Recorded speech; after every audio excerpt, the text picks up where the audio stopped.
Good morning, everyone. And an extra special good morning to those of you that woke up at 1 a.m. at the Travelodge. How was that fire alarm? Yeah, we figured we'd mix it up, not have one at the venue this year, just, get everybody else alert the other way. So I hope you all enjoyed it.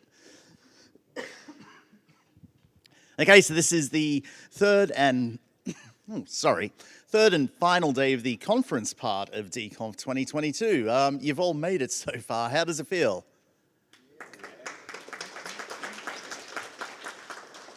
Talks? Good talks? Bad talks? No opinions? Walter's got a big thumbs up and a cheesy grin, so I'm taking that as a good sign. All right, before we kick off the morning, we've got to do the usual spiel. If the fire alarm sounds, follow instructions from the staff. If you discover a fire, bam, bam, there you go, press the button, out you go behind the building.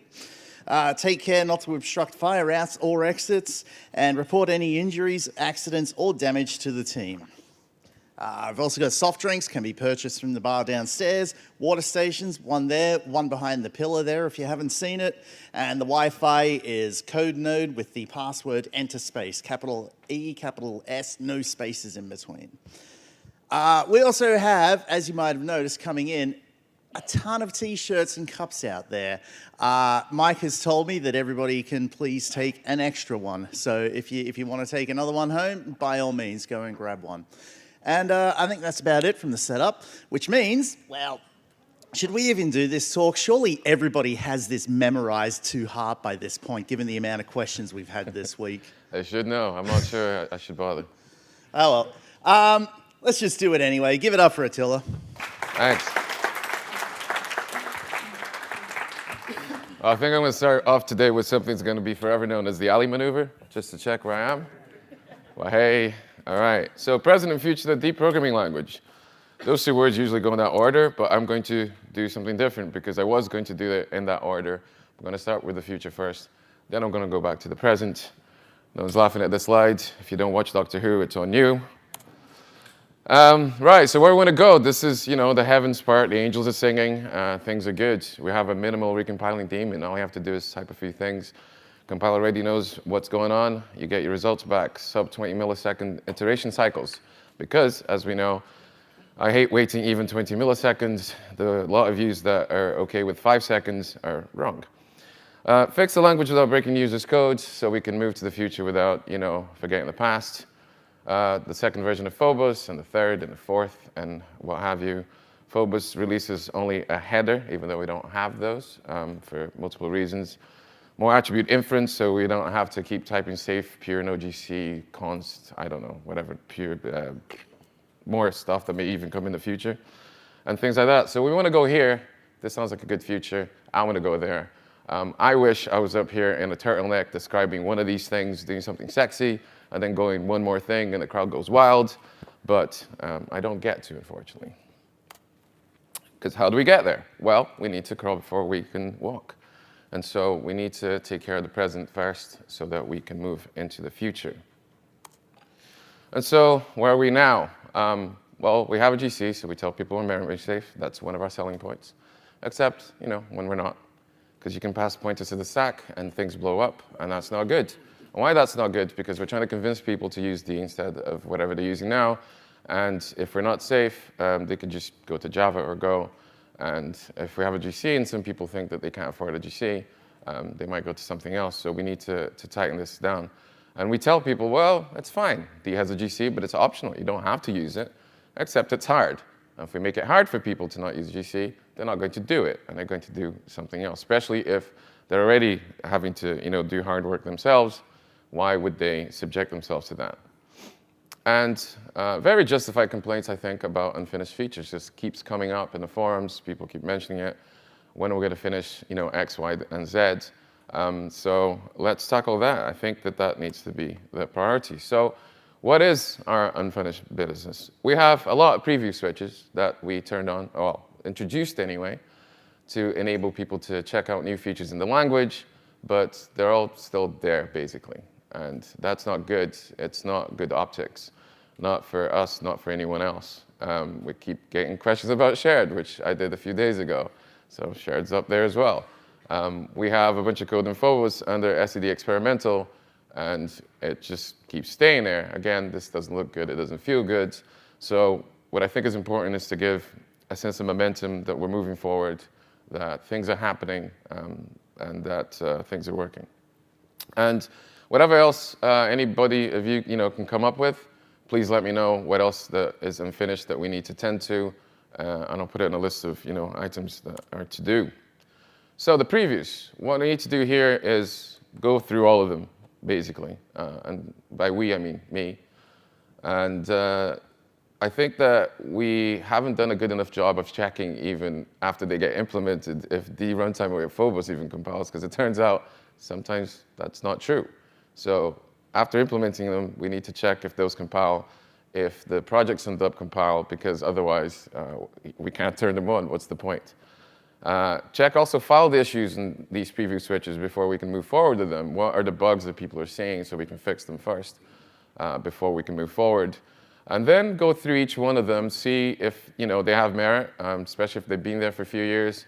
Was this a good idea or not? Did it work? And decide whether or not to transition or just to bin it. And one thing that I think has been working quite well is instead of just transitioning and breaking everybody's code, of course, that's not what we want to do, is we annoy them first by printing deprecation messages that would have been printed if they had used the preview. So I think this is working really well for DIP 1000.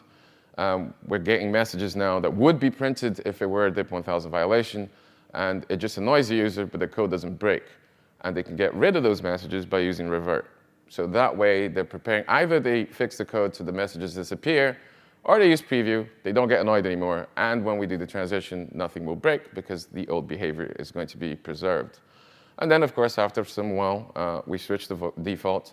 And again, anybody could use revert, and they get the behavior they did before, nothing breaks. It's unlikely we're going to get rid of the revert because it doesn't cost us much, and it's better to have people have the code still work going into the future.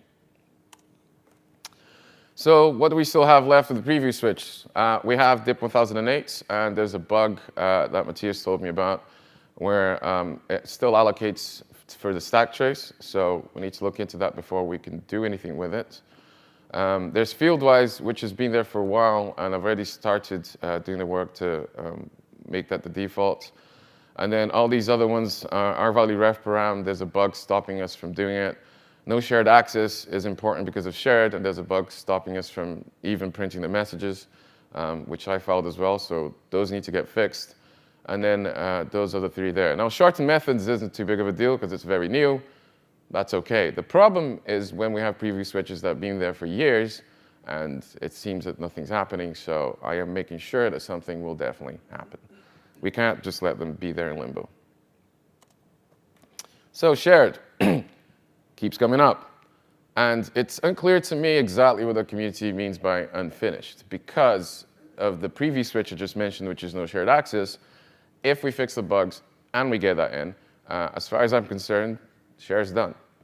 You can't access things, you can't read, you can't write. That's exactly what you want shared to be. Shared is supposed to be something that tars and feathers a type. Just make it icky, don't like it, can't touch it, right? And that's what we want. You can't do anything with it, good. Because then you have to cast it away, lock in mutex, do whatever you want, but then you're responsible for doing that in your section of code. So I don't know what else we're supposed to do with it, but I think that focusing on shared anyway is misguided. I don't think people should be using shared a lot. I don't think they should be even writing that word. I think it's akin to modern C++ and writing new or delete. They're not going to get rid of those keywords. That doesn't make any sense. But if you're writing them 99.9% of the time, you're doing it wrong. Why are you writing new and delete? You should be writing either make unique or make shared, and then RAII takes care of the destructor for you. It's kind of similar with shared. You shouldn't be using it directly. I think what we need is library help to do it. So something similar to the library I wrote called Fearless and or structured concurrency in Phobos. So what I'm saying is we need structured concurrency in Phobos. That's it. Use that instead. And to give an example of library support for doing it instead of doing it yourself, I wrote a library called Fearless. Given the fact that nobody has filed an issue in it, nobody's using it, unfortunately. I didn't even compile the new DMD. I had to fix it last week. But it at least serves an example of what I'm talking about in terms of use a library, don't use it directly. So it was shamelessly inspired by SED sync mutex from Rust. That's why I called it fearless concurrency. Ha ha ha. Nobody laughed, I know. And also, I got the feeling if I put this up on the slide, somebody would say like, oh God, there's Walter and Attila chasing Rust again. Look, here's the thing. Composition exists. When the first TVs came out, nobody looked at a hotel putting TVs in the rooms, and then another hotel copying them was like, copycats, I'm not staying with them. Nah, I'm gonna go no TV, that's great. When something's good, you need to compete. And that's just the way it is. And this is a good idea. And in fact, the first time I learned about mutexes, it was in C++. And it didn't make any sense to me, because it was by convention. I had a variable called foo, and then a foo mutex. And because they were named similarly, I knew that this went with that, and I had to lock this. That doesn't make any sense, right? I could completely do the wrong thing. Nobody's going to stop me unless somebody catches it in code review. And we know and have known now for decades that convention-driven development does not scale. So don't do that. And DIP 1000 helps limiting access to the shared state. So just like Sebastian talked about yesterday, DIP 1000 helps with this because you can control access to it. And so that's what Fearless does. So it's the opposite of bring your own mutex. You don't have to. It gives the mutex for you. So the idea is that you have your own type struct foo. Obviously, silly example has an int in it. And then you call this function that creates an exclusive access to foo. So you have to give it the type you're trying to construct as a template parameter, and then the arguments to construct it. Now, this is important because you don't want to pass it something you've constructed, because now you have an alias to it, and so does the other thing. You want exclusive access. That's why it's got exclusive in the name. So instead, we construct it for you. Give us the arguments. We'll make it, and nobody else has access. And so the code here is scoped with curly braces just to show how it works. With the scope, this old int pointer is only there because the declaration comes before, so that we can look at the example later. The way you use this is you call lock, which of course is going to lock a mutex that's hidden from you inside this new type that wraps yours. And for the duration of basically when you lock and then it goes out of scope, only you have access to it as guaranteed by DIP 1000. So I can not only access, but change the value of the I inside the foo. So this is D, so we wrap it really well. This new type has basically the same access, the same types as it were, has an I as well. You don't have to go xfoo.something.i. And then we have a local there, which is appointed to int. And then we statically assert that I can assign that pointer to the internal representation I have, because it doesn't live longer than that, and nobody else has access to it. But I can't assign it to something that does live longer. And again, DIP 1000 helping us with this. And this is an example of what I mean by don't use shared directly. You don't see shared here anywhere, but you can't send it to another thread, because otherwise what will be the point? And here you see a function that takes a thread ID. You call receive from standard concurrency, and then you take the exclusive. You have to lock it again so you can do anything with it. So you can, for instance, increment I, and see, there's no shared anywhere. Now, the thing is that the exclusive bang foo is an alias to a shared type, but you don't see the shared keyword anywhere, because why would you want to keep typing shared all the time? The whole point of this type is to be shared, so don't do it. So the focus, so shared is a building block. It's a fundamental thing. Yes, it needs to exist, but don't use it directly. We need to enable library writers or something that goes into Phobos to be able to wrap access to it in a way that makes sense, instead of manually requiring everybody to cast away, lock a mutex, cast away shared access, etc. That doesn't make any sense. So what about SED experimental? It was a good idea. Let's try out some stuff that we don't know if it's ready yet or not. Because otherwise, if we put it directly in Phobos, then it's basically ossified and we can't change it. So let's put experimental first. We make no guarantees about APIs or anything like that. We will break it. Don't rely on this. But it doesn't seem to have worked as intended, because things get stuck there and have been for a long while without anything changing. And again, I want to combat this feeling of things aren't going forward, things aren't changing. Things are. Let's get this working as intended. I did get checked merged into SED months ago, so because that was easiest, because it was just one module. But I think that code.dlang.org is a better alternative, which is one of the questions I got asked that I said I'll cover that in my talk. Just stick it in there first. That way people can try it out, file issues, change it, use semantic versioning to break API if you want, and there you go. I mean, look at what happened to allocators. We had to change the API and make a break and change. What do? We put the old API into Phobos so people could depend on it. So it goes to show that I think that this is probably the best idea. And I think it worked really well with SED SumType. It was there in Phobos for quite a while. It went through a lot of versions and issues being fixed, and then we put it into Phobos. And I think that that is probably a better method, and also because nobody needs to ask for permission, right? Somebody wants to go into experimental, it's going to be this whole thing. It's probably not going to get merged. A lot of people are going to have opinions.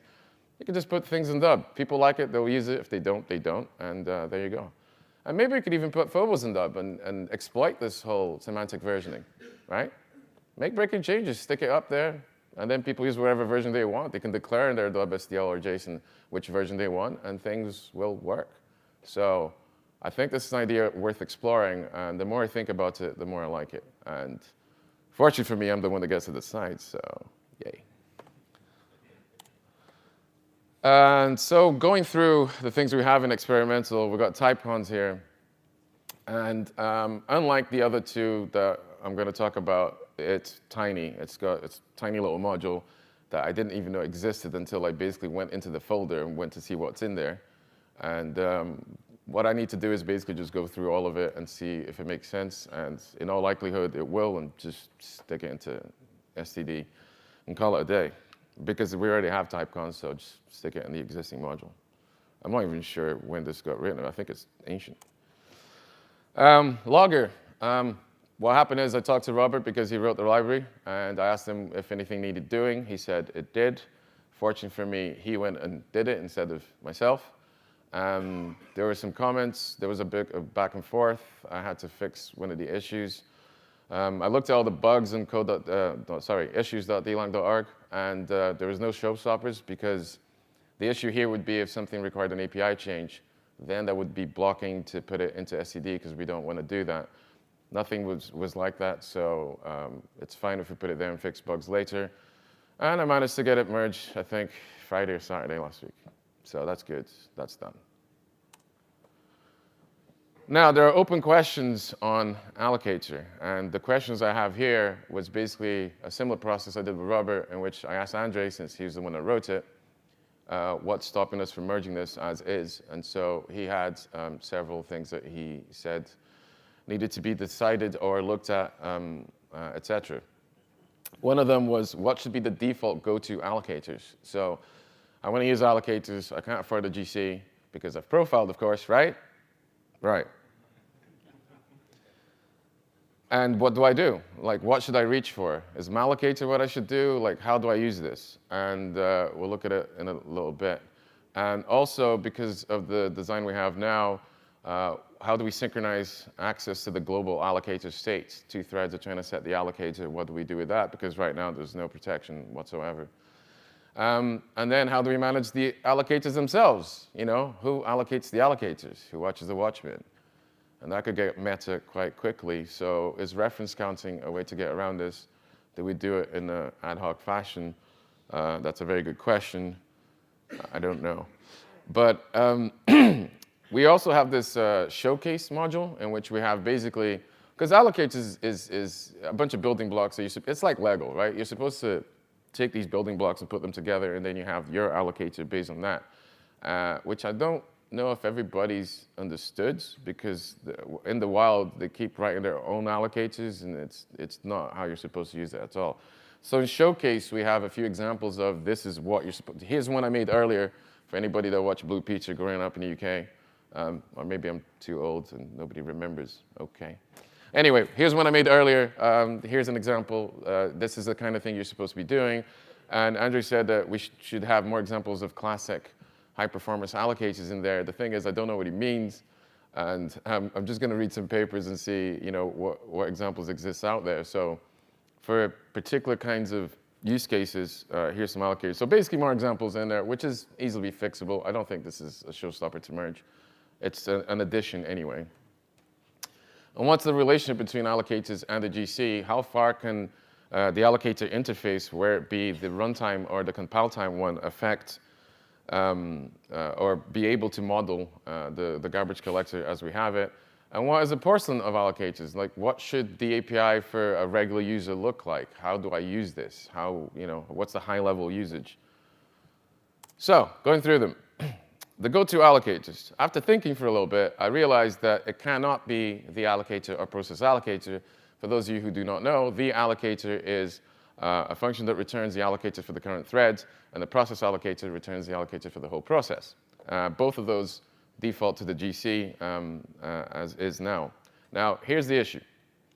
If you're going to use this, this is basically global access to an allocator, right? Now, imagine I have a vector that I wrote in a library, and I change the allocator to my custom allocator because I profiled, and I know that this thing is better than allocating the GC. OK, I create a vector, then I change the allocator, it goes out of scope, and oops. That's not good, is it? That's the least visible. I just did that, and that's dumb. What if somebody else does it in a different module, in a different package, in a different thread? This is a thread local one, but what is a process? Oops. So I don't think this can work. Hey, Attila, we've got a comment from Ian here. He would remove a SBRK region from experimental allocators before considering anything else. OK, that's a good point. Ping me later so I don't forget. I can't merge this right now anyway, so it's not like we're in a hurry. Unfortunately. And so that's going to be an issue. Now, why do we even have this anyway? Because you see this vector, it could be interchangeable with any other vector with a different allocator, right? Which sounds good until you realize that this could be a problem. Because you have the issue, for instance, in C++, where you have a vector with a different allocator. They're not the same type, even if they have the same contents. So how do you use them? How do you add one to the other? And it's a complicated issue, and right now I don't have the answers to it. But I do know that this can't be the right way, because I should not be allowed to do that. And that happens right now, right? I wrote a vector in a library. And if I do that, boom. So what are the solutions to this, since this can obviously not work? Well, we can maybe try to allow setting the process allocator only once for the whole process. You can only do it at the beginning. Now, it would be great if we could do this in, say, a static constructor, and somehow we disallow doing it afterwards. But I don't know how to do it within the confines of the current language to guarantee that. Because maybe two different static constructors do it. I only want to be able to do it once, be able to check that it's only set once. Because that would work, right? I can have an allocator for my application because I know that this is what I'm going to need for the whole process. It only got set once at the beginning of the program. It can never be changed again, no problems. And likewise, only allow setting the thread allocator at thread creation, but how do I hook that in? I spawn a thread, and I'm not entirely sure, but maybe we can change things in such a manner that I could write code to guarantee that. Maybe you can only allow replacing the allocator if no memory is allocated, because that's fine, right? I have an allocated in memory. I can't free anything badly. The GC has a facility to tell you how many bytes have been allocated in the current thread, which could help with this. But what if it's a process allocator? Well, maybe we could add that to the GC stats as well. But that requires some surgery. So that's another idea to mitigate this problem and still have the goodness of an allocator interface so that different vectors and what have you would have the same type. And or only allow setting the allocator to the current one's GCs. Because if you have allocated memory, but it was in GC heap, do we care? It'll just live forever. It'll get collected if anybody else allocates in GC and you run out of memory. So these are some ideas I'm toying with to be able to get around this problem. Synchronizing setting global allocator state. I think the solution here is easy. Just don't let it happen. Don't let people do that. And aliasing makes it worse, right? Because the problem that Andrew was worried about was you'd have two threads trying to set the allocator state, and then you'd lose the original allocator. But I could take a reference to it somewhere else. I mean, that vector problem could be fixed by me calling the allocator and storing it. And so aliasing is bad.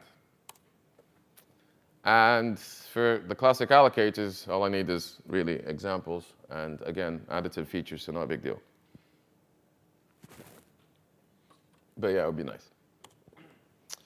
Allocates in GC, and after thinking about it for a while, I'm not sure we should even try mixing the two, because conceptually, yes, the GC is an allocator. It allocates memory. That's literally its purpose. But it has guarantees that no other allocator has. If I see a T star in safe code in D, I can store it. I can pass it around. I don't need to care how long it lives. It lives forever. It's fine. Right? If it's a scope T star, different story. I'm only borrowing it for a little while. It's a book I've taken from the library. I need to give it back, and that's it. T star, on the other hand, in safe code, either it came from the GC, or it's a pointer to a thread local. Either way, it lives forever, and you're fine. So those things have guarantees. If I get T star from an allocator, I don't know what I can do with it. So should we mix the two? I'm not sure, because then we lose that safety we get from the GC. If I treat a pointer I get from allocator the same way, things start getting complicated really quickly, because now you have lifetimes in ownership and all of those things. So I'm not sure that we can reconcile the two. And what should the porcelain be? Similarly to what I said about shared, the focus should not be on users using allocators themselves. They should just pick one that works for their application and will be faster, right? Because that's the only reason you're going to use a custom allocator to begin with. Otherwise, why'd you care? Or because you're trying to constrain memory usage, I guess, something like that. And users shouldn't be doing that. You shouldn't be calling allocator.allocate. We should have library types. So we should have facilities for them to use it in a high-level manner in which they don't need to care that much. So like a vector, like a reference counter smart pointer, like a unique smart pointer, things that take care of those things for you. All you have to do is select the allocator, or in the case of if you're using AutoMem, you don't need to, because the default will be the allocator. You just need to set it, and all of the other vectors that you have will be created using it. And there you go. The focus should be on high-level APIs. Nobody should be using malloc and free. We cannot be telling people that want to use D, oh, I can't afford the GC. It's fine, call malloc and free. No. Use this instead. Nobody does new and delete in C++. Why are we telling people for malloc and free? That makes no sense. Stop doing it. And no GC, because we have interfaces right now, like actual interfaces, runtime polymorphism, and none of them have no GC in the functions. And I think that it's an issue because, look, the GC resistance is a people thing. It's not technical. It's because people believe they can't. And we're not going to change their perception. It's really hard to persuade people. So let's just accommodate them. Oh, you can't use GC? That's fine. It's this way, sir. And since it's a perception issue, I think no GC is important for that, because people want to have compile time guarantees. It's good that you can go in a Reddit thread or Hacker News and say, oh, you can't use no GC? The GC, that's fine. Put no GC on me. You're guaranteed. So I think that it's important that the interfaces have that in them as well. And given what I said about the GC and reconciling it with allocators, it's probably the way forward, because otherwise, like, trust me, it won't allocate in GC. I don't think it's going to cut it. But it's lacking, so I think probably we need to add them there. And so we go back to the future. Cue Hugh Lewis playing. Header-only Phobos is an idea we'll be toying with. Obviously, Phobos v2. Trust me, I wish I'd be working on that instead of all of this, because that's sexy. This is not. Additions, more attribute inference, and a lot more stuff that I probably won't have time to talk about anyway, although I am blowing through this. Turns out adrenaline makes you talk faster. Who knew? So header-only Phobos, again, header, don't have those. So the problem is, well, sometimes the problem is that we have a distributed binary, and it's not built with the same flags as the users, and that's caused a lot of problems in the past, because Phobos is built with one set of flags. You built your project with a different set of flags.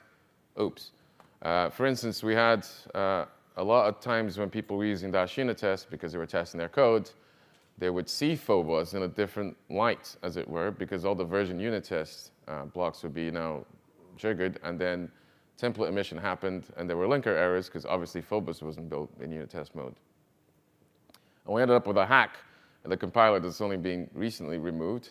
Thanks, Martin Kinklin, for that, because it was increasing compile times ridiculously. And that's just to fix that one issue. So maybe what we need here is to just basically distribute Phobos as a source library. And if we put it on Dub, it comes for free. Source library target type. You build Phobos as you're building your project. Then you can use whatever flags you want. And so that might fix some problems we'll be having. So that's an idea. Phobos v2. I basically need to take ownership of this and see it through. So, I mean, one of the main goals is we want to remove auto-decoding. And so we want to have if all we do is do that, then that's enough, I think, for version 2 of Phobos, one that doesn't have auto-decoding. So we want to make breaking changes, but people can just use old Phobos as they want and keep the same behavior so their code doesn't change. We want to be able to share code between them, so we don't want to copy things wholesale. And because then that makes a maintenance nightmare. Now you have to fix things in 2 different places, or 3 if you have Phobos v3, etc. A focus on OGC. Now, by this, I do not mean that nothing can allocate ever. Look at you guys chasing other languages again. No, it means Phobos shouldn't make allocation decisions for the user. You can allocate all you want. Just stick the array on it. But that's your business, not Phobos. And saying this, there's resistance, and I think it's odd because, for instance, map is one of the most used functions in Phobos. It's no GC, not necessarily no GC, but if your Lambda doesn't allocate, neither does map. So that's what we're talking about when we say no GC here. It's allow the usage of no GC code, not mandate it. And also, don't make decisions for the user. They can allocate what they want by calling .array or whatever they want. I mean, they could pass a Lambda that allocates. That's their business. But focus on that. And as Walter's been mentioning as well, there's a lot of code in Phobos v1 right now that deals with 3 strings types, and it's a mess, and conversions between them. And we should just eliminate all of that and only use string. Yes, I understand that Windows exists. Convert it. Take a string, convert it to double string, pass the pointer, convert it back. That's going to be a lot easier than maintaining this mess of code. So those are the goals we want, but then there are technical challenges. How do we get this to work? There's template mix-ins, there's the approach that Andre is having right now. All of them have drawbacks, and I just need to sit down, look at it, and figure out a way in which this can work, that we can do all of these goals and achieve them. Addition is something I mentioned before that I really, really, really want, because we're going to make new mistakes. It's not just the ones we've made already. We're going to make new ones. As my PhD supervisor once said, an expert is someone who's made every possible mistake. So, made a lot of mistakes. We don't know how to make those anymore, but we're going to make new ones. And we need to plan for that as well. And we want to fix the ones we've already made, but we don't want to break users' code. Addition is a great way to get around this because it's an opt-in per module decision. The default will be the old language, and then you can write new modules in the new language, and they'll have different semantics. Now, Walter thinks that we can't change everything in the language because of complications of importing and things like that. And okay, maybe we can't change everything. Maybe we're stuck with some of those things. That doesn't mean we can't change, we can change some things, and so we probably should. I mean, ideas off the top of my head, make private the default, for instance. I can't see how that is impossible. Obviously, safe being the default, things like that. I think that public being the default seemed like a good idea, and things are a lot easier. You don't need to type a lot, and the API is right there. However, as we've learned, when public is the default, people start depending on internal details of your code because you did mark it private. Now you can't change it. And I think the worst thing you could do in software engineering is make things harder to refactor. Things should always be easy to refactor because you're going to need to at some point, unless your code isn't being used. And it's probably, for us to do this, we're probably going to have to do some complicated compiler refactoring to enable this. But just because it's hard doesn't mean we shouldn't do it. I really think that this is the way forward so we can just move forward, don't break users' code, and have our cake and eat it too.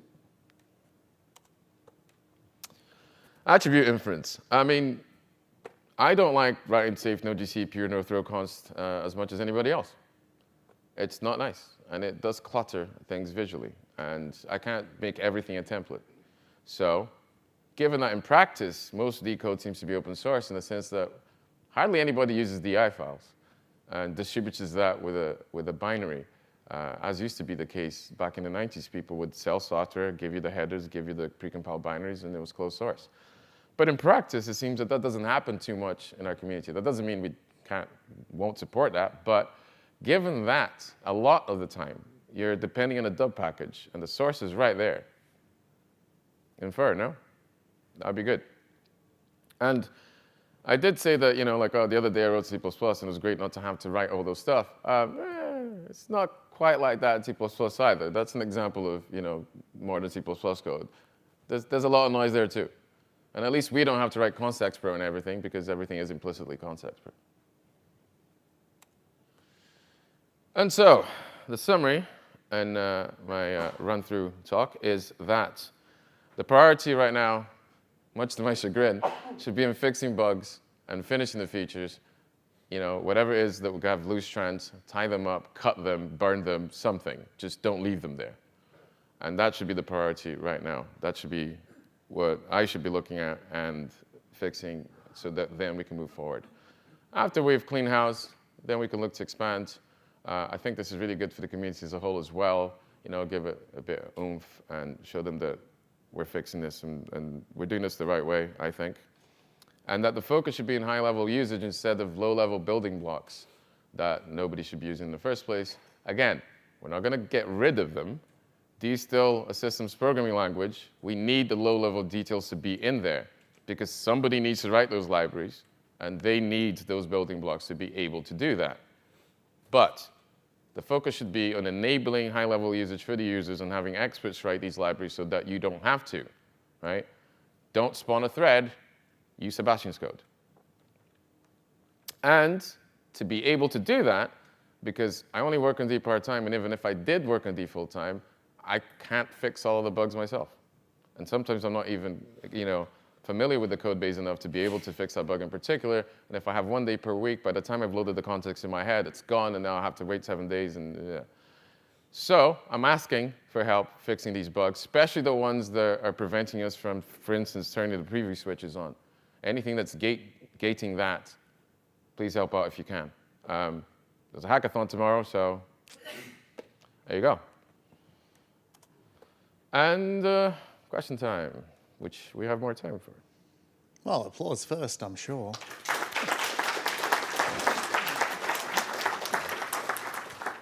And we do have a comment from Ricky. This is going back to the process allocator and the allocator thing. If you want to assign a global only once, an atomic compare and swap will do that for you. Yeah, but then you can reassign it later, no? Yeah, well, I mean, I guess if you're going through an API, then you know the constant that you're trying to swap it with, so you can do it that way, but... Right, right. Back there. Sorry. You said you talked about opt-in per module. I'm not sure, maybe that's what you meant, but can preview itself be per module? Because we have a code base of thousands of modules. Enabling it in the CLI means we have to transition thousands of modules at the same time. And it's not a one developer project, so having each developer transition their own code and then eventually just enabling the CLI preview sounds like a more doable approach for a huge project. Yeah, it's an interesting idea. I mean, you're using a build system, so it's going to be hard to set compiler flags for just that one module. Something like a pragma preview or something. No, I like the idea. That makes sense. Sorry, it was actually the same question.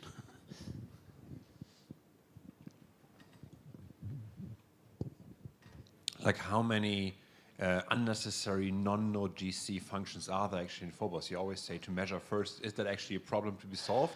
Yeah, so we had a project in which we're actually going to do that by analyzing all the unit tests that weren't Node.gc and then having documentation that would show you which functions are in OGC or not, unfortunately, it didn't get finished. But that was something that was being done. In fact, I should go bother him. Where is he? And take that code and finish it. Yeah, there he is. Give me the code. It's not only NoGC that sometimes prevents to use parts of Phobos. Will there be a push to remove liberal usage of TLS inside Phobos? I wasn't aware that that was an issue, but if it is, then I would say that yes, we should. Synchronized isn't, I mean, thread safety isn't always about like protecting access to or preventing memory corruption. Sometimes it's about sequencing access to a data structure and preventing logical errors. And synchronized this and synchronized classes are currently used for that, but synchronized forces shared on this. So what's going to happen that going forward? Good question. I don't know.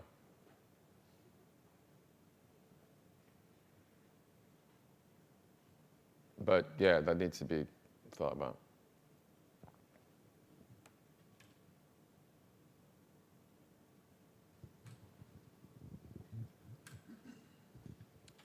You talked about making Phobos NoGC friendly. And by the way, I don't think it's only a perception problem. Maybe it's 90% a perception problem, but Sure. yeah, we have benchmarks and we have real issues. But you measured. Yeah, we are using like NoGC on a huge chunk of our code base.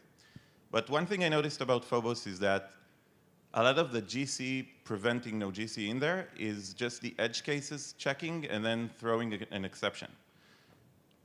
Is there any plan to make exceptions more friendly to NoGC code? For example, throwing structs instead of allocated classes or something like that? Well, there's DIP 1008 that tries to address that by making the, throwing exceptions NoGC. But unfortunately, that's one of the ones that has a bug gating it from, because I want to turn that on as well, because that is exactly one of the last few cases in which things are happening there. And there's no reason for it, so. So that's, I guess, a gating thing for making Phobos Yeah, much more noticeable. we need to fix this issue with the stack trace allocation thing and then turn it on.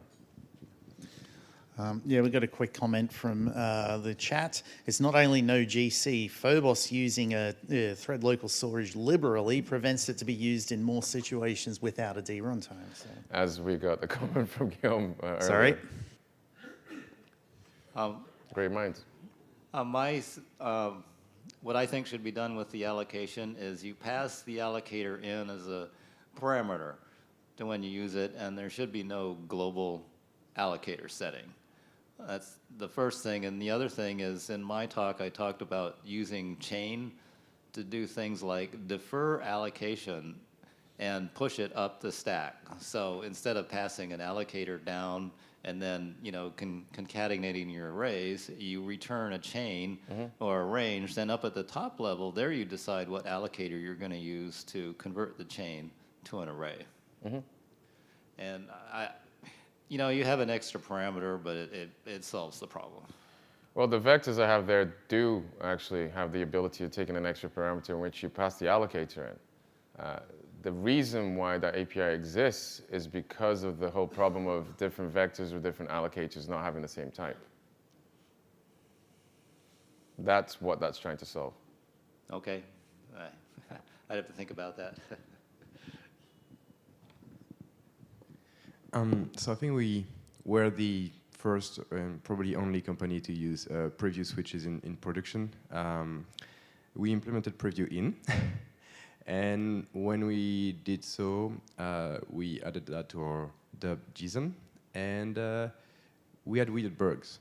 And we were wondering why, because we ended up realizing that dub was not passing the flags down to your dependencies. So right now, if you're using preview, it's probably actually not working because the flags are not passed down. We have a hack in dub for that, and I don't think many people are aware of that. But for me, it was a sign that the preview approach actually doesn't work unless you're the one implementing it. I think that's more of a dub issue, because if I'm not mistaken, if I put preview in my library, it passes that to the dependents for some reason. No, it does not. Unless you you put it on the dependency, you can add deflags to the dependency and just give it whatever you want. Right. Again, I think this is more of a dub thing than, I mean, if you manually call the compiler, you can put the preview wherever you want. But of course, most people don't call the compiler manually, so we need to fix the issue in dub.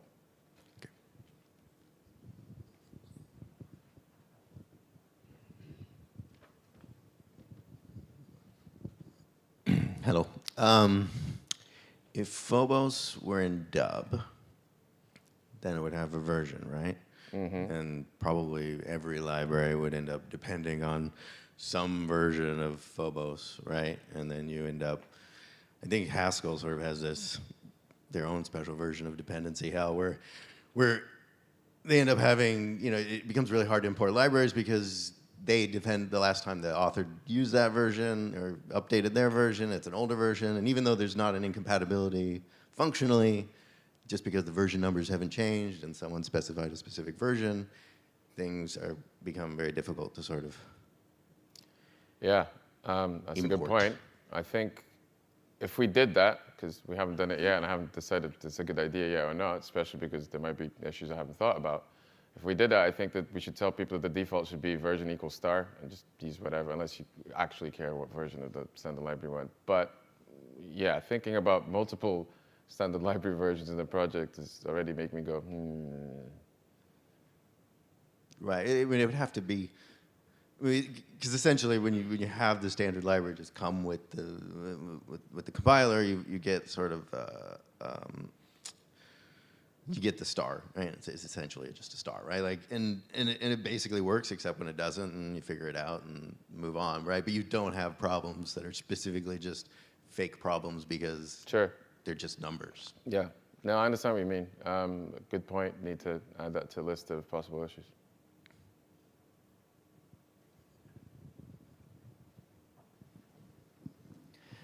Isn't it kind of a pity that exceptions are kind of the case where you would want to use the GC?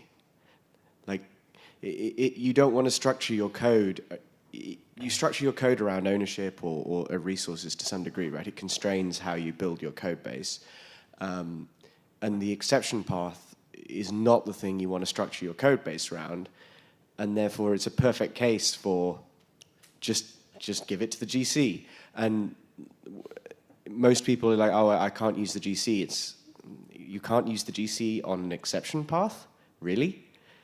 But because I actually personally have written code where I want it to be no GC because I want to catch, oh, whoops, that closure accidentally, there's a closure there that causes an allocation that's going to be really slow.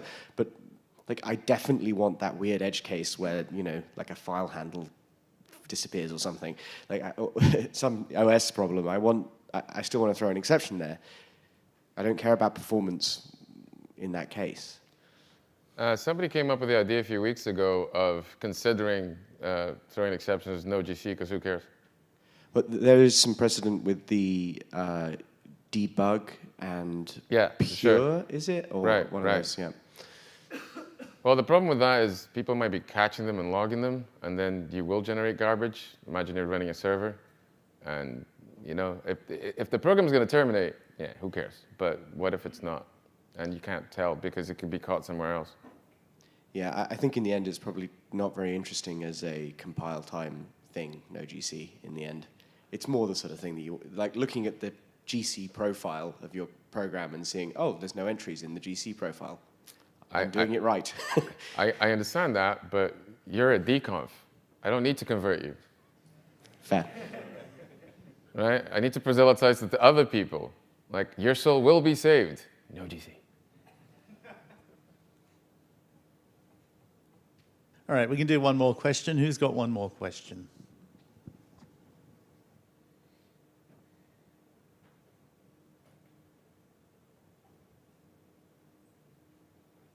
There we go. I can already feel the pressure. So I tried to. Actually, I brought up this last year as well. I think we should start building Phobos and all our tools with dub, because I mean, we're trying to tell people, hey, use dub. It's the go-to package manager. But then when they look at our source code, we don't use it ourselves. So I think that doesn't make like a really good selling point, right? Yeah, it's a good idea. I mean, if I never have to edit 3 makefiles to add a file to Phobos again, I'll be very happy. Because that's insane.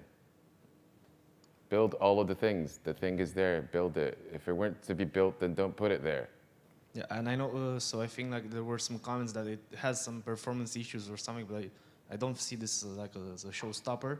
It may be exactly the opposite. Like if we start using it, then we'll have a bigger incentive of fixing it and improving it rather than the current state. Yeah. Thanks. Okay, and that's the end of question time. So surely you guys got everything answered now, yes? If you didn't, just, annoy me later. Yeah, he loves it. Anyway, applause.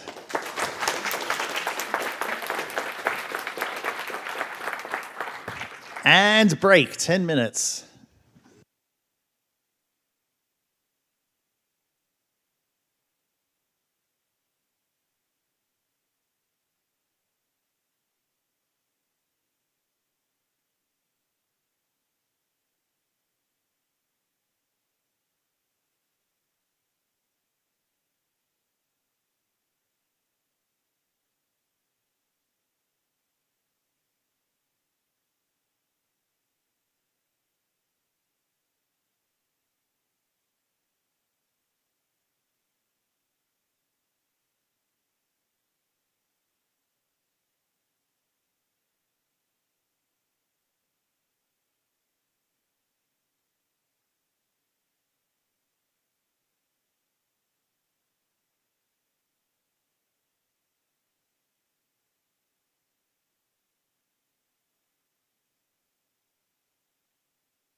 And look at it. We've got a half full room again, which means the other half are downstairs. I'm going to have to come up with a new solution. Maybe next break, I'll just wait at the top of the stairs and, you know, the people on camera won't see me, but I'll be hanging downstairs going, come on, come on. Well, we got one running down the aisle. That's great. How many more? Another one? Wait for the camera as you walk past. No? Well. We'll wait for Attila to come in at least. He being one of the language maintainers, he should probably be watching these. And there we go. All right. So, I actually don't have any announcements to do this time, but are you all ready for the lightning talks later on this afternoon? Yes. We got all the slots filled. Filled. English, I good. All right. But let's get on with it then. We have another first-time DConf presenter. Talking about a D backend for GNU Bison. So please take it away, Adela. Thank you very much.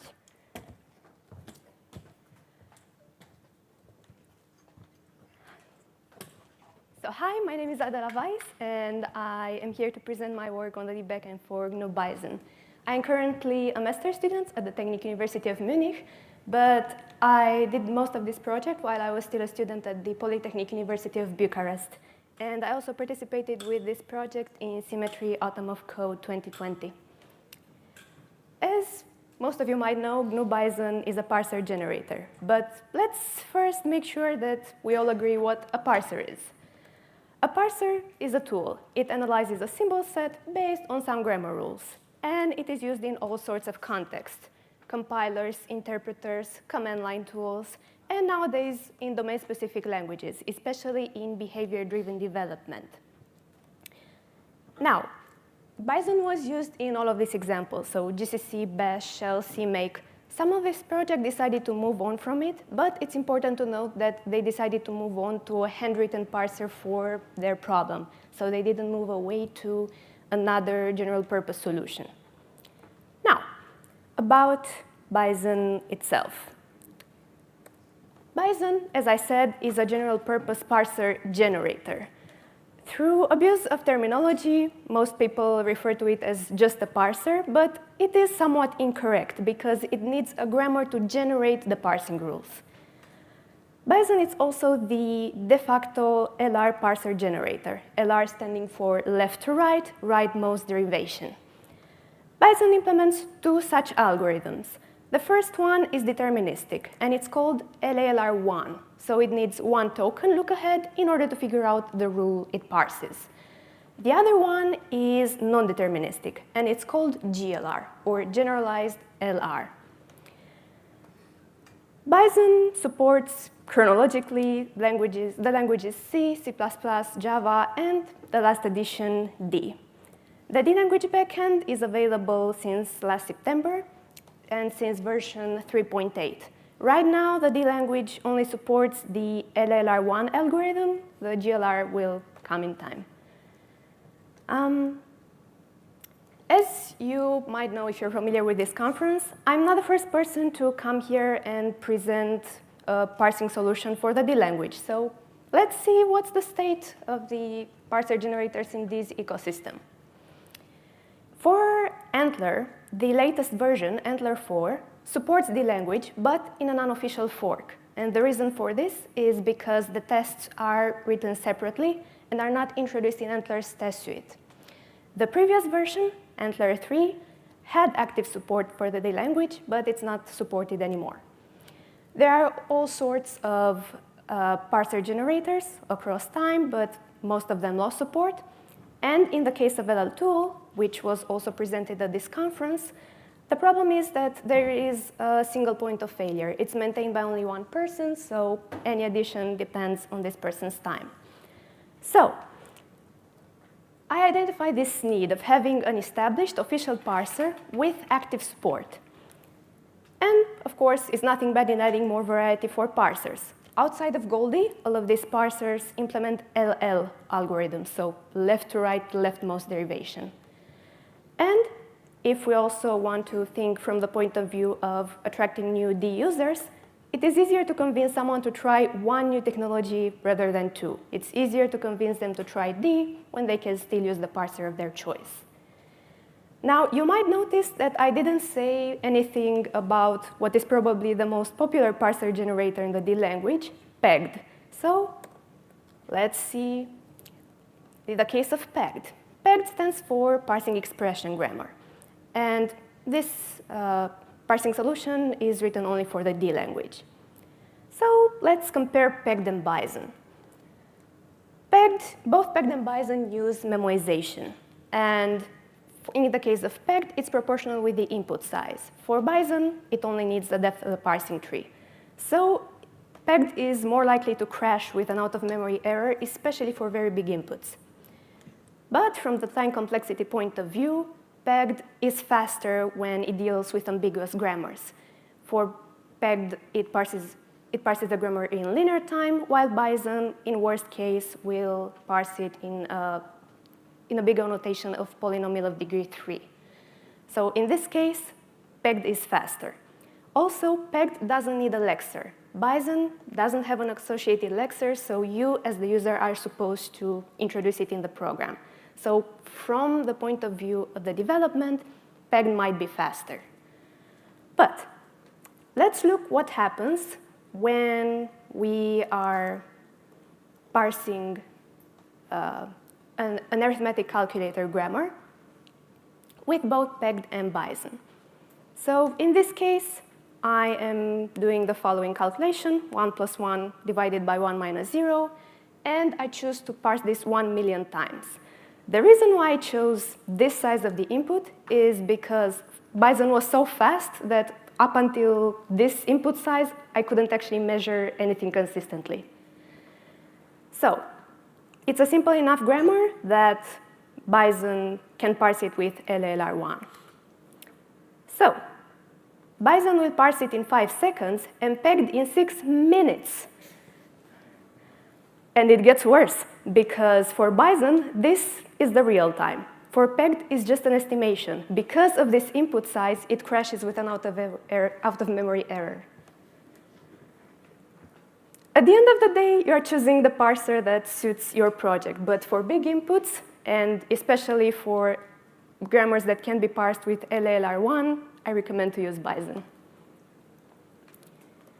I mentioned before that Bison can be used in behavior-driven development with domain-specific languages. So let's take an example. A customer comes to you and says that I want a program that authentifies the user and then allows the user to make all sorts of operations with file in Google Drive. But here's the catch. The customer doesn't speak English very well. They might speak, so in this case, the customer is Romanian, so they would want a grammar that works in Romanian. And the second thing is that they're not programmers. So you also need to create a very simple language for them, so they would not have to know anything about programming beforehand.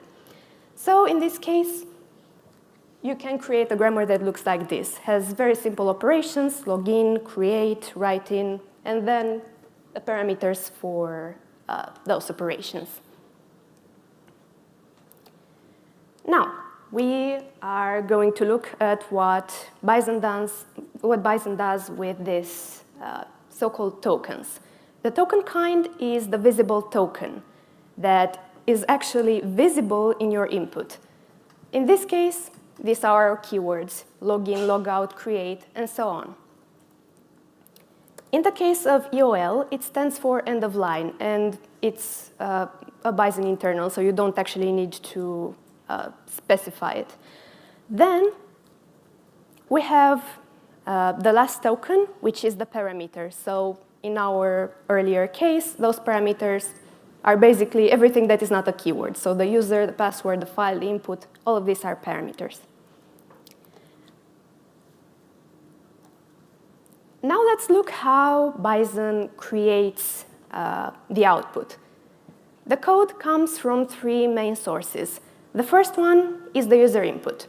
You are supposed to specify the grammar, the lexer, as I said before, and then other user code, which is basically the business logic of your project.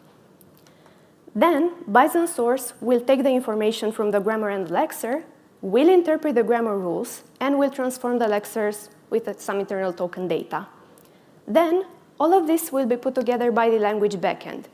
This one is language specific, so the D language backend is written in D, and it also implements the parsing algorithm. Right now, only LLR1 is available for the D language. So all of these things are put together, and the output is source code in your target language, in this case D.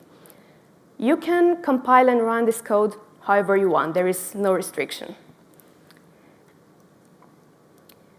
But let's see what would be the difference if the GLR would exist. So you're writing a program, and at some point you add a new rule in the grammar. And you realize that you can't use the LLR1 anymore, and you would want to switch to a GLR. But what exactly in all of the input file you should change? Well, you should just add this line. That's all you need to do. All the other program parts should remain the same. So let's talk about the Lexers API first. As I said, Bison doesn't have a Lexer associated with it. So you, as the user, are supposed to implement this Lexer, or you can use a Lexer generator. You should provide information about 3 entities: the token kind that we just saw before, the semantic value, and the location. In this case, there are 2 types of tokens.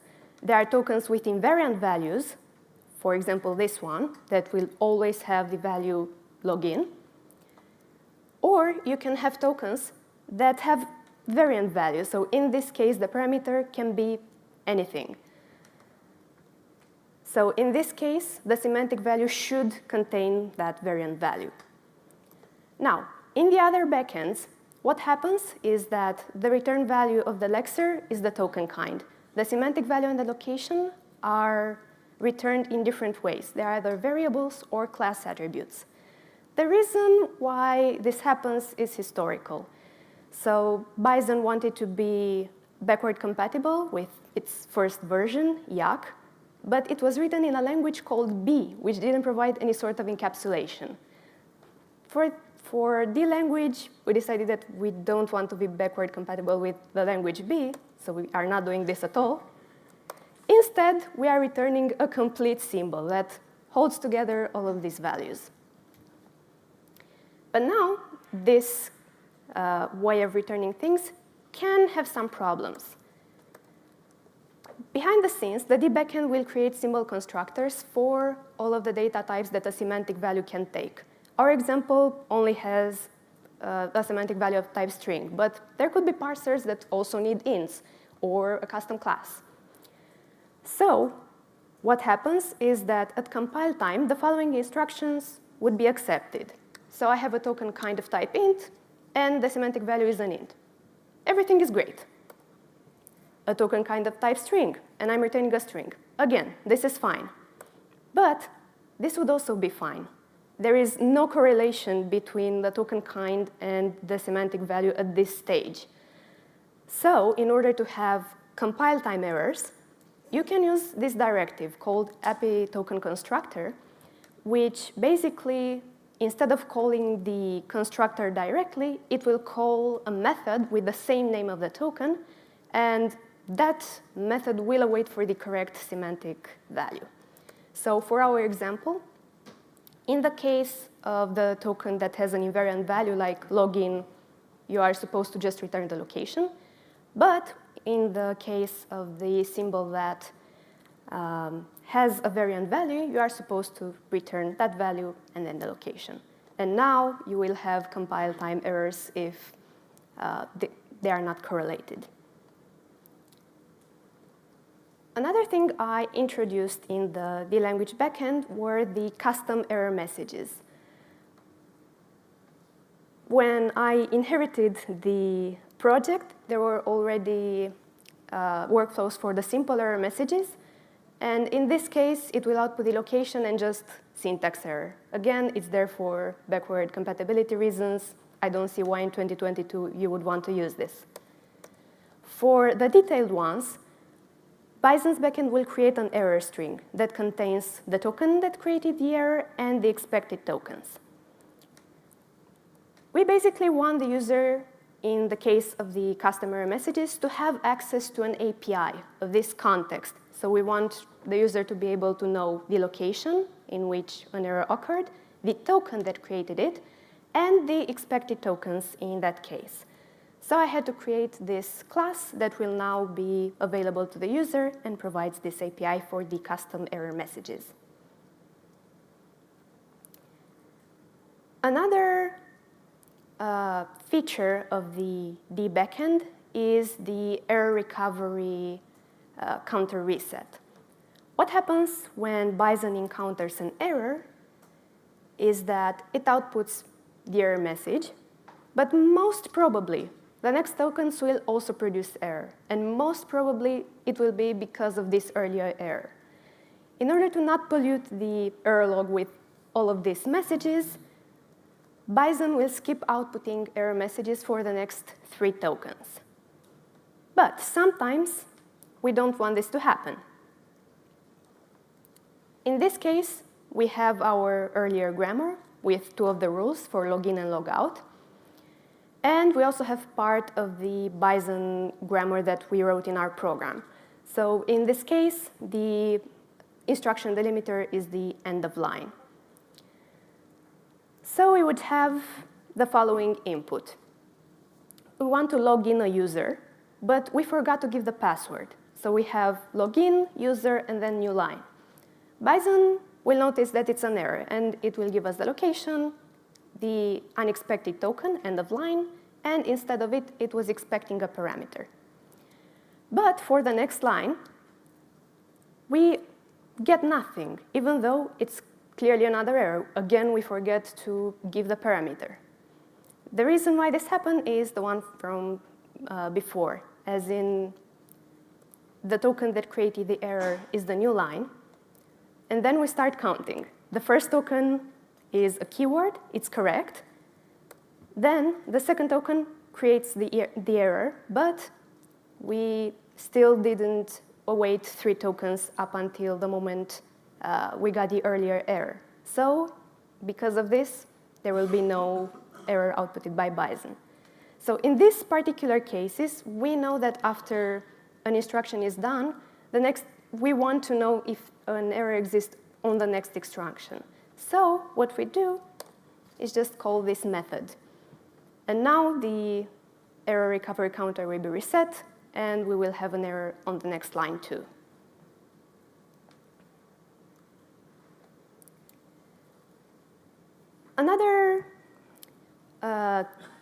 Another feature of Bison is that it supports both pull and push parsers, and I implemented the push parsers. In both cases, we have 3 entities. So the user code, the parser, and the lexer. In the case of a pull parser, the user code will call the parser once, and then the parser will repeatedly call the lexer in order to find the tokens. The parser will then return to the user just an accept or abort at the end of the input, accept if everything went well, or abort if it encountered at least 1 error. Now, of course, this is fast, and you would want to use it especially in command line tools. In the case of a push parsers, we have again the user code, the lexer, and the parser. But in this case, the user will call the lexer, and then we'll send this value to the parser. So the user now is the one that makes the repeated calls.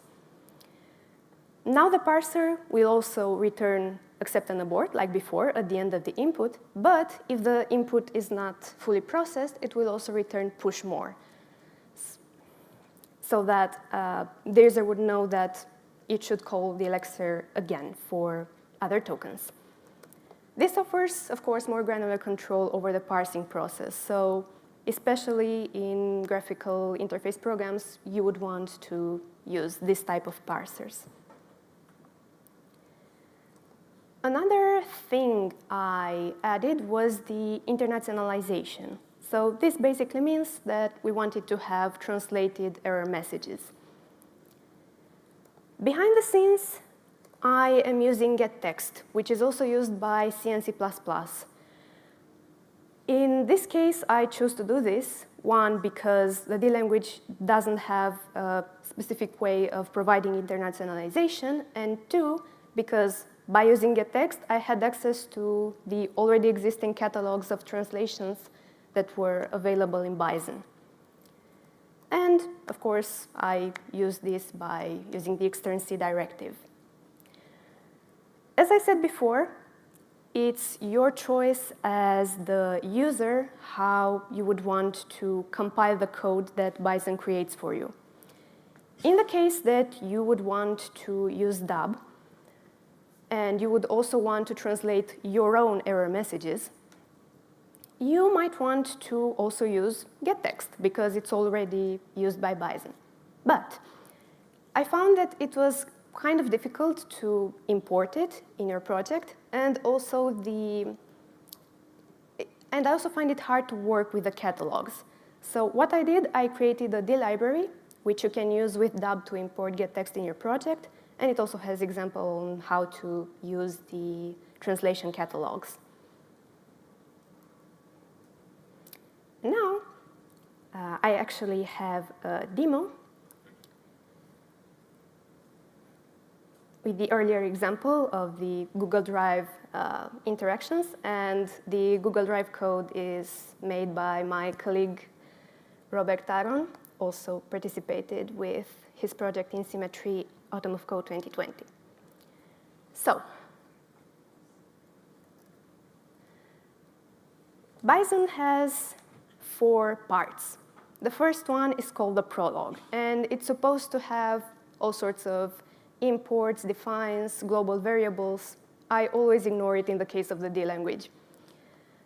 The second part is the Bison declarations. Basically, what happens here is that I'm choosing the language, in this case, the D language. The next directive is API parser class, which lets me rename the parser. By default, it's called YY parser, but sometimes it makes more sense to actually name it for what it does. Then I am choosing the error messages that I want. In this case, I want the backend to deal with them, but I also want to know what exactly is the token that created it, and also the expected token. So I'm choosing the detailed error messages. I want to use a push parser.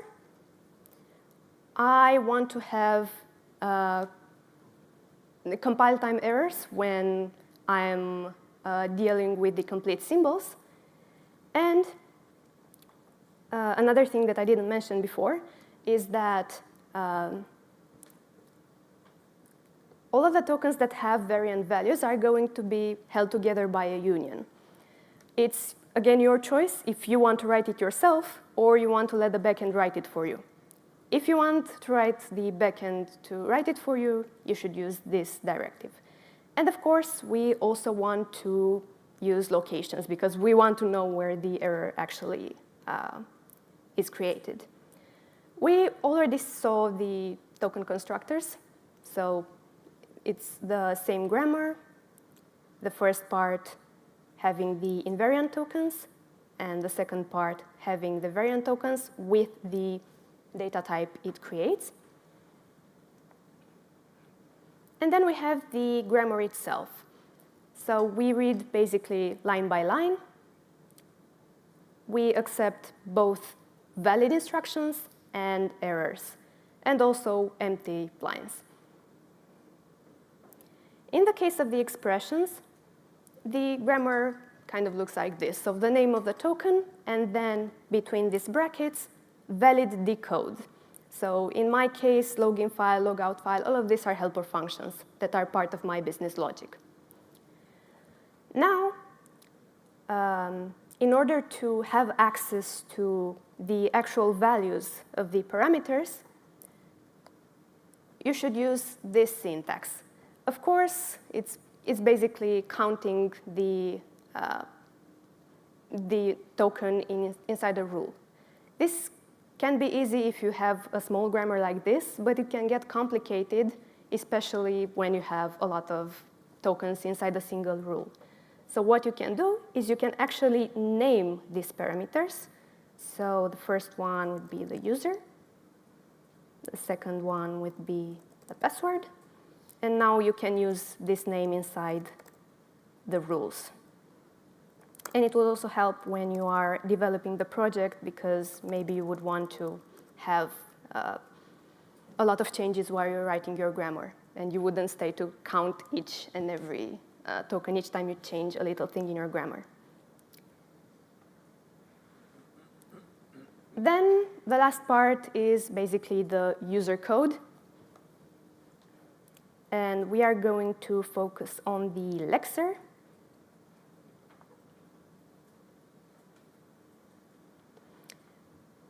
Which is called YYLex in this case, and returns our complete symbol.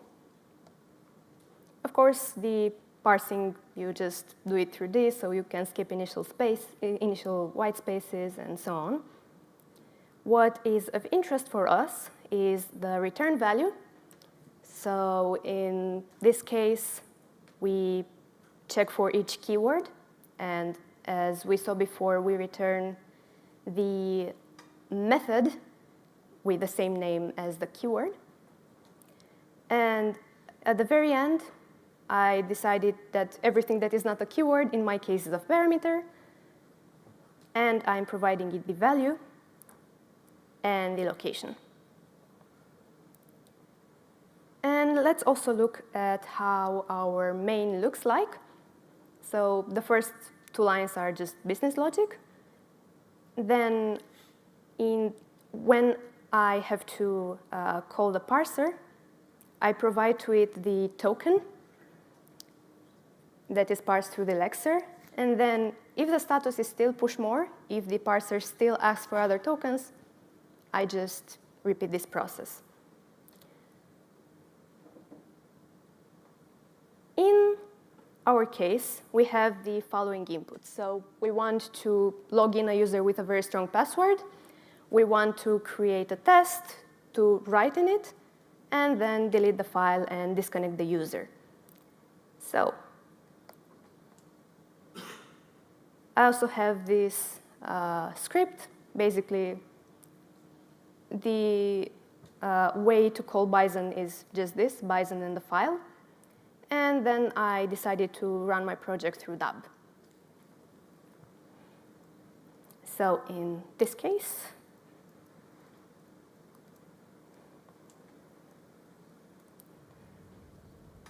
and we can actually check that this operation actually happened.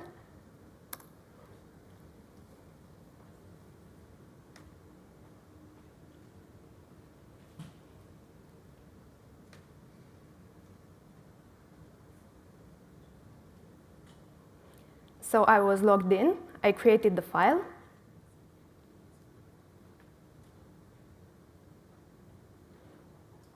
The file has now a new content.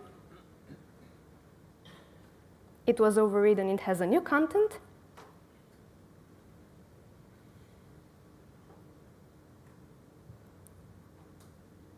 I appended. And now the file was deleted and I was logged out. So from the point of view of the customer that wants to test your program, they basically just have to write this, which makes sense for them. And behind the scenes, all the program is going to be tested. And for the user, it's very easy to check that these operations actually happened. So let's go back.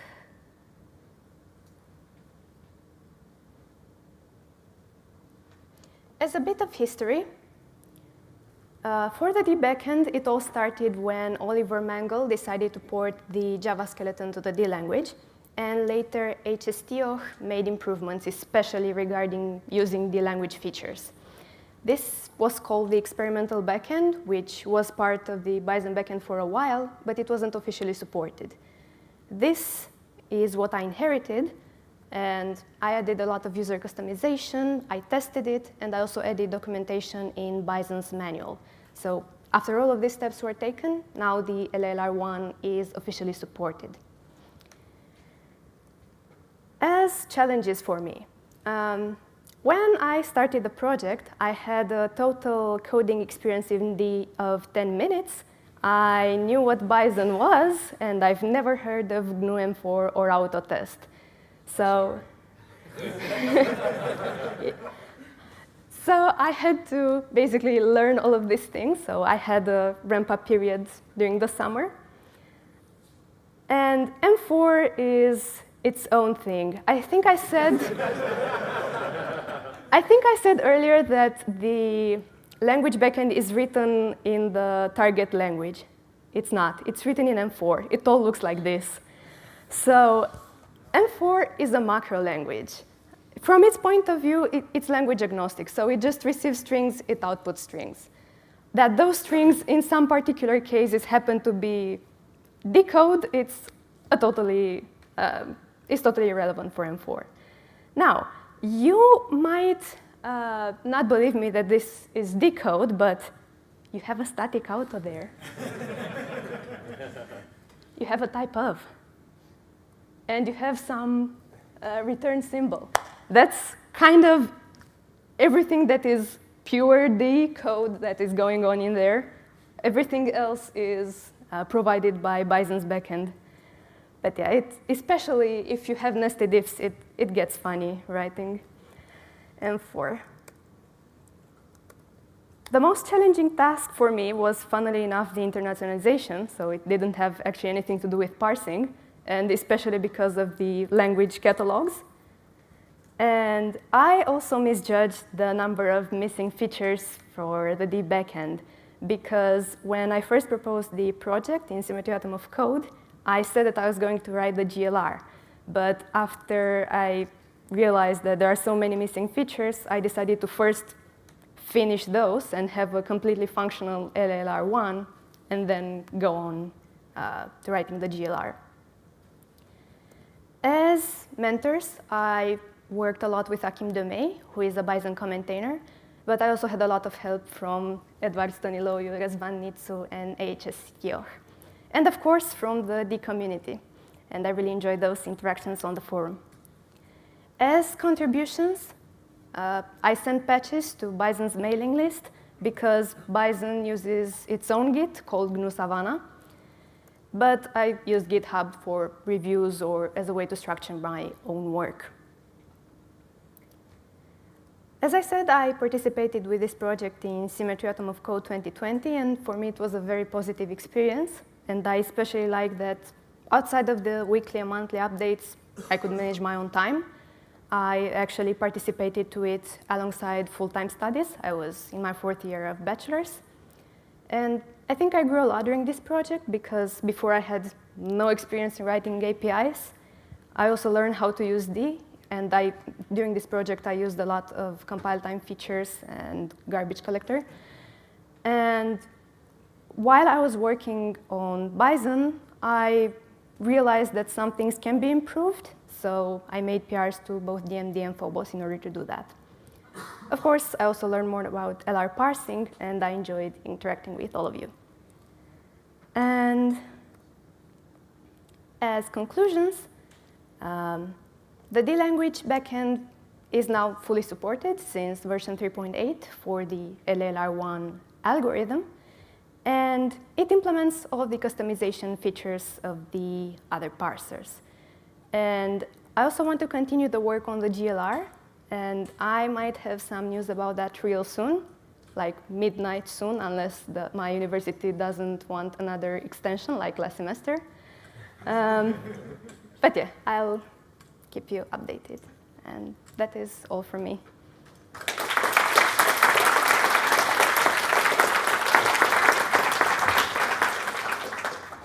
All right, question time, and we got one right here already. So, conceptually, how big of a limitation, is LALR1 versus GLR? Like, say, could you parse Lua with an LAR? I'm not sure what kind of grammar Lua has. I'm going to say no. It,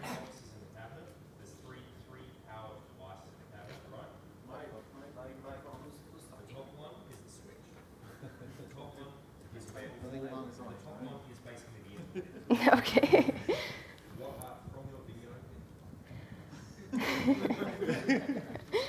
It happens. Confused.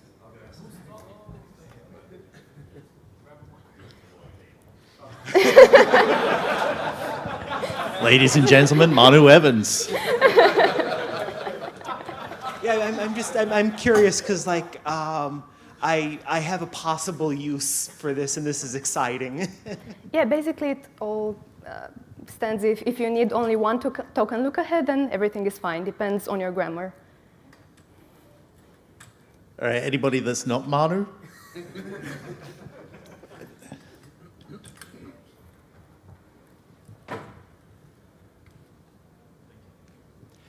On that same topic, I've actually, when I start writing grammars, there's a whole bunch of rules you have to actually keep to make LR1 work correctly.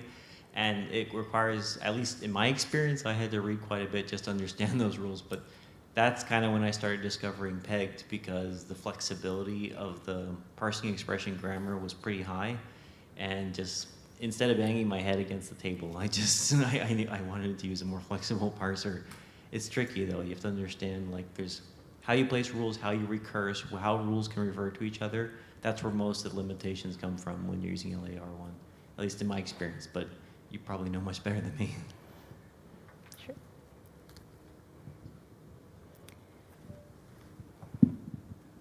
Thank you. And I think I have the answer to the question, but I would like to go back to slide 21, please. Sure. Because these parser generators can be a little complicated with their when do they do what. So here we mentioned Bison gives errors or doesn't give errors, but I think we mean the code generated by Bison gives or doesn't either prints the error or skips them, right? Yes. Yes. So I was a little confused, but just Yeah, I think it's worth to make that level. Yes. Yeah. Thank you.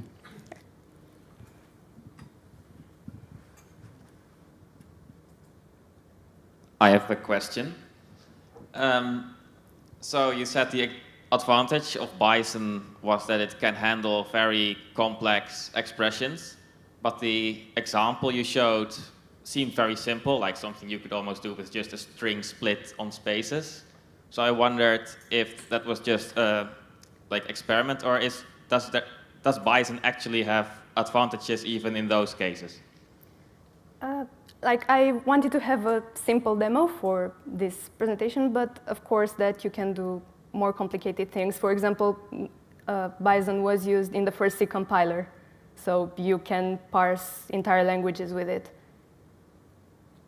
Okay.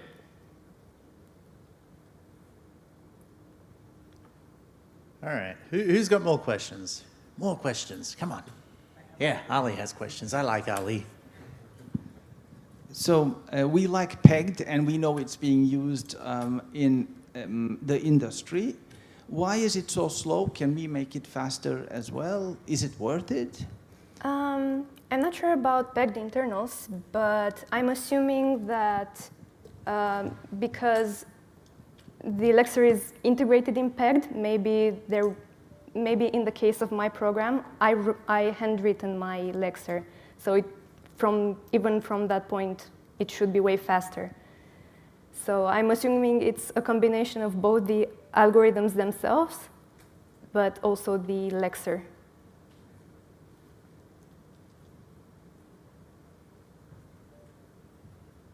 Any more questions? Or are you all just hanging out for a break? I need a break. Everybody else need a break? Yep. All right, cool. Then thank you, Adela.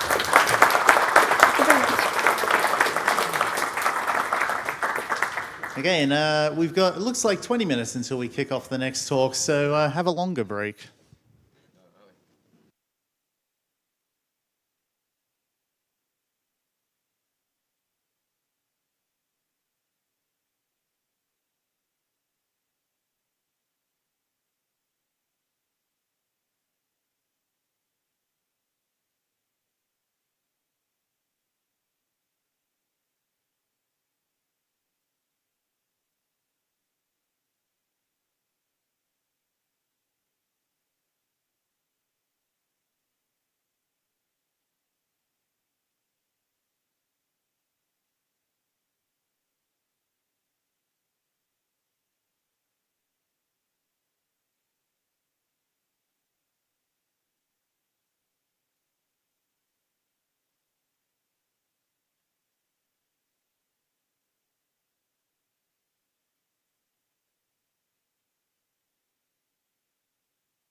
And welcome back, everybody.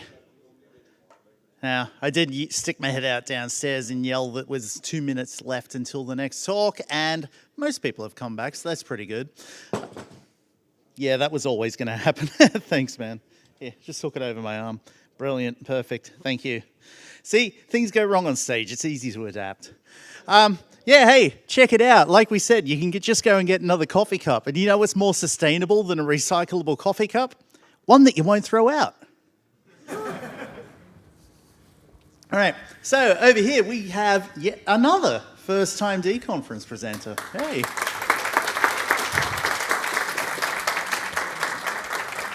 And Lucian here is going to talk to us about integrating the D language compiler in DScanner. So take it away. Thank you. So first, let me introduce myself. My name is Lucian Dănescu. I am a student at University Polytechnica Bucharest, and today I will talk to you about integrating the language compiler in DScanner. But first, let me state some facts. So the adoption has been hindered a little bit by the scarcity of development tools available in the ecosystem. Tools such as style checkers, auto-refactoring, auto-completion, syntax highlight, and so on and so forth. One of the main reasons for that is the lack of a proper and reliable compiler interface that could facilitate the development of such tools. To address this issue, my approach is as following. So I will try to integrate an already existing library in an already popular project, which is DScanner. So this library, as the title suggests, and you probably all have guessed already, is DMD. So for a few years, there has been a library that's exposing DMD internals to external users to be used in external projects, but the interface is still lacking a little bit. And during this presentation, we will refer to this interface as DMD as a library. This project has two main goals, which are improving DMD as a library. As I said, it could definitely use some improvement in some areas. And integrating DMD as a library in DScanner. Why? Because currently DScanner uses a third-party tool. We will see that in a minute. And by integrating DMD as a library in DScanner, we get rid of the effort necessary to also maintain the third-party tool as the language evolves. A few words about DScanner. So DScanner, or the Swiss Army knife of the D programming language, basically it is a tool for analyzing the source code. And how this works, it is based on a visitor design pattern, and for most features that DScanner offers, there is a visitor that is able to traverse an abstract syntax tree and basically do a specific check for a specific node. Here is DScanner with all its dependencies, and now concretely what I'm trying to do is to replace this dependency, libdparse, which is a third-party tool, with this, DMD, that we all know and love. So this is the official DMD repository, the compiler release version. Now I'm going to talk a little bit about DMD as a library, how it looks like, how we can use it, and yeah, let's get into it. Here we have a picture. We have as individual components a lexer, a parser, and semantic analysis. So these are separate components. Now onto the parser. This has been templated, so we can see that this can be instantiated with two AST families currently, which are AST base and AST codegen. So what's up with all these lines? Here I'm trying to suggest that we are going to use AST base when we basically want to stop at the parsing phase and we don't want to perform any extensive semantic analysis. And we're going to use AST codegen when we also want to perform semantic analysis. The main difference is that AST codegen contains additional information from AST base that's relevant when performing semantic analysis. AST base is supposed to offer a minimalistic representation of each AST node so that we can use it in an AST. We have also visitors that could help us implement logic for semantic analysis or different other tasks. So here we have a diagram. We have parse-time visitor, permissive visitor, strict visitor, and transitive visitor.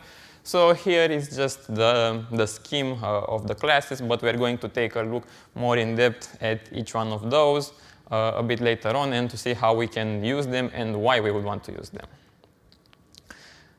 We also have the semantic time visitors.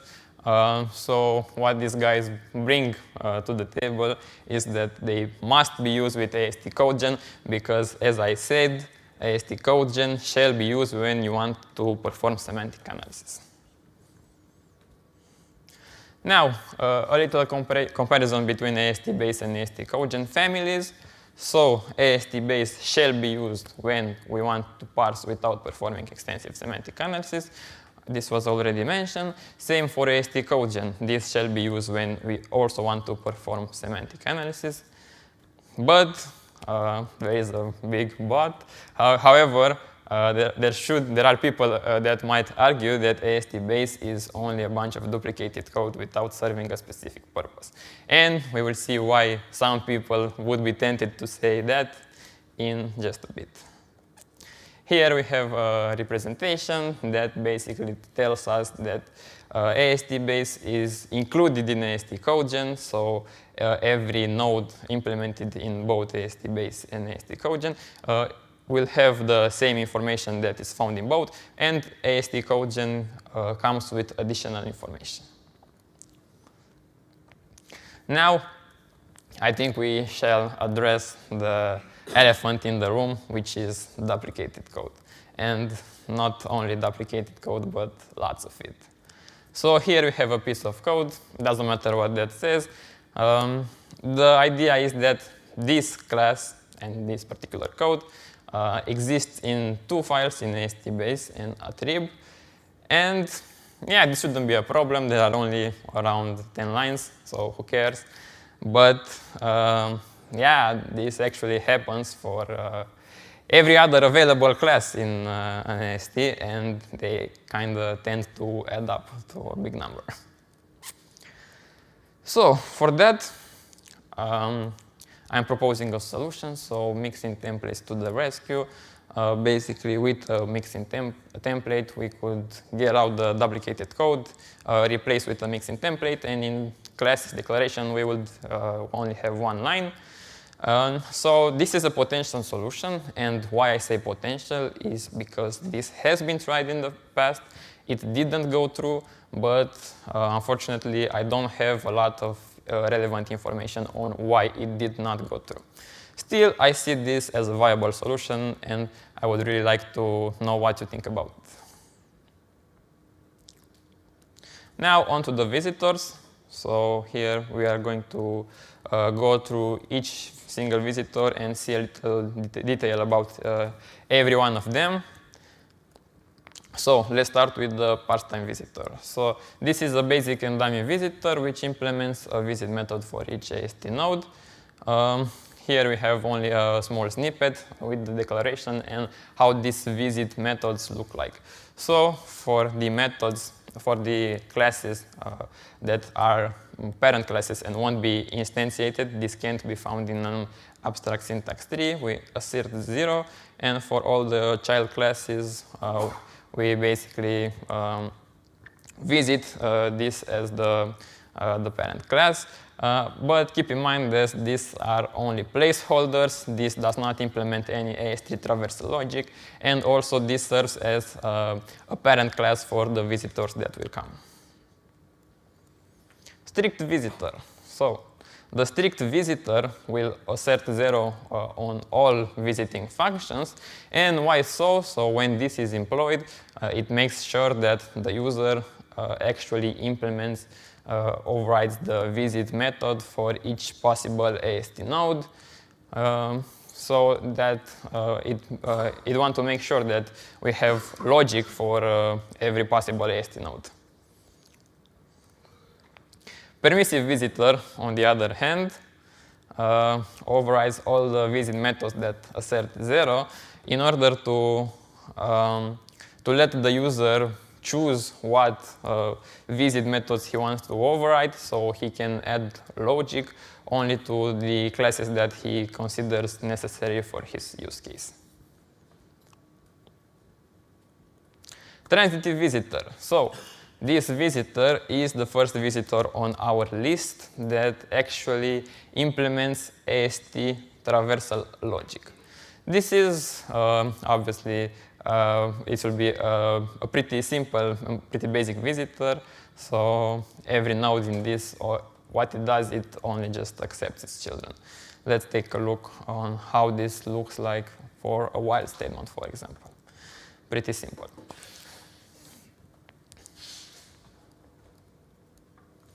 Semantic time visitors won't have a special dedicated slide for each other because what they do the exact same thing as their previous correspondence.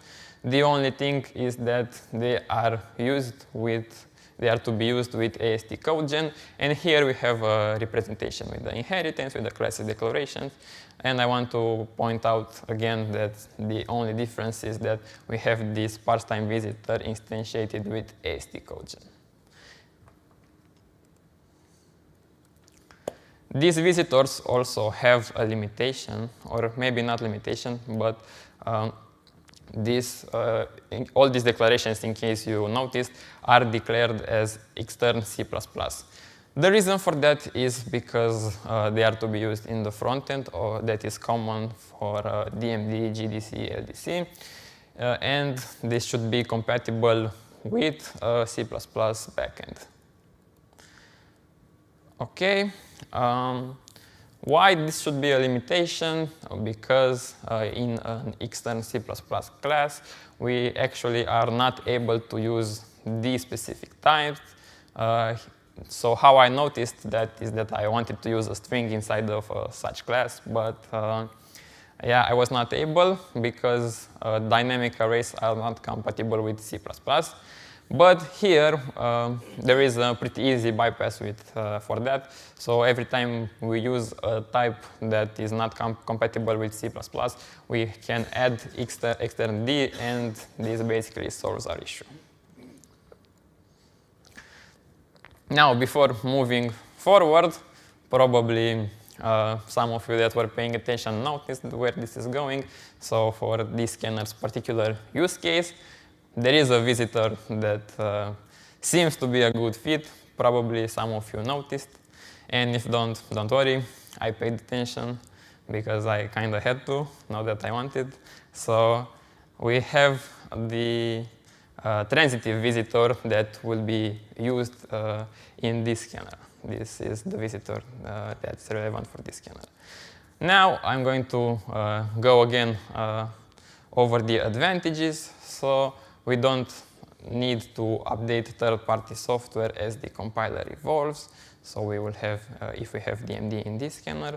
And also, this puts DMD as a library to the test because, as we are going to see in a bit, so there are still some parts that are lacking and parts that could be improved.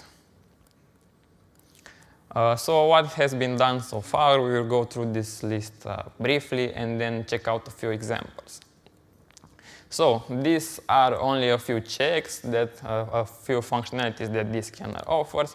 So in DScanner, you can print the imports in a file, and we have different style checks.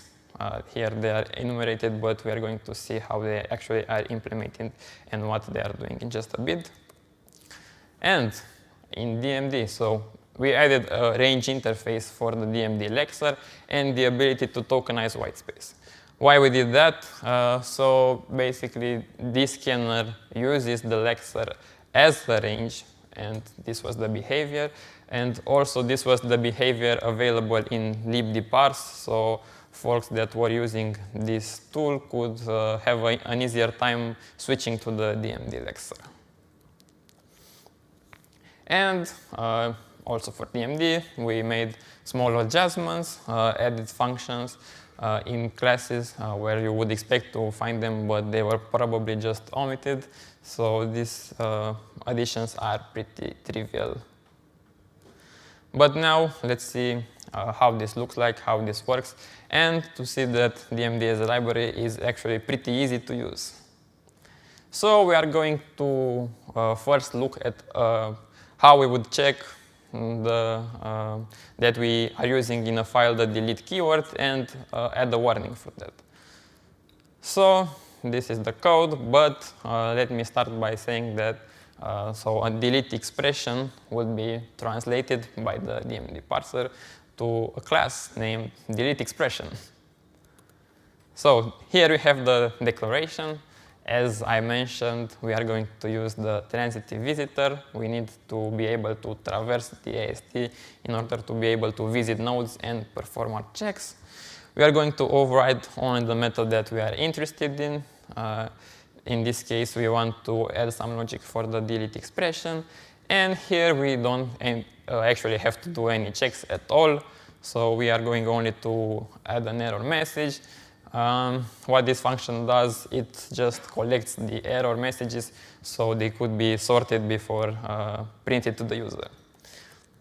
And by calling super.visit, this would be a common pattern for all the visit methods. So with this, we are calling the visit already offered to us by the transitive visitor. This is needed to continue to visit the children node of the current node. We don't want to stop at a node. On to the next example. So this check says that each and every unit test should be annotated either at safe or at system. Again, we're going to take a look at the code. So it is a bit similar. There are basically a lot of similarities. We have the class declaration that also extends the parse time transitive visitor. And for this, we want to override the visit method for a unit test declaration. Here, we would have to perform also a check. So it's not as easy as the previous example, but still not that complicated. So this is the actual check. So in the unit test class declaration, we have the logic that we need here. So in d.storage class, so this field storage class, store the information that we need. And ctc is an enum that also refers to the storage class. And this is basically a way of checking if the unit test is declared either at safe or at system. And if it isn't, we add the error message and continue with visiting the children nodes. The next check, so the next check signals unnecessary memory allocations in variables declared like this. We have an enum without a type declared as an array. How we would do that? Again, pretty similar. We have the visit. So this time, this declaration, this enum a equals something, would be translated to a variable declaration, a var declaration class. And so we want to override this method. We have the message, the error message that we have for every check, and the actual verification. So we need to ensure that this variable is declared as an array. We want to make sure that this is declared as an enum. That's the part with storage class. And we also want to make sure that there is no type to this variable. And as before, we collect the error message and continue with visiting the children nodes.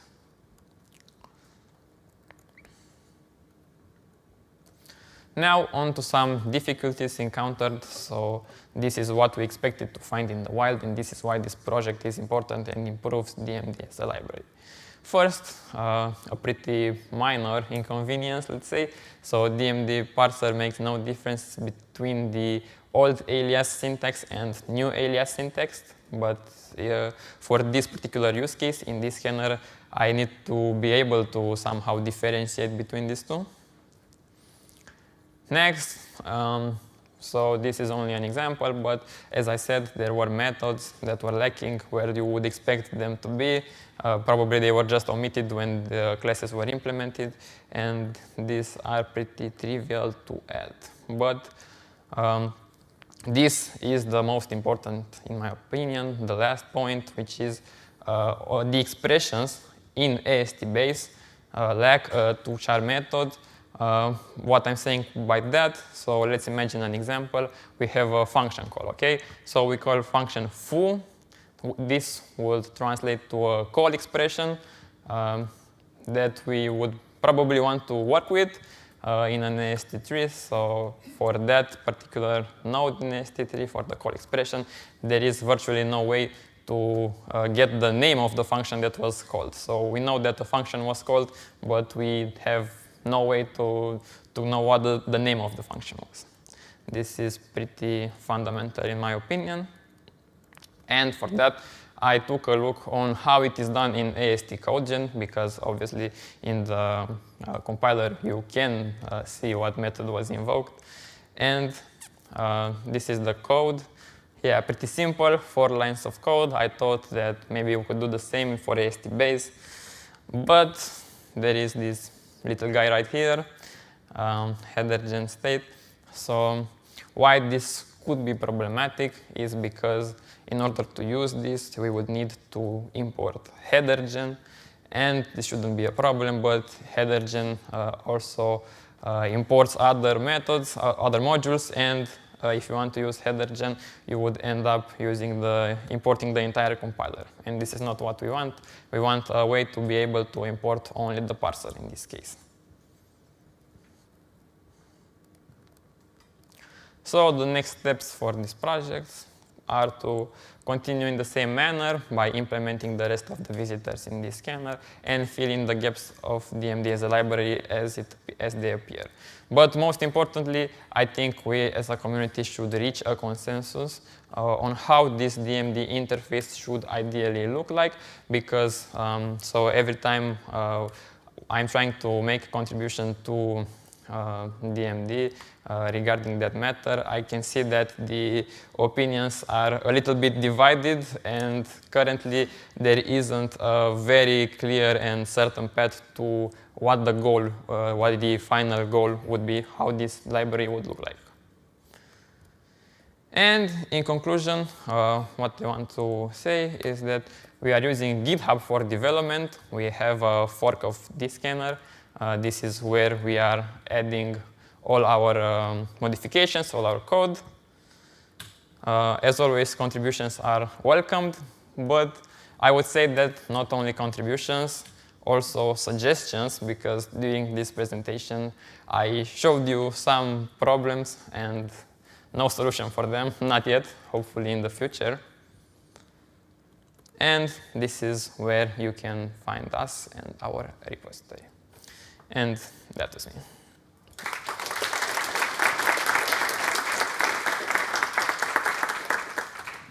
All right, you know the drill. Raise your hand if you got a... Ali, there we go. How many overridable visit methods are there currently and in the future? So you mean in DMD? Or in DScanner? You've shown some examples that added some checks, like the unit test doesn't have safe, etc. So if I want to add those checks myself, how would I figure out what kind of visit I should overload? Are there hundreds of those? How do I find that, figure them out as a user? Yeah, there are. I didn't count them, but there are hundreds of them. So basically, if you want as a user to use them, I think the easiest way is to first understand how the DMD parser works and how it creates the abstract syntax tree, because there are many classes, maybe not hundreds. I didn't count them, but there are a lot of them, and it would be good to know how this tree is formed. If you're using a different scanner library, there's a bit of flexibility for changes in syntax. For instance, if a new compiler comes out and adds a new syntax, then it's expected that everything will break, but if an existing syntax gets deprecated, then obviously I think the DMD frontend is going to no longer support it. So does that mean that DScanner is going to be coupled to a specific DMD version? So I think that we will have a stable version, but Yeah, normally this shouldn't be the case. Maybe if breaking changes are introduced, then yeah, DScanner in this case would depend on the DMD version. But in my view, I think that no, it won't depend on the DMD version. Only if there are really major changes in the language, maybe at syntax level or on how the syntax tree is created. So I'm going to barge in a bit. The thing is that we try to be as close as possible to the latest master in DMD. And that is because historically we've had problems in Phobos where, for example, if a deprecated syntax, if we use a deprecated syntax or something like that, then our Phobos PRQ would get stalled because DScanner needed to be updated, libdparse needed to be updated. So, of course, we aren't at the point where we have tag versions. The hope is that at some point we can integrate this into the official DScanner, and then we're just going to follow the release schedule there. Yeah, one of the issues you mentioned with the white spaces on the lexer and the equal on the alias on the parser, I had a suggestion on the compiler to templatize the lexer and the parser with the parser and lexer options, so you can configure them at compile time. Because this is already implemented. This is already implemented. Yeah, right now I think what is implemented is a version DMD lib. Yeah, correct. Yeah, so it's a problem with the version DMD lib because you force the users that use DMD lib to use that white space thing, and would be cool to switch to that parse options. Well, you are not forced to. There is a field, and you can choose if you want white spaces or not. Yeah, but it's at runtime. Yeah. Yeah, would be cool to have those at compile time. Yeah, I agree, but when modifying the lexer, so we should be really careful. Changes don't go pretty easy in the lexer. Yeah, and that's why I mentioned that we need more opinions on that. Yeah. All right, more questions, more questions.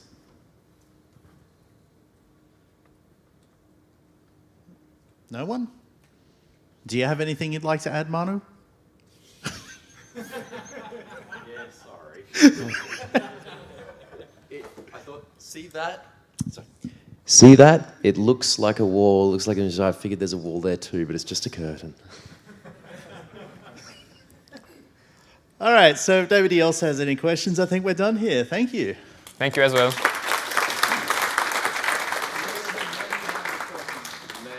All right, so good news, everybody. We have 2 hours for lunch. Woo!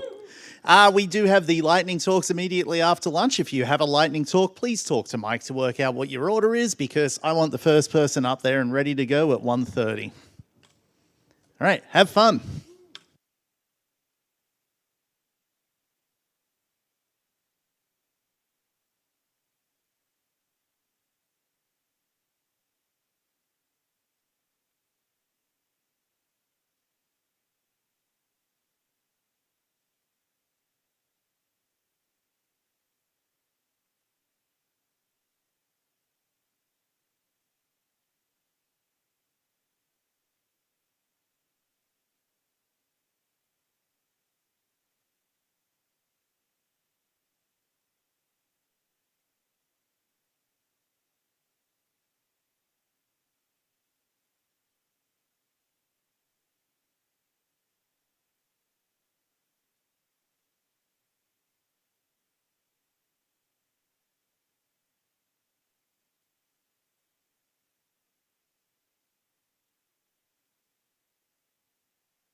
And it's 1:30. I hope you're all back. Well, nobody's saying they're not back, so I'm going to assume everybody's here. All right, so this is the lightning talk section. Every speaker up here has 5 minutes to say their piece, then we will remove them. Well, not remove them, no. We'll give them a chance to answer questions, but they got to get off the podium so the next person can set up. And yeah, you will see that there's a timer on here. Nobody else will, but this will also beep in my hand when it runs off, so. Okay, we can work something out, man. Anyway, pick up the mic. It's behind your laptop. Behind, yep. Cool. Flick the switch on for me. On the mic. Hello, hello. All right, sounds like we're all set up and ready to go. You guys ready? Yeah. Woo! All right, I'm going to be talking about the Snazzy decompiler. Your time starts now. All right, so I'm going to talk about this Snazzy decompiler, as mentioned. We're going to go pretty quick because it's a lightning talk. So what are the topics of the day? First, we need to thank Cybershadow for the Snazzy demand that is there, because it's really cool, it's really snazzy, and it's going to be the mascot of SDC going forward. We're going to talk about SDC's internal a bit, very high-level overview, because it's a lightning talk, and then talk about SDFMT. So it's a modern implementation of a decompiler. There is an auto-generated lexer. Then there is a context where you can store a bunch of stuff in it, like names and location and stuff like that, parser. The semantic analysis is based on fiber. Everybody that have messed with semantic 1, 2, 3 in DMD knows why it could be useful. And it uses a JIT to do CTFE. So the lexer, you basically you describe what you want it to do, and it generates a giant switch statement from hell that is literally, I think, like 70 kilobyte in size, something like that. You send your source code through that, and it finds all the tokens. It can optionally produce tokens for comments. That's very useful when you write tools that are not a compiler, but some other tools that needs to take comments into account. It can optionally decode on not strings, because same thing, depending on, if you want to do look ahead, for instance, well, you don't need to decode strings. It goes faster. Very easy to modify, fast, robust, and usable as standalone tool, and can be used to make lexer for the languages. SDC use JSON as a configuration format, for instance, and all the JSON parsing is done with the same lexer, the same lexer generator.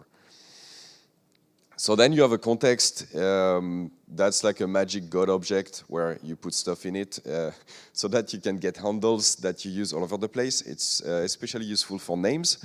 So compilers are full of strings that are the same all the time, like your variable names or function names or stuff like that. You're going to reuse them all over the place. And the compiler, for the most part, don't care what those strings are. It cares that they are the same, and it can look it up in hash table to do symbol lookups and stuff like that. The names are for humans. So the compiler can store the string in the context, give you an unique identifier, and you use it everywhere in the compiler. It keeps also track of sources, so sources of code, like files and mixins and stuff like that. Keep track of origin and whatnot. And most importantly, keeps track of locations. So as a result, it can give you a 32-bit handle for locations. With 2 of them, 64-bit, you can track a range in your source code. It's so small that you can keep track of the location of pretty much everything through the whole process, which is very useful when you want to output error messages, debug information, this kind of stuff.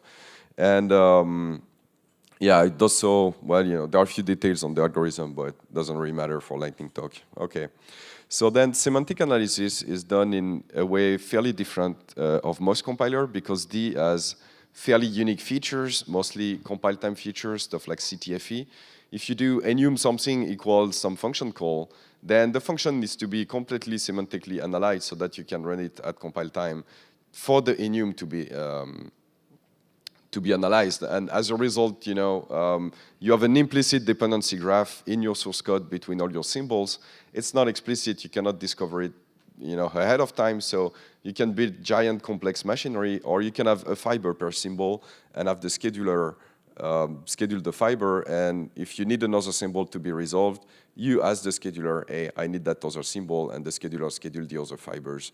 And it all was like magic. 1 minute? Okay, I'm not gonna do SDFMT then, that's fine. Yeah, so it used a JIT to do CTFE. Why? Because it already knows how to do codegen. It's a compiler, so it might as well do it for CTFE as well. The code is far simpler that way because it's the same code path now. You get dramatic performance gain for complex CTFA. For very trivial ones, you can do them via constant folding, so it doesn't matter. And so for this intermediate one, it's a bit slower. And in the same vein, you get SD unit that's going to run the unit test on your module, and that's going to be it, right? We're not going to talk about SFNT, all right? All right, remove your laptop, and we'll start taking questions from the audience.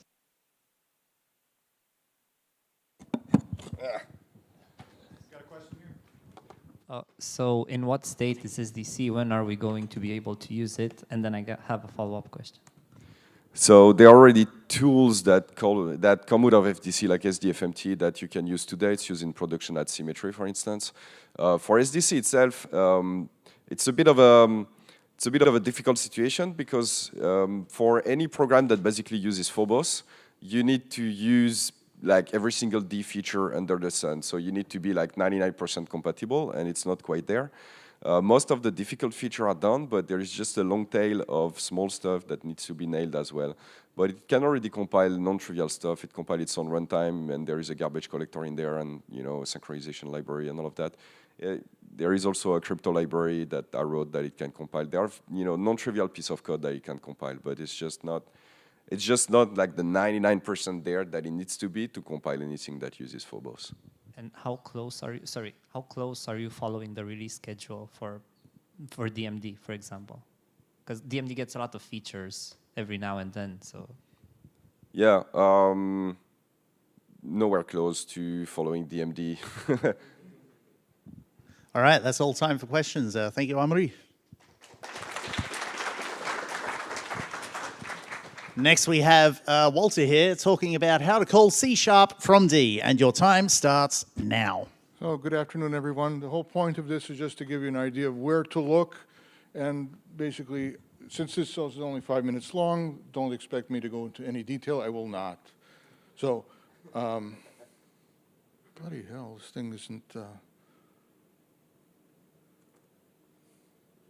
minor technical error here.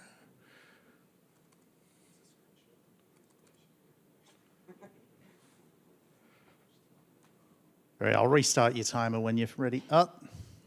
Okay. Time starts now. Okay, thanks very much. Generally, you should think, in my meager opinion, based on what I've done before, in many instances, not doing this in process would have been better. So I would say choose wisely when doing this.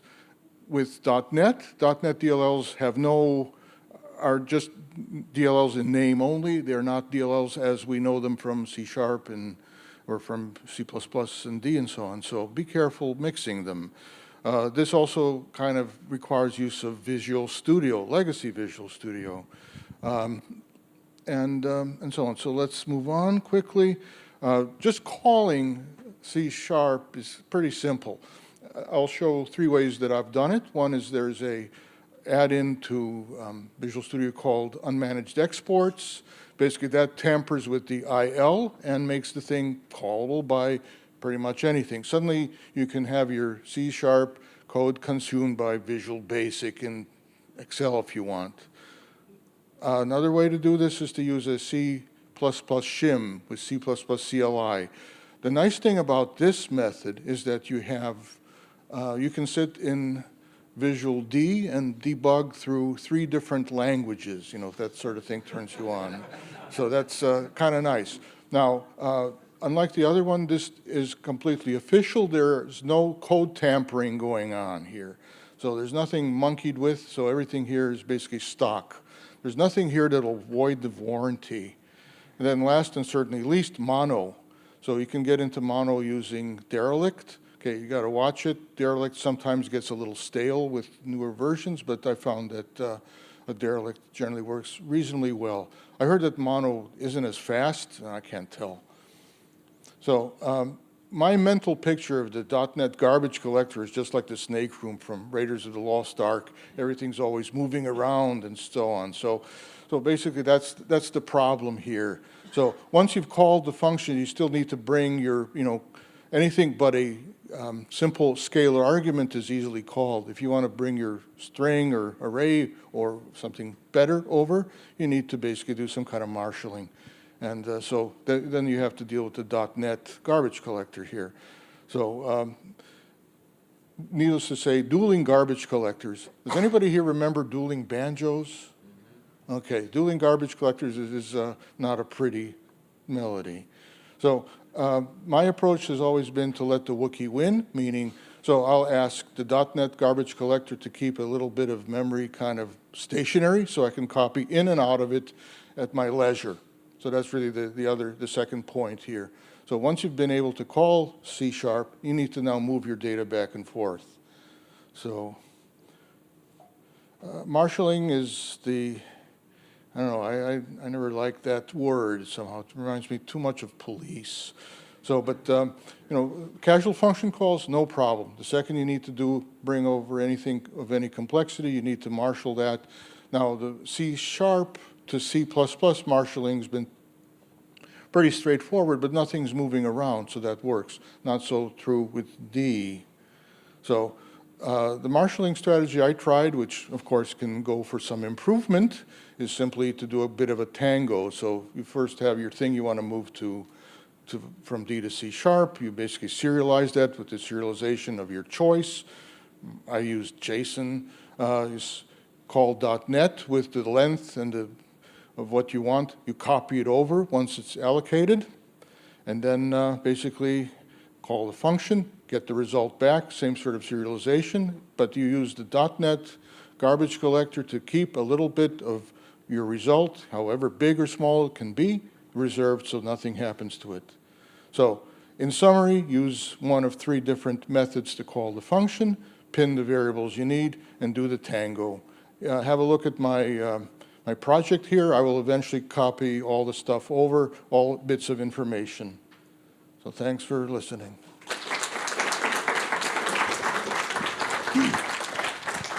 Excellent. Please remove your laptop and let's take some questions. Just 1 or 2. Come on, questions are meant to fill in the setup time here. So who's got one? Somebody must have one. No one? No one? Oh, here we go, finally. 1 question. Perfect. Did you measure the performance overhead of calling the FFI, calling a C# function from D? No, I didn't. The fact is that I could do, it's like the dog walking on its hind legs. It does it at all.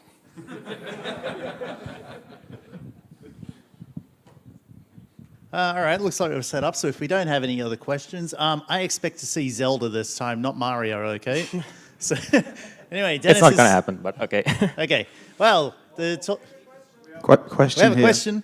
Okay, I guess we can maybe do this. Yeah, would you actually suggest doing this in production or not?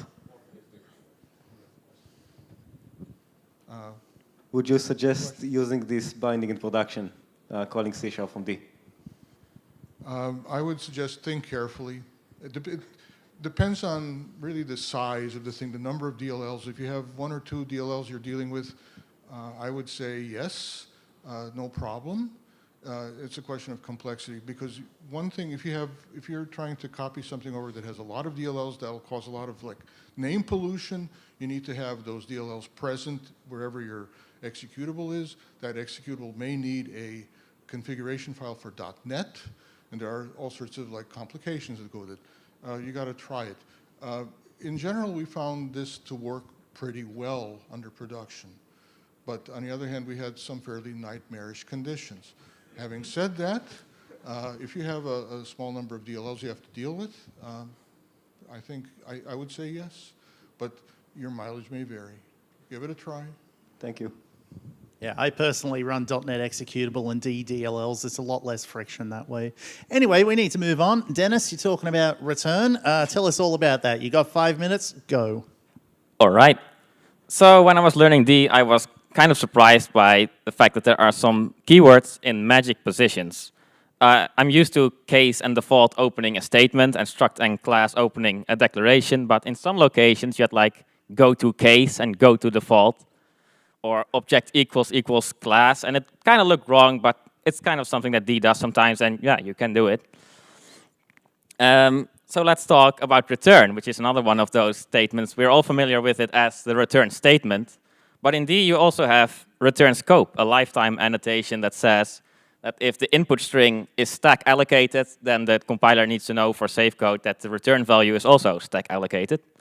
And arguably, it shouldn't allow it according to the spec, but you can omit the scope to still infer return scope. And if you have a struct member function, even if there's no parameter list, there's always this hidden parameter, this, that's used to access the struct fields. And if you want attributes to apply to that hidden parameter, like const or return, you put it after the parameter list, which kind of looks weird. Similar to member functions, there's also delegates, which if you take the address of a member function, you get a delegate. And you can also have a nested function, which also has a hidden pointer that instead of pointing to struct fields, it points to the stack frame and the local variables on the stack frame.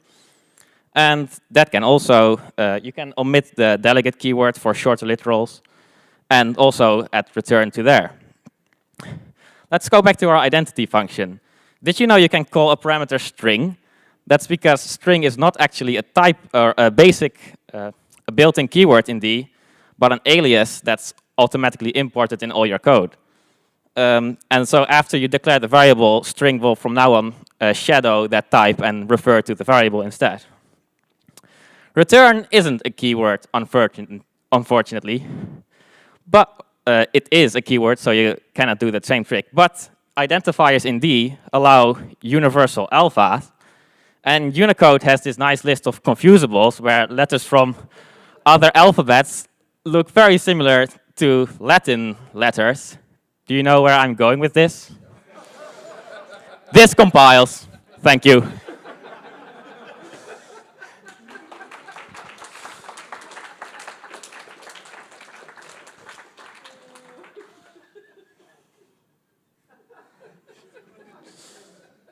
So you're done? Yep. All right. Yeah. Now, I'm happy to leave this up for another minute. What do you guys think? Yeah, well, we clearly got questions. So. I got insane working on DIP 1000 bugs. That's why I did this. Will we be seeing you in The Hague regarding this? Yeah, start taking your laptop down, man. Yep. Okay, well, thank you for that, Dennis. If we've got other questions, line them up. I think Manu asked, why did you do this? You want to answer the question? Yeah. Can you send me the It's the just code like snippet? I work on DIP 1000 bugs, and the syntax is very confusing, so I know how like people are confused with return, return ref, scope return, return scope, so I thought it would be fun to kind of highlight it. Yeah. Can you send the code snippet? Hmm? Can you send the code snippet? Okay, I will do.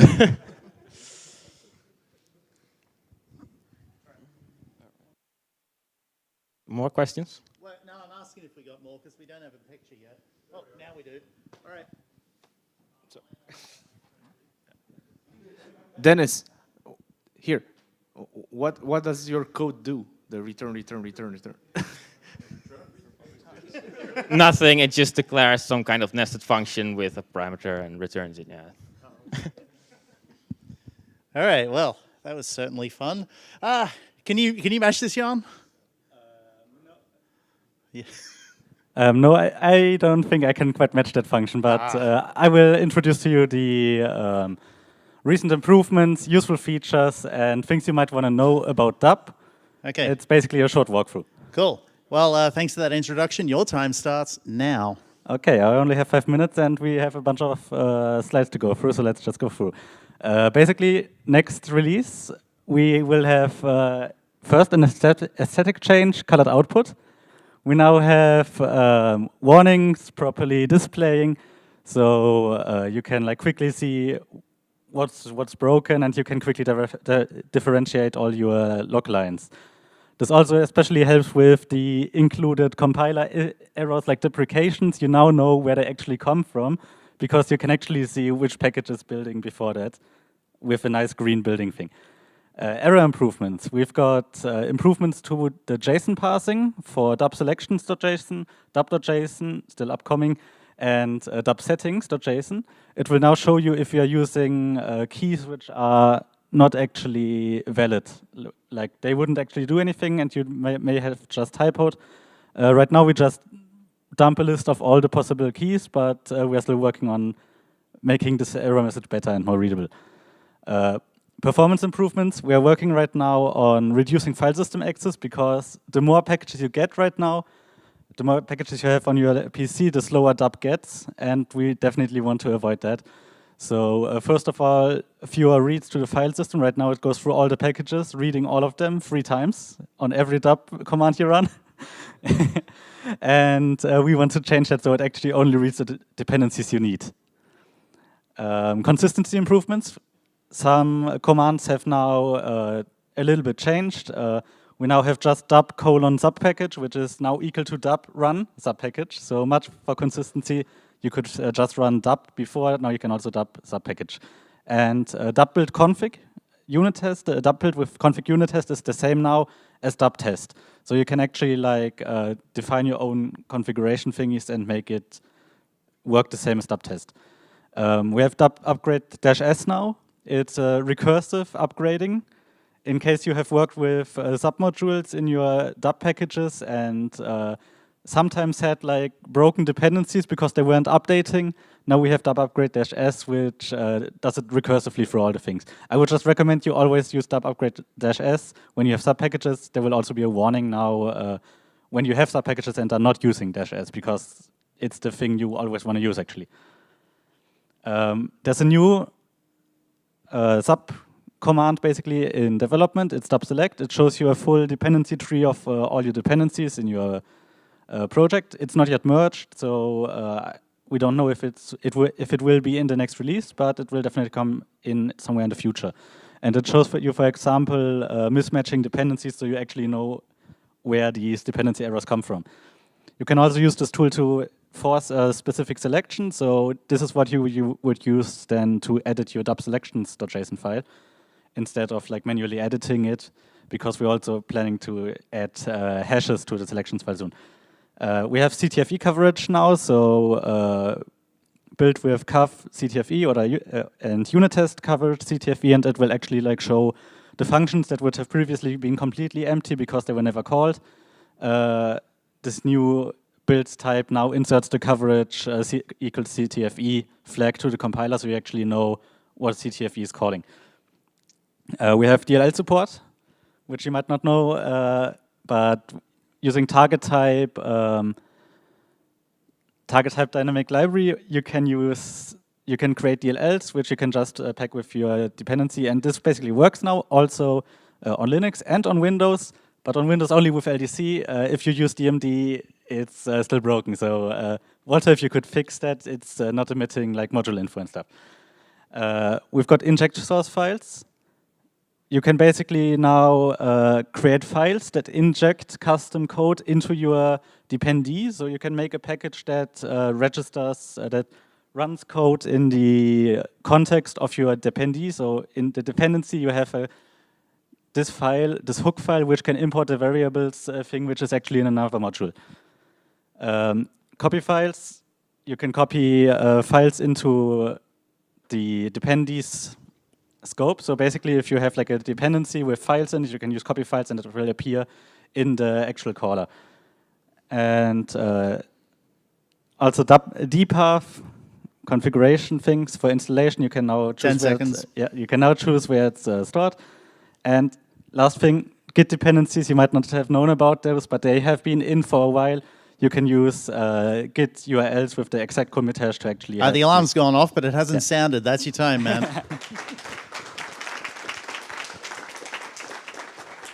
Yeah, Mike, I don't know what your pad's doing here, but let's get the next person up and take some questions. It's Razvan next, I think. Yes. Question here. You mentioned the support for Git dependencies. When a Git dependency requires authentication, like a private repository in GitHub, is it possible to access it? I'm not quite sure about that. If you can put the username and the password in the URL, it's probably possible.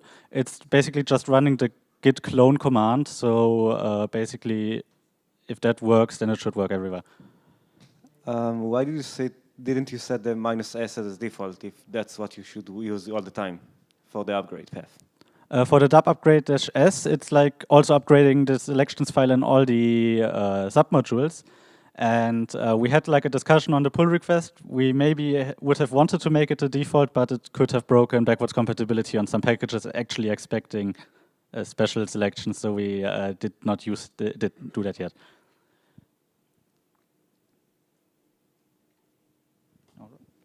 All right, I think we can do one more question while we work out what's going on up here. No, we've got it. If there's no more questions, wait. All right, let's do it.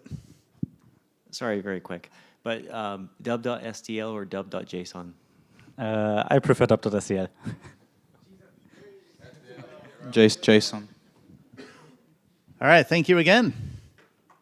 And let's kick it off then. D charts, technical analysis. Razvan, take it away. Your time starts now.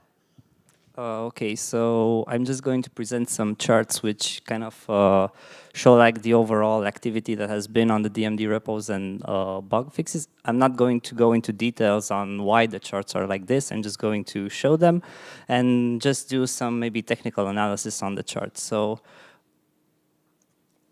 these are the DMD PRs. So as you can see, since DMD has been listed on GitHub in 2011, we have had a bullish activity, and then we entered bear territory.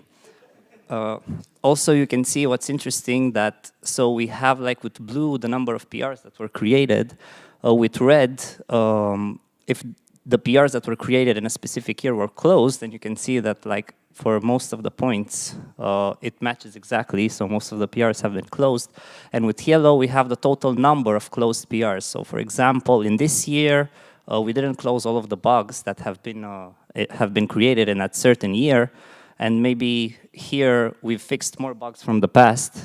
So essentially, it seems that the activity closely follows. So right now, we have like 200 open PRs in DMD, which are mostly coming from the back.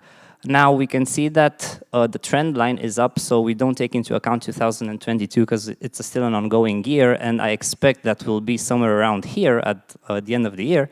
And we can see that this pattern is closely followed, right? So we have 4 years in which we enter in bearish territory, but then we kind of recover. So I expect that in 2023 will be somewhere around here, right? Okay, next, Runtime also has had a major support line here, but it has broken into bearish territory for some time, and since Runtime has been merged into DMD, we expect that it's probably going to go bankrupt. So, Phobos, on the other hand, also has seen bullish territory, has been in bullish territory, but for some time it's been going down. This could also be seen as maybe Phobos is being stabilized, or maybe we are lacking contributors. I don't know because I didn't really research that, but anyway, I wouldn't suggest being bullish on Phobos right now. Now let's take a look on how the bugs look. So I just took this chart from Bugzilla. Apparently Bugzilla can generate some stats. So this is the total number of bugs that has been reported with the new label across the years. So we can see that we've had an increase of reports up until 2016, 2017, where actually we've started to normalize. So I expect that we are going to get down in the following years, or maybe just have a few years where this is like a flat. But then it should probably go down because I guess like most of the bugs have already been reported, that since we're stabilizing, we're not going to have too many new features, then yeah, we basically have all of the bugs. However, you can see that like the number of fixed bugs. So with red, we have like the total number of fixed bugs, whereas with the other colors, we have basically the number of bugs that have been closed with a specific attribute. So we can see that resolved is like fixed is this line that it's continually growing and has been constantly growing. So if we take a look back at the number of issues that are being reported, we can see that we have constantly been fixing bugs. So if these trends continue to this way, then we're going to have like less bugs. So yeah, I don't have any more charts, but if I still have some time, I'm going to maybe make use of it and to tell you that we have like this summer school that we usually do, and we've created some materials which are all on GitHub. There are like materials for beginner deprogrammers. I didn't put a link here, but I'll probably put it, I don't know, on the forums. So if you want to maybe drop by and give us some feedback, that would be great. Thanks.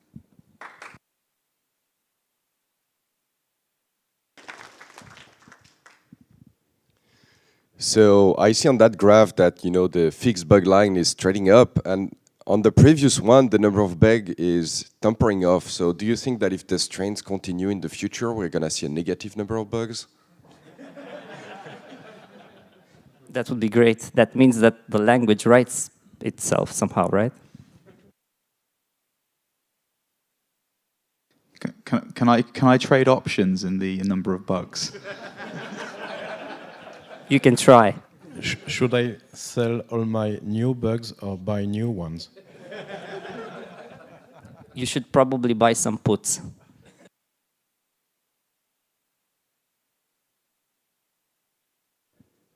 We've got some dead time. Let's have some more questions. Is this good for crypto? We couldn't establish any relationship between like the crypto market and the DMD stock. Was that D-Man coin?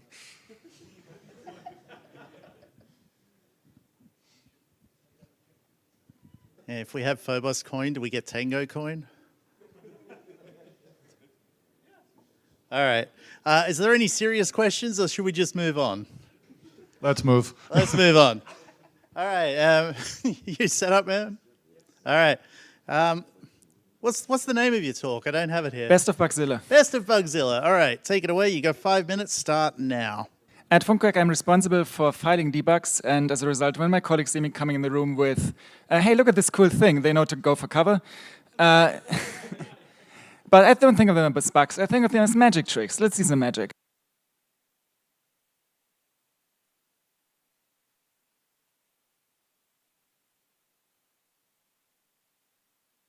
Maybe need to put down the mic a lot. Okay, this is newspaper style. So in newspaper style, we first write what we need and then we implement it. So I want to print the type of something.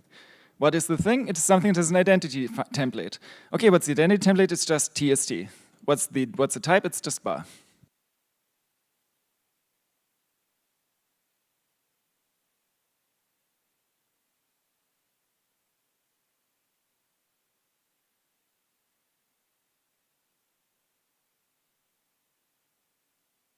You're going to need to pick your microphone up. Okay, do it again, because it was so beautiful. Now we get a different type. What? All right, next one. This one is called Cataclysm. Let's see what's in it. Here you go. Okay. This is called Cataclysm. Why is it called Cataclysm? It's Hello World. Yeah, ignore that. God damn it.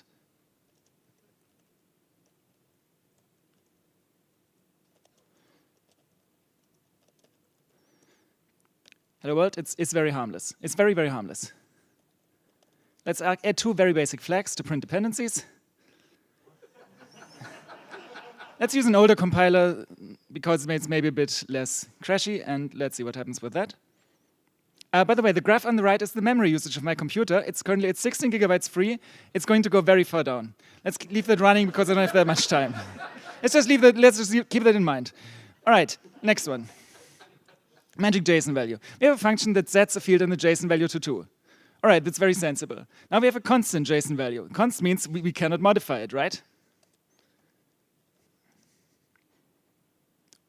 whoa, that's weird, but surely it can't work at runtime, right? What? Okay, next. This one's called daemon. There's a thing called daemon threads. That sounds scary. Let's do the most unscary thing. Oh, hey, by the way, it finished with a crash. Very nice. Let's do the most unscary thing we can probably imagine that uses daemon threads. It's this file. It just starts a daemon thread and it quits immediately because the program exits. God fucking damn it. I should have prepared for this better. All right, there we go. Does it work? Yeah, it works, but does it work if I run it 1,000 times?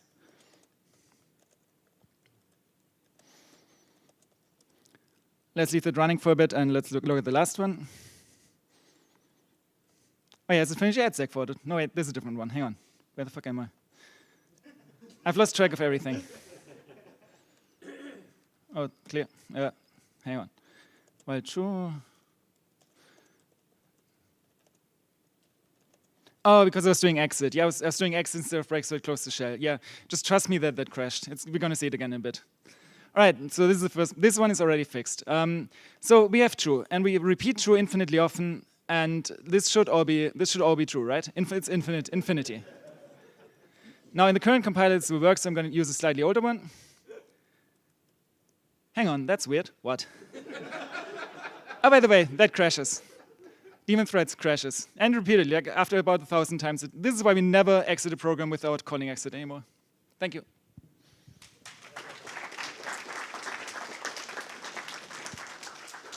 Oh, that was an experience holding up that microphone. Do we have any questions?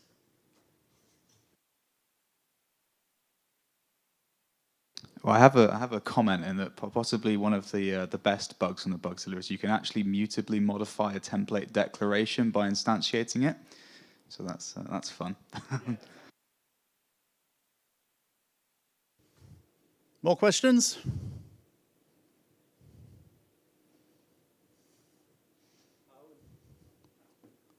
How and why?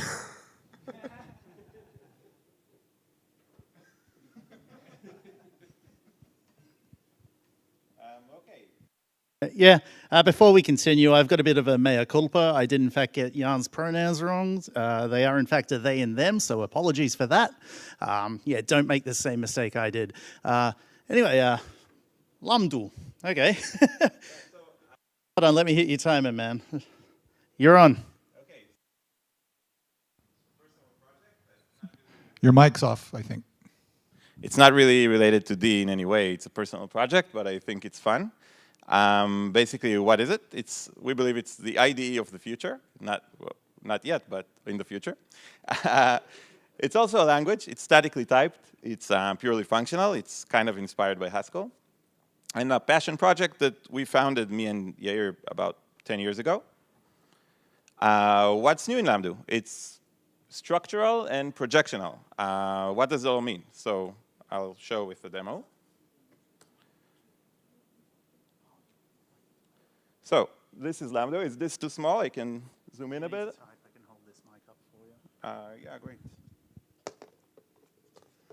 OK, so let's do an example. Like, we all know that functional programming languages are basically programs to write factorial, right? That's what they're used for. So I'll start with that. Like, factorial of, let's say, let it choose the variable name. Then I check if it's 0, right? And then, oh, it's now num. It's renamed based on the type. So now I'll be basically, the base case is 1, and the recursive case, up, caps lock, now minus 1. Now I can basically activate factorial for, let's say, 5. I'll apply it. And there you go. You have basically like a spreadsheet. You see all of the sub-expression values, and you can basically page in and see what happened during each invocation. Let's use maybe, like in a spreadsheet, maybe I edit this base case to 2, and immediately see what happens. Yeah, the result updates immediately. Let's do the second thing that functional programming languages know how to do, which is Fibonacci sequence. Oh, sorry, I should have. So how do you generate the Fibonacci sequence efficiently? I don't want to use the exponential solution that blows up in 20 or so. I want to use the efficient one. So I'll use a pair that basically goes over the sequence. I'll use a function called iterate. It's inspired by the iterate function in the library of Haskell.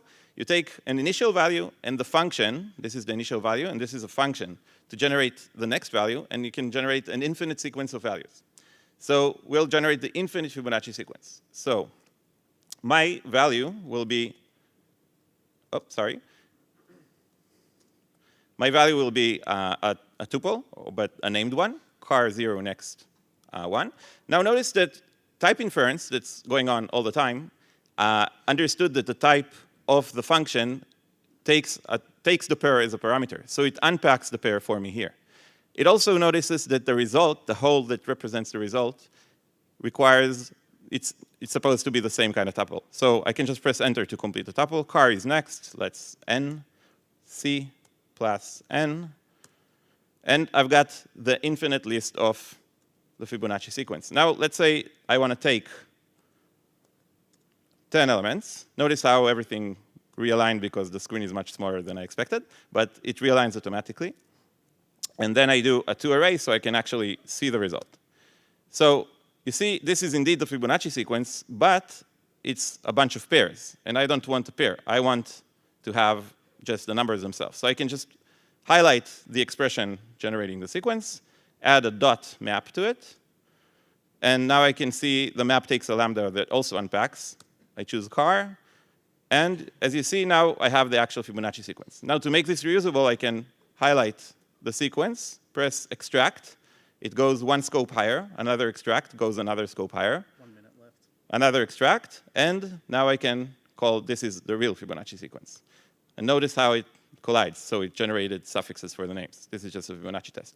Now yesterday, I think Walter talked about programming in different internationalizations and languages. So here in Lamdu, the code is not really text. It looks like text, but it's structural. So I can just switch to Espanol, switch to Italiano. So now the same code is in Italian. So this was actually contributed, I don't know Italian, but it's the corrento is porissimo, and I have no idea how to pronounce this stuff. So, prossimo. So yeah, so if I move to Hebrew, it's all right to left now. And you can also basically switch back to English. And then I can go and disable some sugars. For example, maybe I disable the apply sugar so you can see all applies are actually applies of records, but they're just displayed nicely as applies with keyword arguments. And that's time. How's your name pronounced? I forgot your name. Okay, so I forgot to announce that this was Eyal that is giving everybody a talk. Does anybody have any questions for him? Anybody? Yes, one up the back. What's that implemented in? We wrote it in Haskell. Like my favorite systems programming language is D, but my favorite high-level applications programming language is Haskell right now. So we use Haskell and OpenGL for the graphics. I think we can do one more question before we kick Ali's off. We can do 2 more, yeah. Oh, that wasn't you getting a question, was it, Max? No? All right, hold on. Sorry, my legs don't work so good these days. What is usage in production or any app or something? Well, I wouldn't recommend it for production just yet. My partner, Yair, who founded the project with me, he's actually using it for real stuff. He likes acro yoga, and he manages the web app. The backend is written in Lamdu. So you can do real stuff, but in 5 minutes I can't really show. But it's not really ready for production. All right, yeah, I think that's it. Pass the microphone over. Yeah, flick the switch on. Yeah, we're good now. Excellent. Okay, we're having timer issues, so let's see how this works. What's your talk called, Ali? The talk is about caching range elements. All right, excellent. And you got 5 minutes to talk about it starting now. So there's a common question you may have asked yourself. If you append to an array, how many times do you get reallocations and copying the existing element? And looking at this 10 million elements, it's around 23 or 24 you might expect from conventional growth factors. But in fact, and you can write a program to test for it. You can add the element, check for the capacity change. If your array's capacity changed, your array needed to allocate memory, but then you will find it sometimes pointer didn't change. This is because the D runtime is so smart. Instead of insisting on a growth factor, it will look at the next bytes. If they are not used in that page of memory, the growth factor will just use the capacity, however many bytes are there, elements are there. So if you run that program, you will realize that there are tons of in-place expansions in the memory, and no matter what, how many threads you run this test yourself, you will be surprised. It's very efficient. And you see, instead of 23, 24, you get only 18. And there are some growth factors which grow just by 1 sometimes. So my good friend and colleague Yannis, instead of using my imperative style for loop, he wanted to do the same exact test with functional style. He started with iota n. In a map function, he appended an element to the array, and then he returned a data information of the pointer and the capacity pair of the array at that time. And then he created a sliding window on the source, and sliding window is just looking at elements, in this case 2 elements at a time, shifting. And because the elements of what slide is looking at are not constant elements, map is generating all the elements. Okay, now I'm going down to my place. Now there, for that one, the 2 slides will execute the map twice. And in the end, look at the bottom, instead of getting n number of elements in your array, you get 2n minus 1 elements. And then he came to me, Yannis came to me, saying, how come this is happening? Because it works in Rust.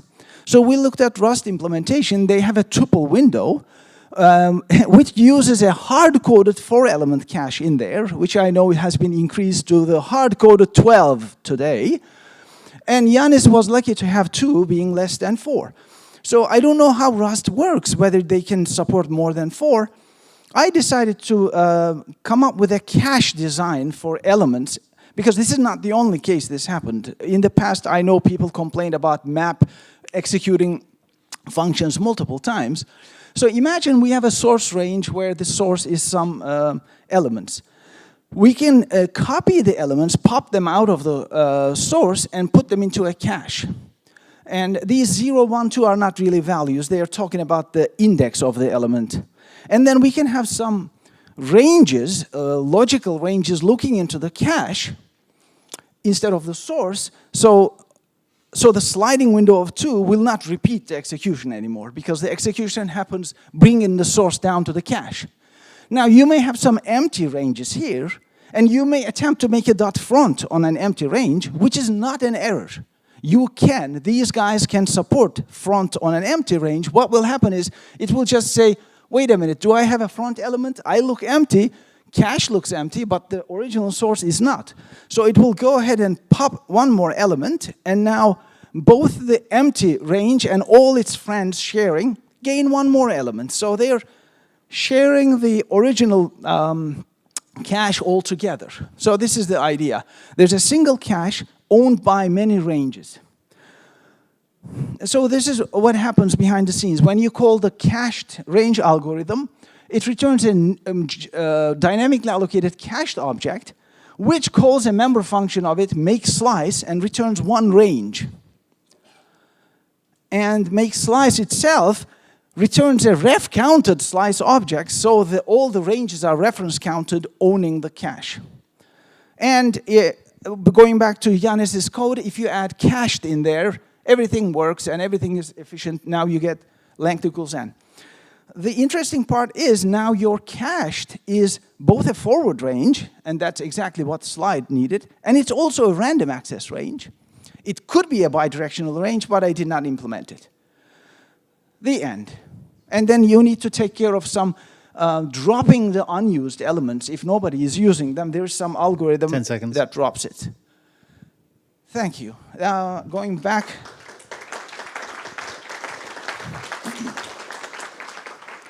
I need more time on this to release it, not released yet. And there is also a cache which doesn't work because it caches one.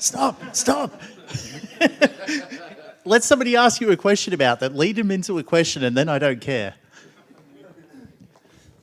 Hey, Ali, how much time do you need to complete this? 2 more weeks, probably, just to be sure. Cool. Yeah. Any more questions? We have a question? I hear there was something that didn't work. Tell me more about that.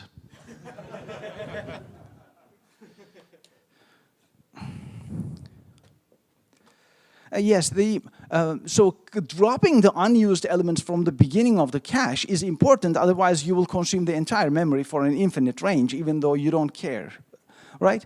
So there I had an opportune moment to drop those elements, and that's when the array length equals capacity. So the cache elements length equals capacity means I'm about to copy my cached elements somewhere, now it's the time to drop them.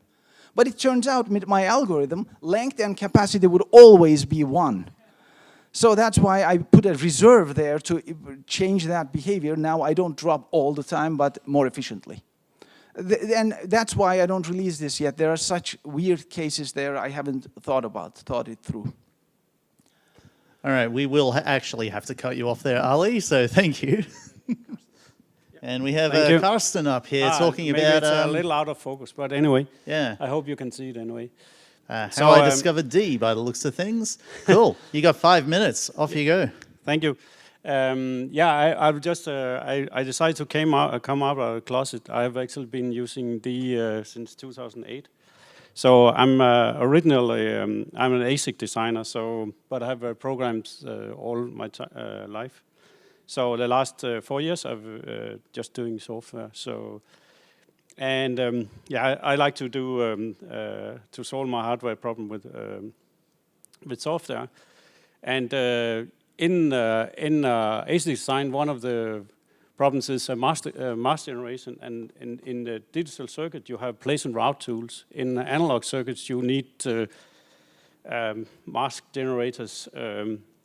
In modern EDA tools, you'd often use some manual process or something called a GDS2 compiler, which is actually, GDS2 is just a file format for layouts. And this is typical what you have. You have a transistor, and then you need to do something like this, where you have a gate and a drain and source, and so on. And there's actually a very nice data structure for doing this, very simple, because all layouts is actually 90 degrees. So you can make a data structure where you have 4 pointers, you have an X coordinate, and then you have 4 pointers, so you always point to the next rectangle. So you can just ask this polygon for the X and Y coordinate. So it's a very easy way to traverse a data structure in layout.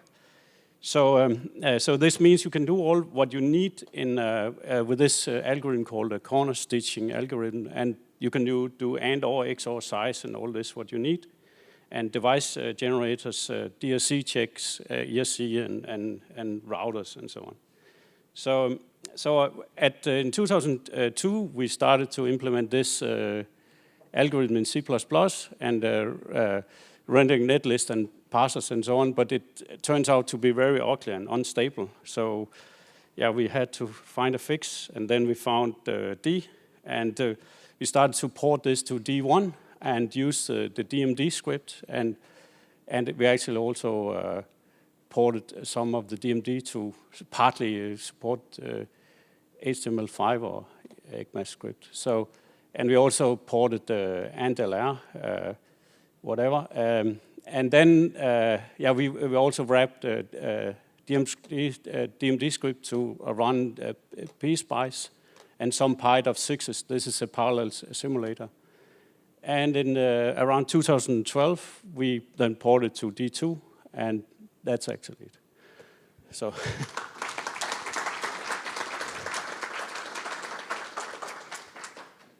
Okay, any questions?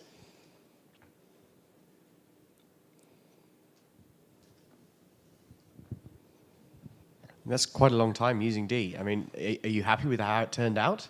Yeah, I'm actually very happy with D2. It's I was thinking in the beginning, I was actually writing D1 as a Java-like, right? And I didn't really I was just, and actually NDLR was very easy to port to D because I just used it. I just nearly just passed it around. So yeah, and then and a good thing with the tool was actually that we used DMD script instead of a virtual machine. So everything was running in D. It was much easier to handle. So this was your company started using D in 2008? Yeah. Not just you. Yeah. So I wonder then if Funkwerk still has the title of the first D shop. We'll have to find that out. We didn't know about anybody else back then except Funkwerk and Sociomantic. Yeah, but it was an internal tool. It wasn't. It was just to solve internal problem. We didn't sell it. It was just. Yeah, that's fine. That's fine. Internal's perfectly cromulent use. It doesn't have to be user friendly. It does have to work. Whose phone is that? Yeah. All right. Do they want to ask questions? Any other questions? No, I guess not. Well, the good news, I guess, is that that is the end of the lightning talk. So thank you, everyone.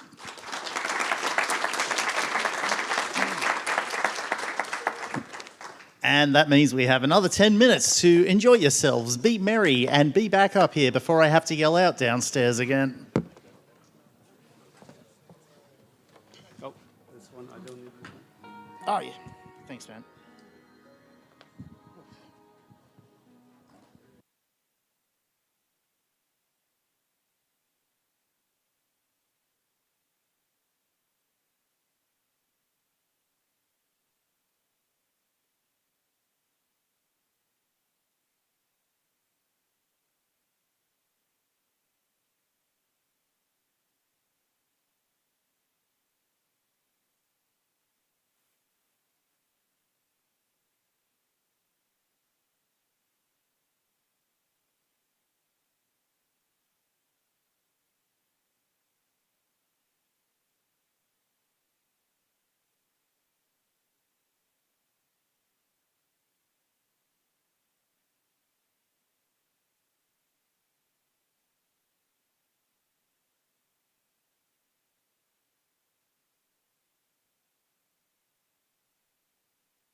kind of pace what I'm talking. You managed already to break your mic? Yeah, it's just, yeah, Ali, it looks like, yeah, we've got a challenger for your title here. So we've already had Teo here do the Ali maneuver, so the idea is that he's just not going to do it during his talk. So all right, so how's your afternoon going, everybody? What's your overall opinion of the lightning talks?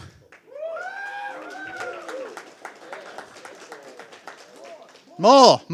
Ali, you've already had one talk and a lightning talk. What else do you need? All right, so let's keep things rolling. Teo here is a first-time DConf speaker. Thanks.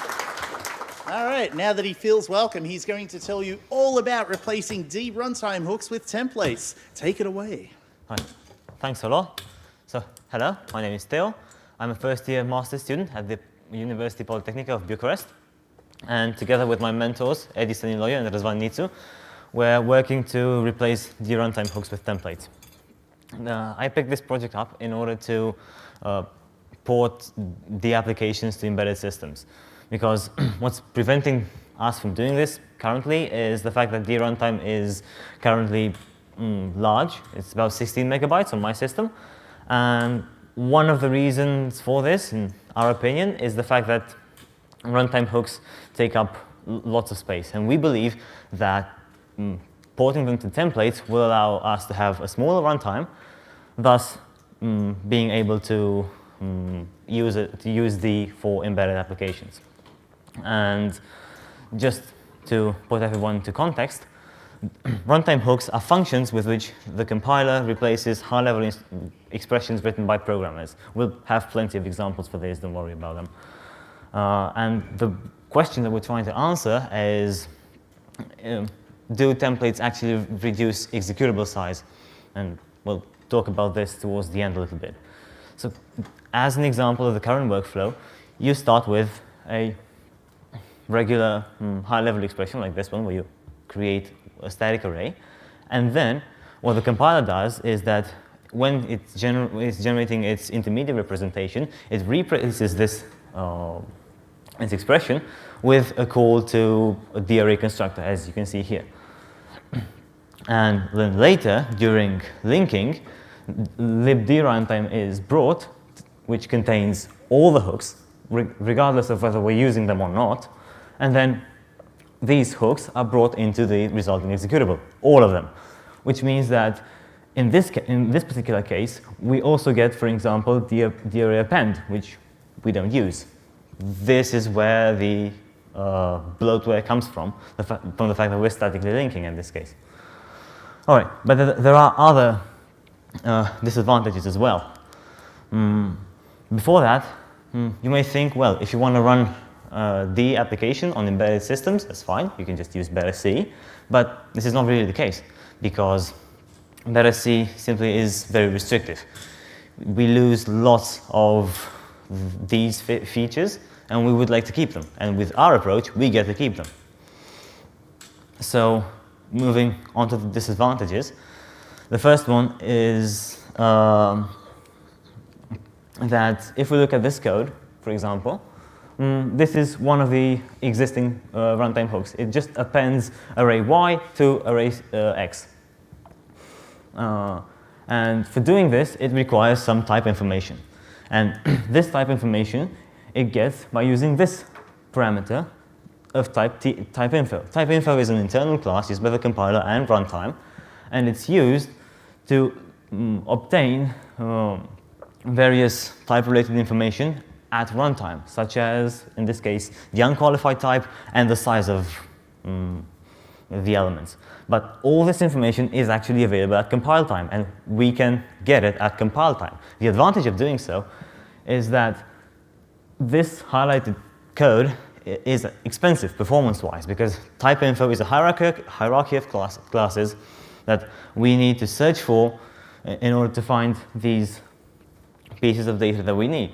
So if we simply remove this code from the runtime and just replace it with compiler-inserted data, we could move all this underperforming code to the compiler, which is where it should be. And now, if we move to the signature of the hook, you can see that it receives 2 byte arrays as parameters. But in reality, those parameters, those arrays are typed. So they all have their types. But in this case, being byte arrays, the compiler can't do any type checks on them. And for this reason, these hooks are a bit unsafe. Similarly enough, the return type is void array, which is also on the unsafe side. And then furthermore, if we look at what the hook does essentially is that it extends array X so that now it has room for the elements in Y, and then it memcopies the elements in Y to X, and then calls the post bits of those elements. But in case the type defines a copy constructor, that copy constructor isn't called. So we can also cover that case in our approach. Basically, if you put it all together, there's plenty of room for improvement on this hook, and the situation is pretty similar with the others. So now, one other disadvantage comes from maintainability. If you look at this backend lowering, this is how the call to the array append is made in the compiler's backend. And just by a quick show of hands, who can quickly, like in 1 second from looking at this, tell what this code does? All right, so you can. Cool. All right, all right, 2 people, thanks. Well, that's an answer too. All right, now compare this code with this code, right? So which of you thinks that the code on the left is more readable and easier to maintain? All right, so quite a few hands. I think I got my point across. Yeah, on my left. Yes. Yeah, you're right. You're right, yeah. So the front-end lowering is easier to maintain, thus likely to be less buggy. All right. So to put it all into perspective, what we want is that the applications only use that the hooks, only carry on the hooks that they use, right? No extra baggage. For this, we convert each hook to a template, so that in the resulting executable file, each hook becomes a template instance. This allows us to type check the template arguments and the type that they return. In addition, we want to remove the usage of type info from templates and leverage that information at compile time, which will increase performance because we now save up on runtime computations. We don't do typecasts and stuff like that. All right, and obviously, as I've just showed you, we want to improve maintainability by moving the lowering to the front end. And one thing that will become a pain for us in the future, and it already has, is the fact that compile times do increase, and we'll talk about this towards the end. But we will be trying to decrease, to somehow get them to decrease, and at least keep them manageable, because doing more semantic analysis is definitely going to result in longer compilation. All right. So at this point, you're probably thinking that people must have taken this project up. I mean, the benefits are obvious. Yes, you do have longer compile times, but you have shorter running times, and this sounds like a good trade-off, at least in my opinion. So the truth is that people have tried it, and they've made good progress, and I'm trying to make a shout-out to them, although they're not here. So the first was Lucia Kojokaro, also from my university. And in 2017, she worked and she successfully converted 3 runtime hooks to templates. One being compare, it just compares in orders arrays. The other one is equals, and it compares and checks if arrays are equal. And the last one is kind of nice. It replaces switch conditions when the cases are strings with switch conditions where the cases are integers, so that now you can binary search across them. And then Dan Prinzel came in 2019 for his GSOC project, and he successfully lowered the array set length, which is a great thing. And he also started working on other hooks that I later picked up, and I'm finishing right now. All right, so you see, the progress in this field has been somewhat slow. This is because in order to change lowerings, you need knowledge of compiler internals, which is not necessarily an easy thing. But the most important thing that we need to consider and to keep in mind when converting hooks to templates is the fact that they have to be absolutely transparent to the user. So no matter what the hook does, the user shouldn't know it's there. And this becomes the pain at some point, and I'll show you some examples later. So essentially, what we propose is to start from regular D code. Then, in the semantic analysis phase, so in the front end, the compiler should pick the hook up as a template, create a call to it, so that after linking, the executable file only contains that instance of the hook. As a disclaimer, I know that hook should have a mangled name, but it would have been too long for this drawing, and it would have simply been less readable, so I just chose to show it like that. All right, so now we'll get small executables as a result. All right, so now I'm going to share with you some of the challenges that we faced and the solutions that we found for them. Maybe you will work on converting hooks to templates yourselves, why not? Or probably you've also had to deal with similar errors, and this, in my experience, will prove helpful to you. And anyway, they're fun stories, and they're quite good lessons in general. So as a statistic, there are 38 hooks in total. This is the full list. My peers have already converted 4 of them to templates, and we have converted 9 to templates, and these are the lists.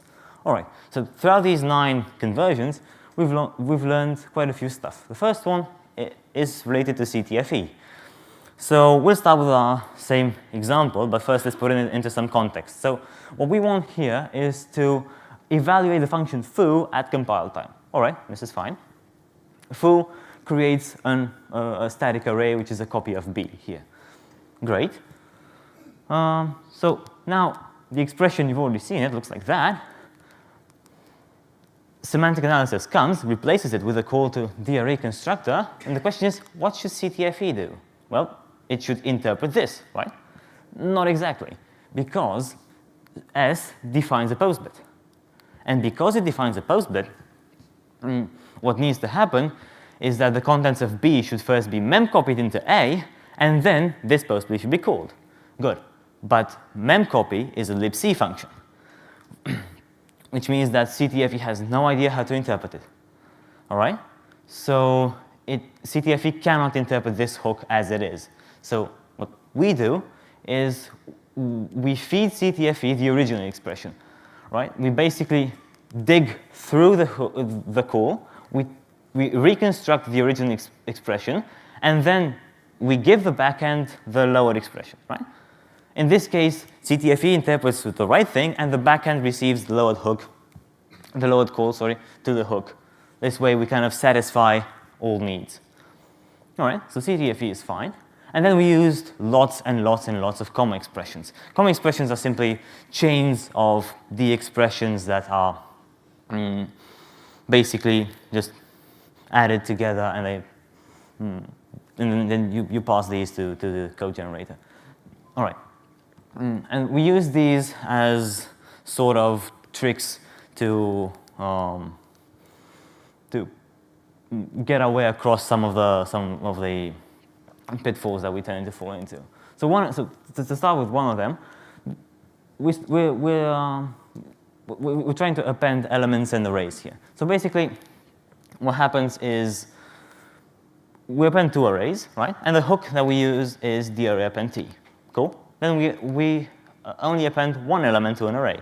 And we thought, well, why not use the same hook? Because you can get this done with a static if and check whether this parameter is an array or an element, right?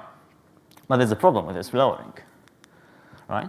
So this works fine when the right-hand side is an L value, as it's here and here.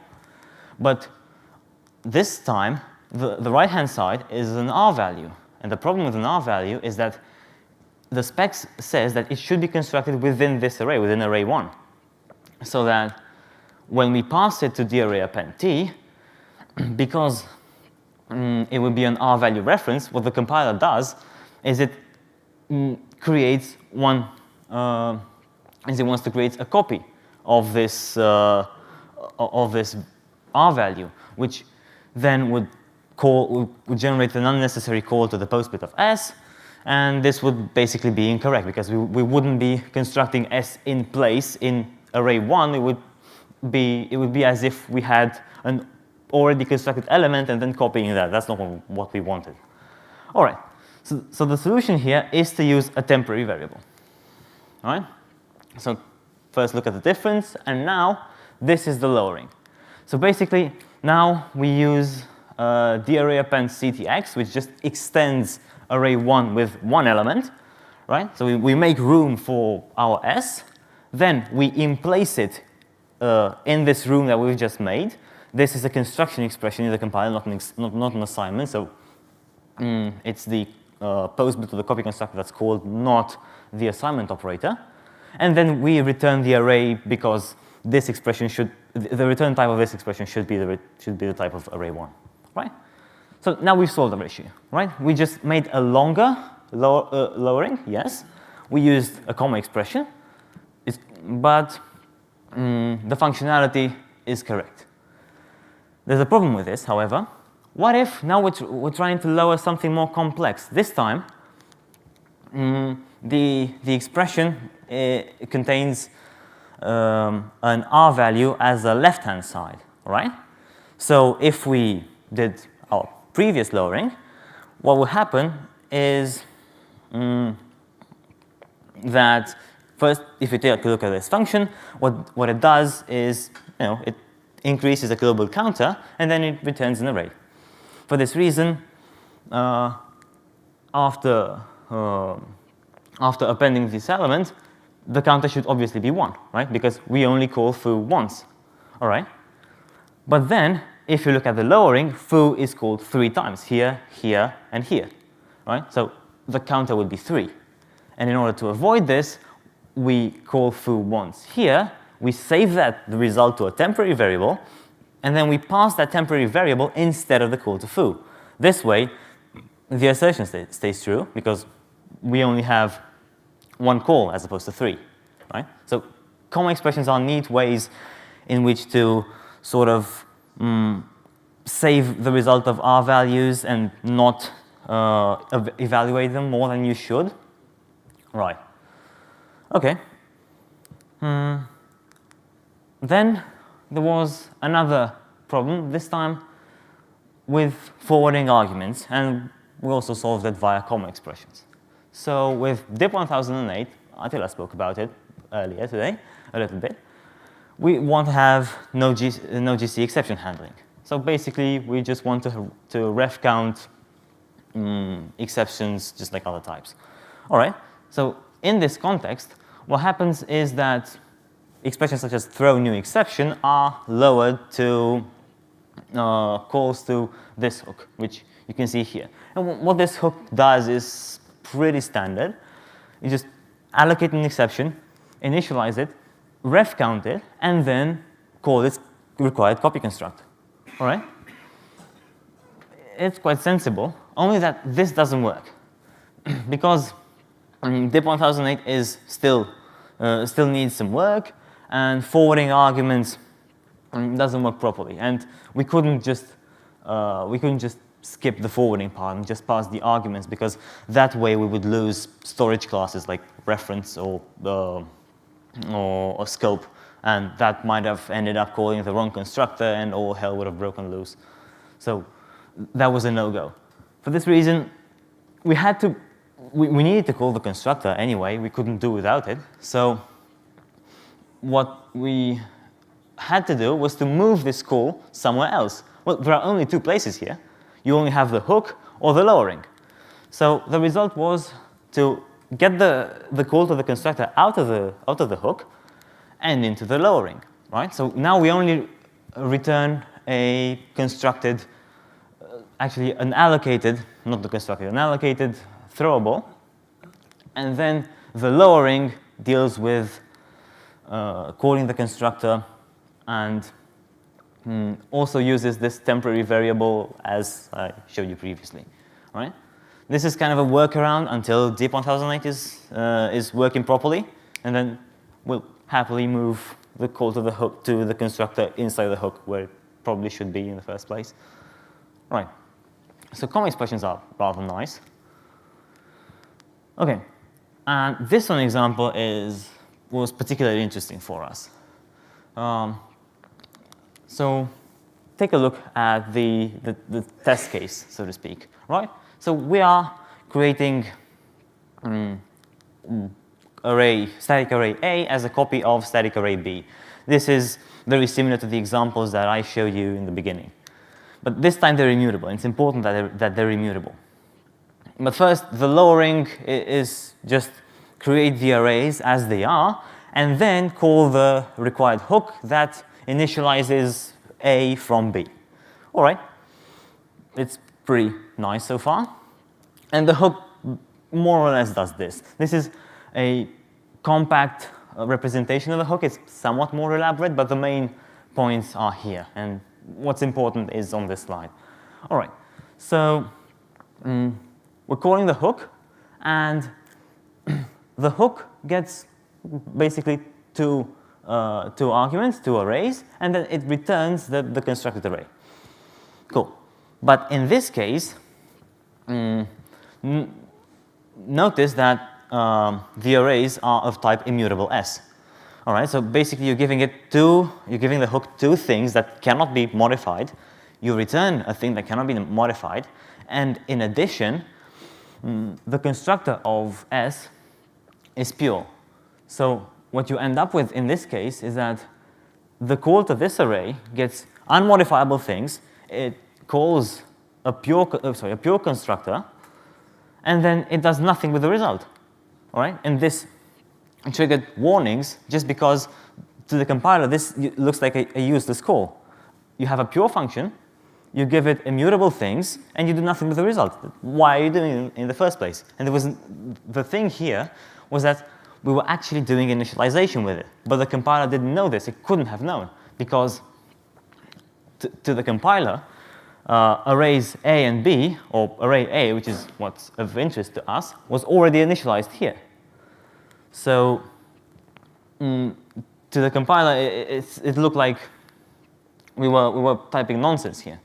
All right, and we actually got some warnings for not getting the return type of this hook and doing nothing with it. And there were even cases where probably this might have been optimized out simply because it was a useless function call, as I said. All right, so we had to find a solution for this. And since the problem was the fact that we were not using the return type, well, we changed the lowering, right? So now we said, fine, if you want us to use the return type, let's use it. And now the array constructor creates array A, and it has to be returned into the array A here, all right? And the way it does it is it creates it on its own stack, then returns it, all right? Simple enough, but there's a problem with the way the hook looks like now. Because this struct S is nested inside the foo function, this means that it also has a context pointer, right? And you still need to initialize 2 here with the default values of the structure. But you don't have access to the context pointer of S from the context of the array constructor to here, because they are different functions, so different context, right? So you cannot initialize 2 here. The compiler simply dished out an error and said that, well, no. All right? And this was kind of annoying. So, but the solution was kind of obvious, because if you think about it, there's no reason to initialize 2 here.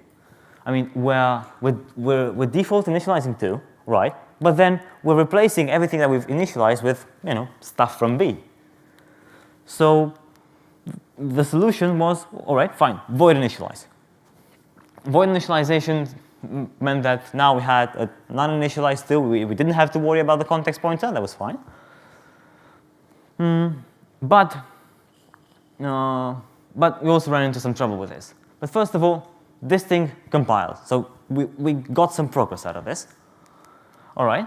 And now let's see why this also, let's say, doesn't hamper performance. Because if you look at it from a bird's eye view, maybe it would seem inefficient to allocate an array on this stack and then pass it onto this stack, because it seems as if 2 is being copied from the array constructor to foo, right? Well, it's actually not the case because of a nice little compiler optimization called NRVO. And what NRVO stands for is name return value optimization.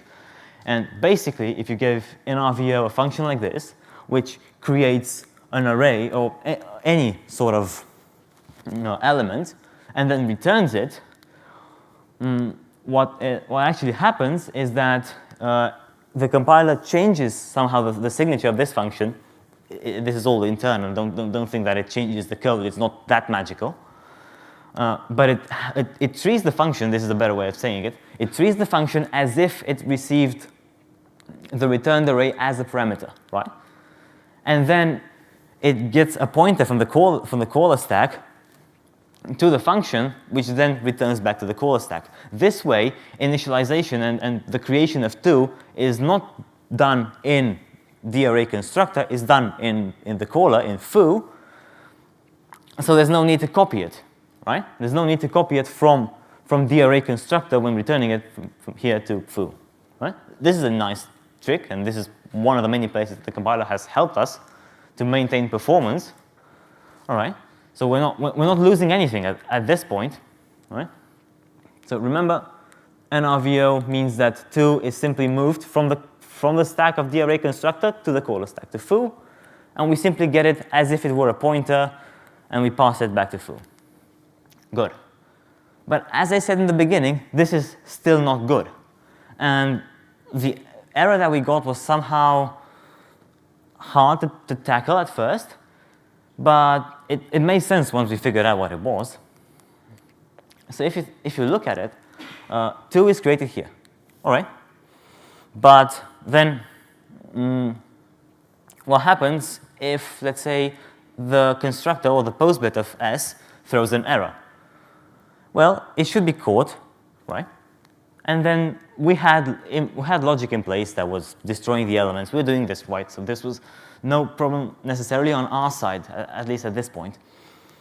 But I left this line here empty on purpose because the compiler is very smart. It sees we're creating an array here, and there might be an exception thrown. It didn't know that we were destroying the previously allocated elements. It couldn't have done that. So it did the sensible thing and inserted its own call to the array destructor here. And we ended up with a double free. All right, so in the first place, we were destroying the elements ourselves, and then the compiler was destroying the elements once again on its own. All right, you'd say, well, fair enough, then remove the destruction, you remove your own destruction of the elements, then leave the compiler to do its job, well, to introduce that call to the destructor. Well, it's not that simple, because the way array destructor works is that it iterates the entire array from beginning to end, and it calls the destructor of the elements. But let's say, I don't know, you have an array of 10 elements, and the third element throws the error. Well, what happens in this case is that you destroy all elements, like even those that you haven't initialized yet. So now you're basically calling free on uninitialized memory, which is undefined behavior. Because remember, we cannot initialize 2, so we cannot rely on the fact that, hey, we can put like, I don't know, memset all the pointers to 0 and we're fine. No, we're not fine, right? So this was a big problem and a potential hazard. All right, so we had to solve this as well, and we did. Basically, we changed our hook once again. If you spot the difference, we put our returned array inside a union, because this way, we simply have to trick the compiler, and we have to tie its hands behind its back so that it can no longer call the destructor. And if the array 2 is inside the union, it doesn't know what to destroy anymore, right? And there could be who knows how many types inside that union. So now it's fine. Now this works fine. There are no risks of memory corruption or undefined behavior. This is correct code finally. All right, and fair enough, we've had a rough battle with it already, but in the meantime, we tried a second approach. So we said, well, why can't we maintain the first signature of the function, right? And the first lowering as well. Because if you remember, the problem here was that the hook was pure, and we were ignoring its result. But as you probably know, there's not just one type of purity in D, is it? There are two types. There's strong purity and weak purity. Well, this hook was strongly pure. It's because its arguments were immutable, and the post bit of S is pure. But then maybe if the hook was weakly pure, so if we passed it a mutable argument, then the compiler might say that, well, this call isn't necessarily useless because it might mutate that argument. And this is exactly what we did. We passed it a masked sort of pointer that was not initialized. We never do anything about it. We simply ignore it when doing the lowering. But it's simply there to make the hook weakly pure as opposed to strongly pure. So this way, the compiler thinks that this hook might actually change this pointer, so it's not completely useless. So we got rid of the errors, because now there's no risk of optimizing out this call. Right? So now we have two implementations, actually. Both of them work. Both of them are correct. So we had to choose which to use. And, well, we said, well, let's choose the one that brings the most performance benefits.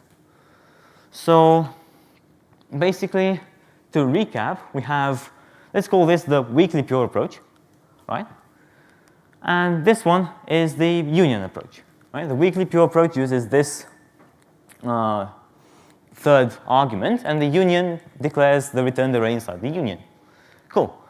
So now, as I said, we did a benchmark in which we measure the performance of both of these things. I don't know. By a show of hands, which of you believes that the weakly pure hook yielded better performance? Right. And which of you believes the opposite? This is quite well balanced. Good. So the first category of you were correct. The weakly pure hook is way better than the union hook. All right? Let me tell you first how we did these measurements. So these are synthetic. We created structs of 3 different sizes, and then with these structs we created 3 arrays of 3 different sizes. So we came up with 9 tests. All these tests did was basically call this hook. They only contain one expression, which lowers to this hook, so that we can isolate it better and see exactly how well it performs without interference from other contexts. And the results are quite obvious. And the reason for this lack of performance from the union hook is that if you look at it, there's no NRVO here. Because for the same reason that the compiler doesn't insert the call to the array destructor here, it also doesn't NRVO this because it cannot know which part of this union we're going to use. So it cannot simply give us an array, a pointer into that, and move that to the calling stack, right? So We won some and we lost some with this approach. But luckily, we have the weakly pure approach, which is both correct and, if you remember, yields better performance than the old hook, right, on all cases. Cool. So now I'll show you the benchmarks. I've already talked to you about how they are set up. So as I said, we only have a single line basically per test case where we use one expression that lowers to the hook. We generate structures, arrays of structures, sorry, of 3 different sizes, right? And we generate 3 different lengths for each of these arrays. So in the end, we come up with 9 tests, those that you've already seen. All right, and as with all D code, these benchmarks are open source and you can view them in this repository. Right, so now these are the good results, those that I've just shown you. All right, and if you see like the end-to-end results without the union trick hook, the performance increase is rather good. It's like, I don't know, 15 to 30%. These are good numbers, we believe. And we also got some meh results.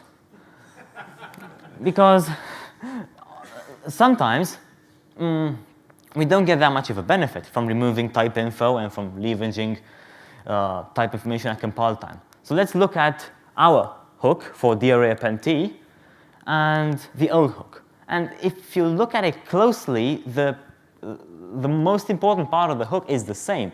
We call memcopy, and then we call the postbits.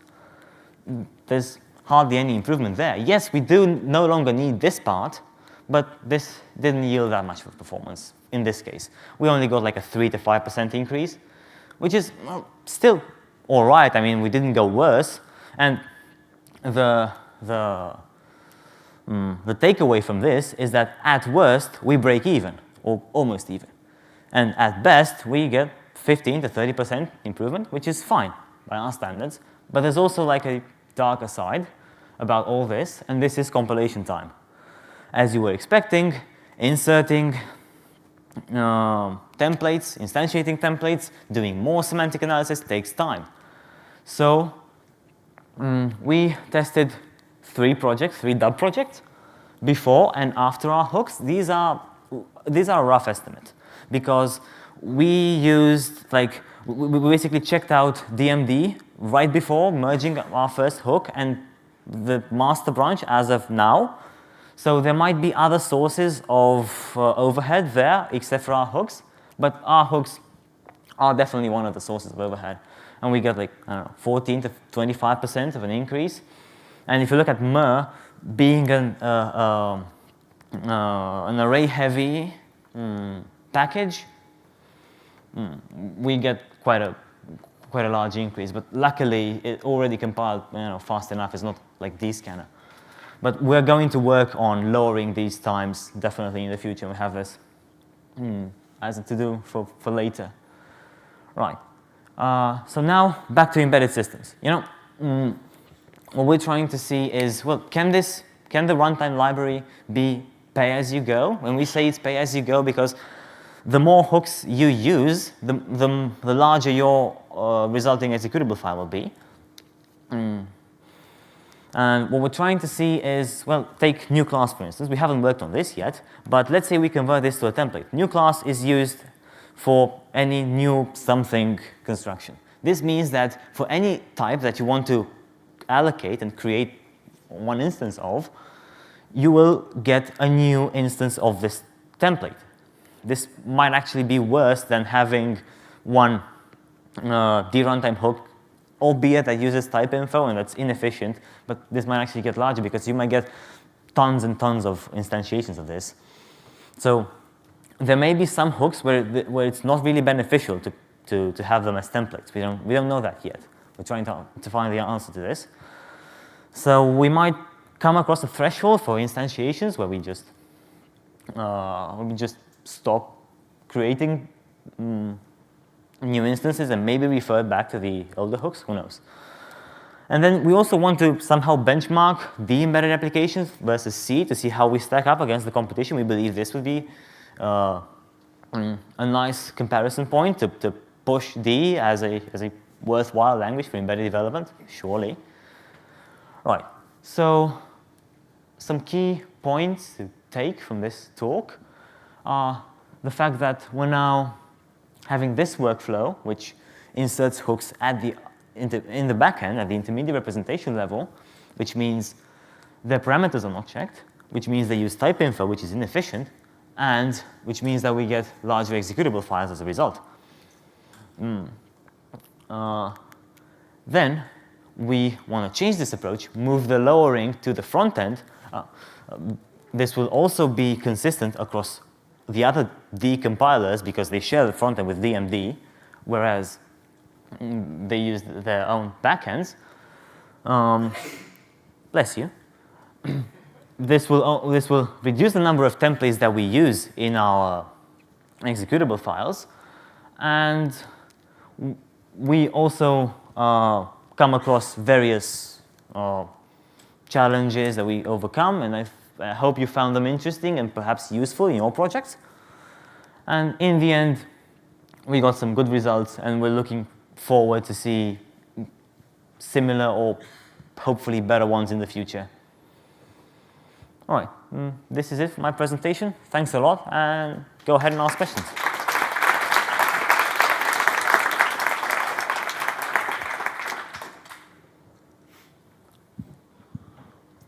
Very nice, thank you very much.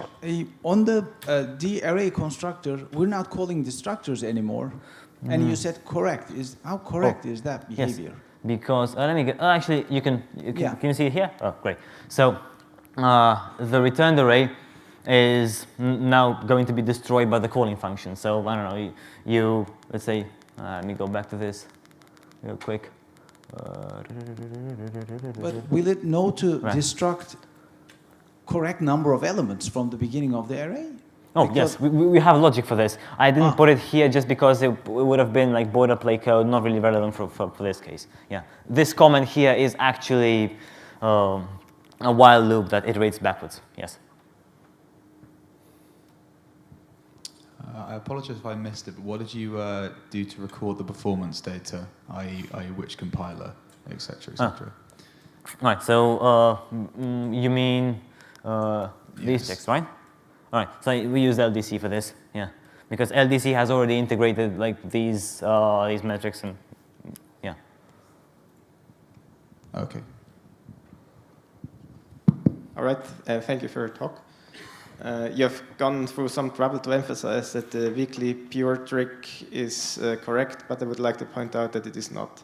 All right, please do tell why. Well, I mean, the function itself is maybe weakly pure, but the invocation is still strongly pure. That's one reason.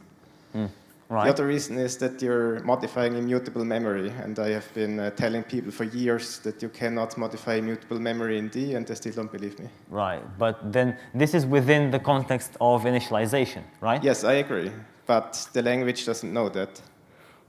Would you suggest a way that we can sort of do both? Not modify immutable memory and maybe telling the compiler that this lowering actually is part of initialization here? Yeah, I mean, the issue is basically there's no language support for manual memory management for immutable stuff, and that's what you're doing. And so there needs to be some language support for this. Otherwise, it just will not work. All right, yeah. Sounds good. So at this point, I don't think we can do anything, so unfortunately, yeah. Yeah, so we are breaking the type system, to be clear, but yeah, that's what we're doing right now, and it seems that it works. Yeah, I mean, I don't say it doesn't work. I'm just saying it's not correct, and it won't work with every compiler. Right? It may break randomly. Is my point. Is it possible that this could increase the binary size since we are going to have many different instantiations of these functions? There is. We haven't measured that yet, but we plan to do so in the near future, and then maybe we'll change our strategy as a result. Yes? Sorry, I just want to add something to like Timon's observation. So, yeah, you're perfectly correct, but the fact is like the same thing was happening before our changes. They were just happening in the expression to intermediate representation implementation, and they were just like bypassing the checks altogether. But like so, the implementation-wise, the thing is the same. Yeah, I mean the difference is that before it was happening in the backend, and now it's happening in the front end. And as far as the backend is concerned, this could have been user code, and it's just user code that has undefined behavior. But if the backend does weird stuff, that's fine because it knows about it. Yeah. About changing the immutable memory, I think there's another places on the D runtime that changes immutable memory. So yeah. Yeah. I know it's kind of problematic because some compilers would make immutable memory in the read-only section, but yeah, it changes in other places. I don't recall where, but yeah. Right. I mean, neither do I from the back of my head, but I know this is somewhat common. Yes. So, a common problem with approaches like this with the templates, where you have a template for all of these different types, what you're actually doing with them is extremely similar, but you're going to have one template for every single one, right? You generate 12,000 structs, which are actually the same thing, but you're going to have a completely, every single, like the whole body of that function, you're going to have a new symbol for it. Right. And in your binary at the end, you're going to end up with, nothing is going to fold those symbols into each other. And even if it did, you've still paid the price of generating it. Now, that's a difficult problem to solve. But is it possible that there's a sort of halfway where some of the implementation you could do in a less templated way? So you could, for example, the destroying the elements in reverse order, that is something you would extract that out with type erasure into a non-templated function, which means that there would only be one, there's just going to be one set of instructions for that generated once, and just a function call, you mark that as no inline as well, because you don't care about the exception path being inlined, right? And that could mean that, you could see potentially performance improvements because of the smaller code in the function, but also probably you could potentially see massive improvements in compile times and binary size. Right, no, this is actually a very good point, thanks. We might do that. I think we got time for one more question.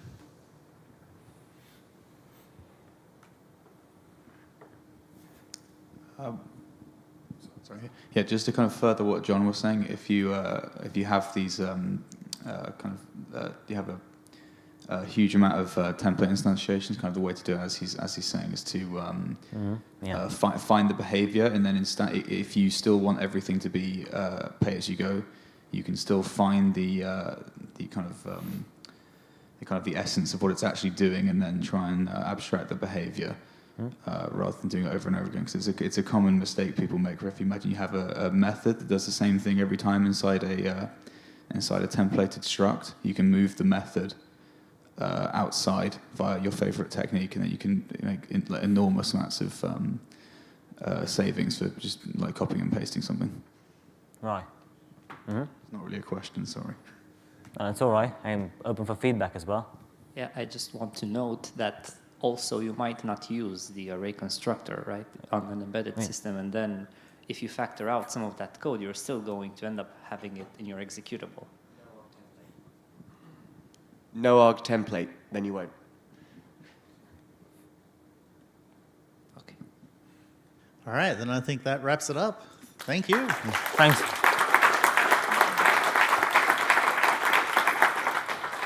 Okay, back here in 10 minutes, 35 past 3, and then we'll get on with the next talk.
We are experiencing some technical difficulties, so you still have a few minutes of break until we sort this out.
Tell you what, while we wait, since we are streaming on the internet, let's just do a crowd Q&A.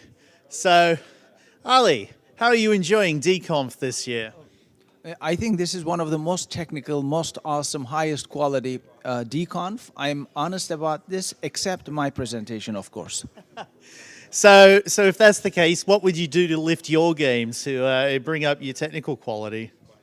You need to prepare your slides not 4 days before the conference, but about a month before, and you need to practice.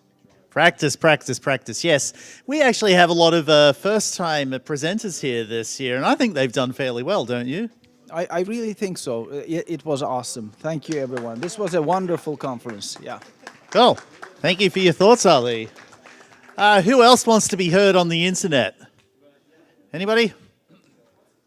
Well, we're still having technical difficulties, so I'm just filling time here. Maybe you'll like to be heard. No, you've already been heard on the internet. You want to be heard on the internet? No? Yeah, you've already been. No, geez. Look, all these people, they've been on stage and now they're camera shy. Sorry? Oh, that's a good stat. Yeah, because GDC wasn't up to date with this. Which DMD compiler do you mainly use when deploying and releasing binaries? LDC with a good 2/3 share. Trailing way behind is DMD with about a 28% share, and GDC with a 5.5% share. It was taken when the front end wasn't up to date. It's taken when the front end wasn't up to date. Oh well. Yeah. Yeah, so that's also a fun stat. So deploying LDC is the most prevalent, but using it for development, DMD has, people use multiple compilers. 82% of people use DMD, 75% of people use LDC, and 14% of people use GDC. Those are some good stats. Yeah. So yeah, I mean, there's still value in the reference compiler, but when you need shippable code, LDC, that's your tool. And these stats, they will be available on the D blog sometime later. Okay. And these stats will be available on the D blog later. Thank you.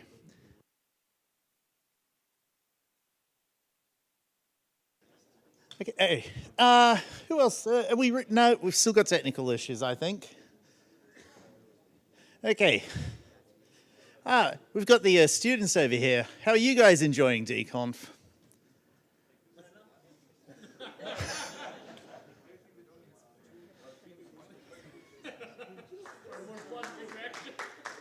Hey. Well, I guess we can continue now. All right. Yeah. Have you got your... Well, can we have his microphone on now, please? More technical difficulties. Okay, so if everybody ever feels sleepy for a presentation, have some technical difficulties. That wakes you up. Yeah. This is great. A room full of, some world-class computer scientists, and we still can't work out projectors. It's brilliant. I love it. Yeah, and printers. Printers of shit. Printers, yeah. Thank whatever deity you believe in that we haven't had to print anything this conference. I do feel bad about, paying out my parents for not knowing how to use a VCR back in the day. So, yeah. Anyway, we're back on track now. Bugzilla to GitHub via Phobos, a love letter. Robert Shadek here, no stranger to DConf, so he should give us all a good talk. A round of applause and let's get going. Let's go. So yeah, I'm going to start simple. First of all, D is the best language. Phobos is the best standard library. That's my talk. Thank you. Unfortunately, I have some time to fill. So, the one major problem that I think that we have is we have too few people. We need more warm bodies on everything that we want to do. And there's sort of one problem that I think that we can somewhat easily solve, and that is, we have our issues and sort of the things that we want to do in Bugzilla, and there's nobody on Bugzilla. Everybody's on GitHub. So if we look at the stats, it's pretty obvious. GitHub has 83 million people give it a change, and issues.dlang.org maybe 12, maybe 13 now. So there's no comparison. We have to get away from issues.dlang.org and move over to GitHub.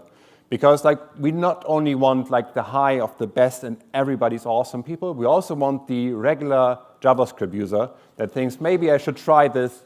Yeah, people are sort of making weird sounds, but we want those people. We need more warm bodies. And actually, the JavaScript people have cool ideas as well. And so we have to get everybody in there. And writing the tool for this is actually quite easy. So we get the open issues of Bugzilla. We get the data via the REST API of Bugzilla. We find the participants of all those issues in Bugzilla, and many of them have accounts on GitHub. So basically, GitHub is a good superset to issues.dlang.org. We do a bit of Markdown formatting because Bugzilla is using some XML, and GitHub is obviously Markdown. And then after we have done that, sort of merged the issues with their user accounts on GitHub, we push this stuff over, and everything's happy. And but talking about this, It's really, really boring. Like everybody could do this here probably like tomorrow if they had the energy to actually do this. So we're not going to talk about how to do it because that's like everybody could do it. It's just boring. So while sort of trying to come up with a talk, what often happens, you have an awesome idea for a title, but you have no content. And I had that problem 2 weeks ago. I had a good title that was accepted, but no real content. And I was looking at the source code to find interesting stuff to talk about, and there was nothing. It was all very, very boring. But then I realized that a couple of years back, somebody said to me, yeah, Phobos might be great, but I have no time to learn it, so I'm just going to write all my stuff myself, because then I don't have to learn Phobos and look at the documentation and all that. And I was thinking, that is not a good state to be in.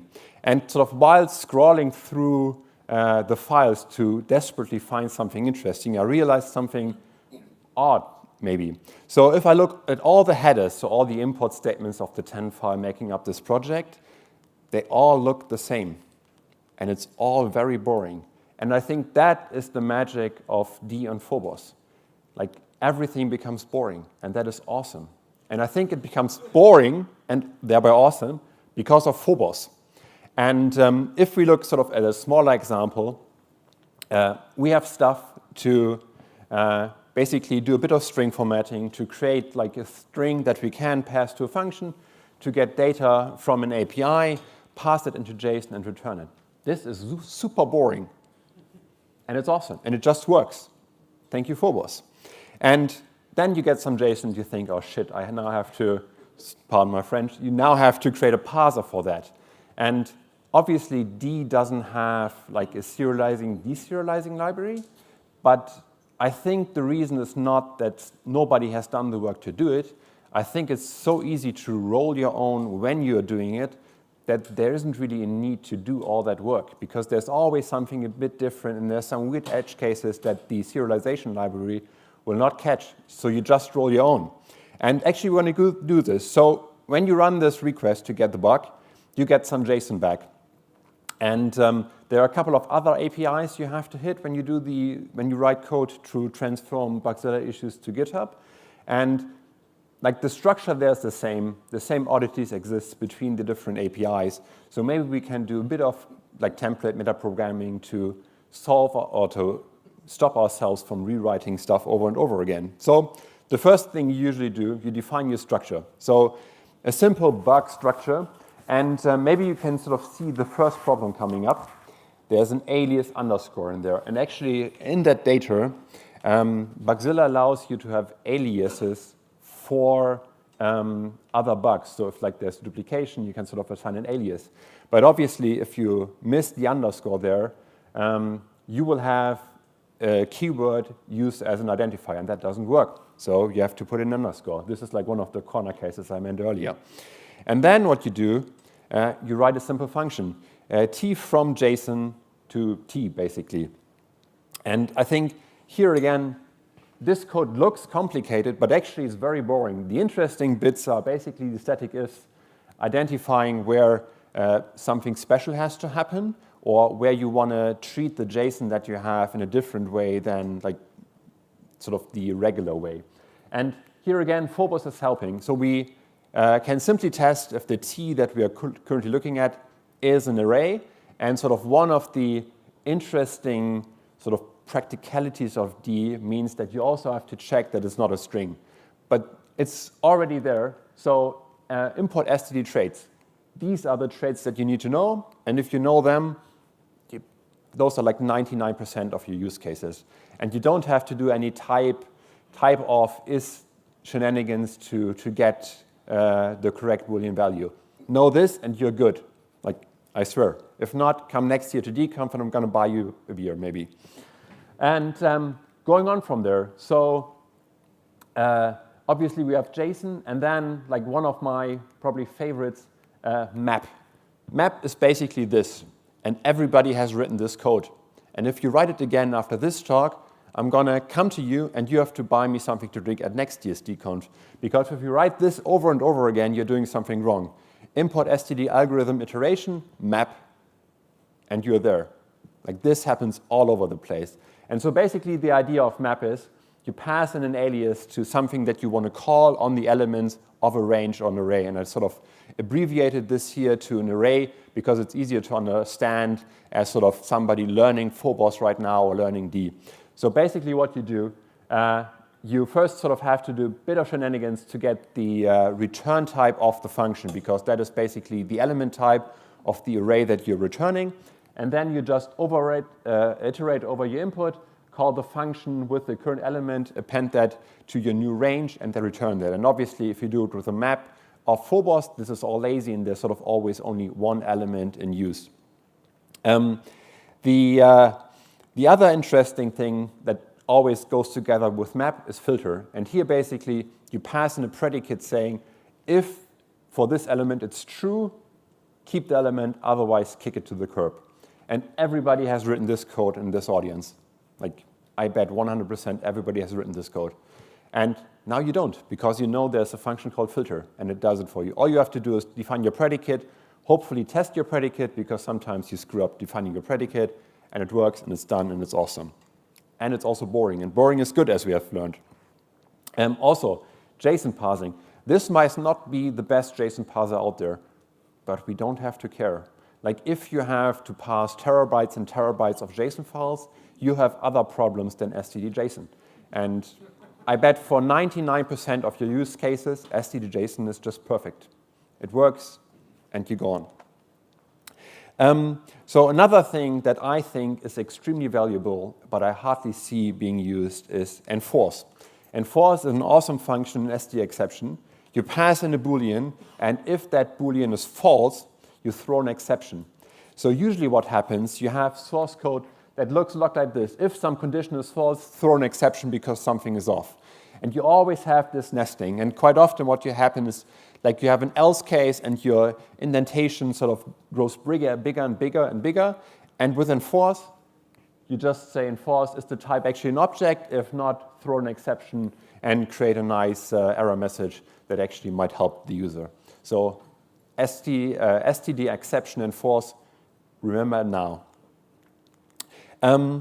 Another really goodie is this time and date, and then also date time. Like you don't want to parse date times. Like parsing date times is pretty much the bane of all software developers. And especially like date and date time, if you know you're gonna get ISO format, might just be okay. But parsing a time zone of a this time, no. Like you're going to get a lot of gray hair doing that. And trust me, you don't want to have a lot of gray hair. And that basically continues. Like it's basically always, you have an static if statement saying there's something special, do something different. And, but the rest is just calling Phobos functions.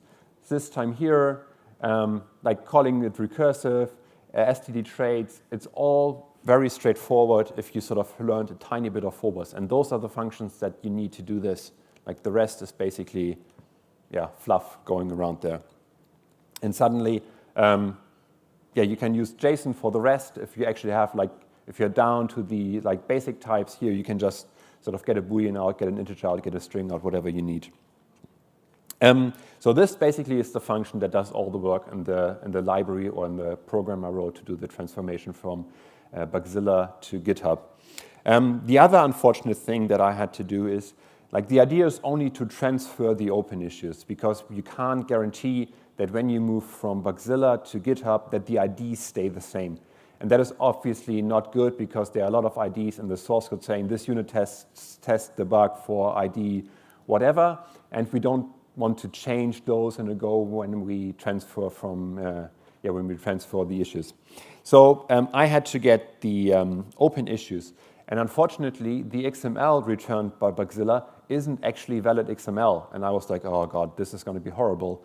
And actually the interesting thing is then I looked at the HTML that is generated on the page for the open issues, and I was like, I'm not going to pass the HTML, but maybe I can do a small hack to actually get the data out. And let's be honest, quite often what we do is a small hack to do something and then move on. And so again, basically the idea is we sort of define the structure that we want. We want sort of a bug data. And another thing that is interesting, so Bugzilla is somewhat slow, and you don't really want to get, whenever you test, to get all the bugs, get all the sort of content of all the bugs by the REST call. That just takes forever. So basically what I wanted to is to have a bit of incrementation in the work that I'm doing. In the end, I can just sort of get the last updates and call that in and be done. So I have to save the data as well. And then again, we're going to use net.curl.get to get the data. And then we split the HTML into two separate arrays. The first one is the date times, and the second is the ID. So basically, you're binding the ID to the last time that bug was modified. And again, a bit of checking there.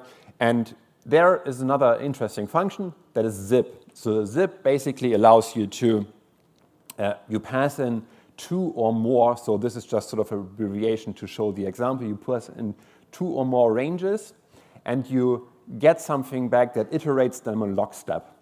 And here basically what we do is we pass in an A and a B, and we check that they have the same length, because otherwise you couldn't sort of iterate them to the end together. And then we are basically creating a new struct and returning that. Like, everybody has written that code. Now you know its name. It's zip. It's an std range. Never want to see that code in code review again. Another interesting, like, sort of one of the, what I would say, like, one of the hidden magic things of programming is with sort and unique, you can pretty much solve all programming problems. And unique is, as the name says, a function that returns a unique thing of what you passed in. And that usually requires that you sort beforehand. But luckily, the data that I got passed, the sorting was already done by Bugzilla. So all the IDs were already sorted. So I don't have to do the sort. And that is sort of the trick to get performance there. You only have to do the unique. And unique is basically this. You take the element, and if there is no element before you, or if there's an element before you, you check if you're the same. And the checking is done again by a predicate you pass in. And if the predicate returns false, so you're not the same as the previous element, you sort of continue with that element. And also, this is the actual implementation is a range, so it all composes nicely with map filter and all the other range functions that are there. So this is the whole function to basically pass the HTML into IDs and unique those IDs. It's really boring. I mean, the only somewhat interesting part is the CT regex, and that is basically compiling a regular expression at compile time to something. And then we use that to match against the whole string, which gives us something that we can iterate. And then we just have sort of a nice functional style where we filter out all those lines that didn't match anything. Then we take the first element, because like from looking at the HTML, I know that there's only one ID per line. Then we find those matches, like we remove everything from the string that isn't a number. And again, is a number, is member, like there are actually multiple implementations of is number, so for Unicode and for non-Unicode. And we get then the function until, which basically iterates a range until the condition is no longer met. So until is something to remember as well. And so the first one that is used is find, and find is exactly as you think. You remove elements from the array or for the range until your predicate is true. That's it. And everybody has written that code. So no longer write that code now. And as I said, until is basically like sort of the difference to find. It's sort of you continue until the condition is true, not sort of you drop everything after that. And the interesting thing, if you look into Phobos, until is actually implemented by calling find in the end. So everything boils down to find basically in STD algorithm searching. And so if you know find, you have sort of an idea of that there are other things that can help you in that regard as well. And then, like, this is the best function ever, to. Like, when on the surface, it's like, this isn't as interesting. I put a string in and get an int out. But you can basically put everything in, and you're going to get everything out. And after the talk, you probably should look up those Unicode characters for the emojis related to them. I didn't really want to put them here on the slide. And that's, like, you can basically put everything in and get everything out. That's the best function ever. So remember, too, it's from stdconf. So at this point, I wanted to sort of like show the split ID function without doing Phobos. But then, obviously, I realized that I haven't shown how the regex implementation is done, and that is like a whole another beast. But just for comparison, we had a very sort of, I would say, readable short function, and this is only part of the function without Phobos. And actually, I'm lying to a degree, because like front, empty, and pop front are still Phobos functions. And that is like a whole nother mess we don't really want to get into. So like if you have code review and you see this, yell at the person and say use Phobos. So there are a few last things that we have to sort of present in a Phobos tutorial for newcomers. Like also one of the coolest functions ever is std format. On the surface you think it's printf, but actually there are a lot more things. So like if you use the s modifier, you can basically pass everything in. Be it a string, be it a struct, be it a number, as always works. You don't have to make sure that you get the right identifier for it. And that in itself is still type safe, and it just works. Perfect. Float formatting is also, as you would expect from printf, but also not everybody knows printf. So as it's a tutorial here, we're going to do it very quickly. So give a number, give a dot, and that's the precision of the float that is going to be printed. You can also define the order that you want to select. So that is just number $. So on line number 3, you would expect normally that you get out AB, but actually as I sort of reverse the order with the numbers, you get BA. And then, like on the surface, also a very boring feature, but extremely powerful.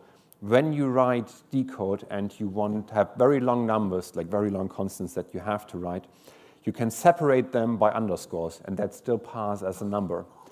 And you can also go the other way through format. So if you say comma 3, you will get a comma every third digit you print. And you can also define the character that is separating there. There's a question? Why would you use the dollar and not just reverse them in the string and place them in the right order? Come again?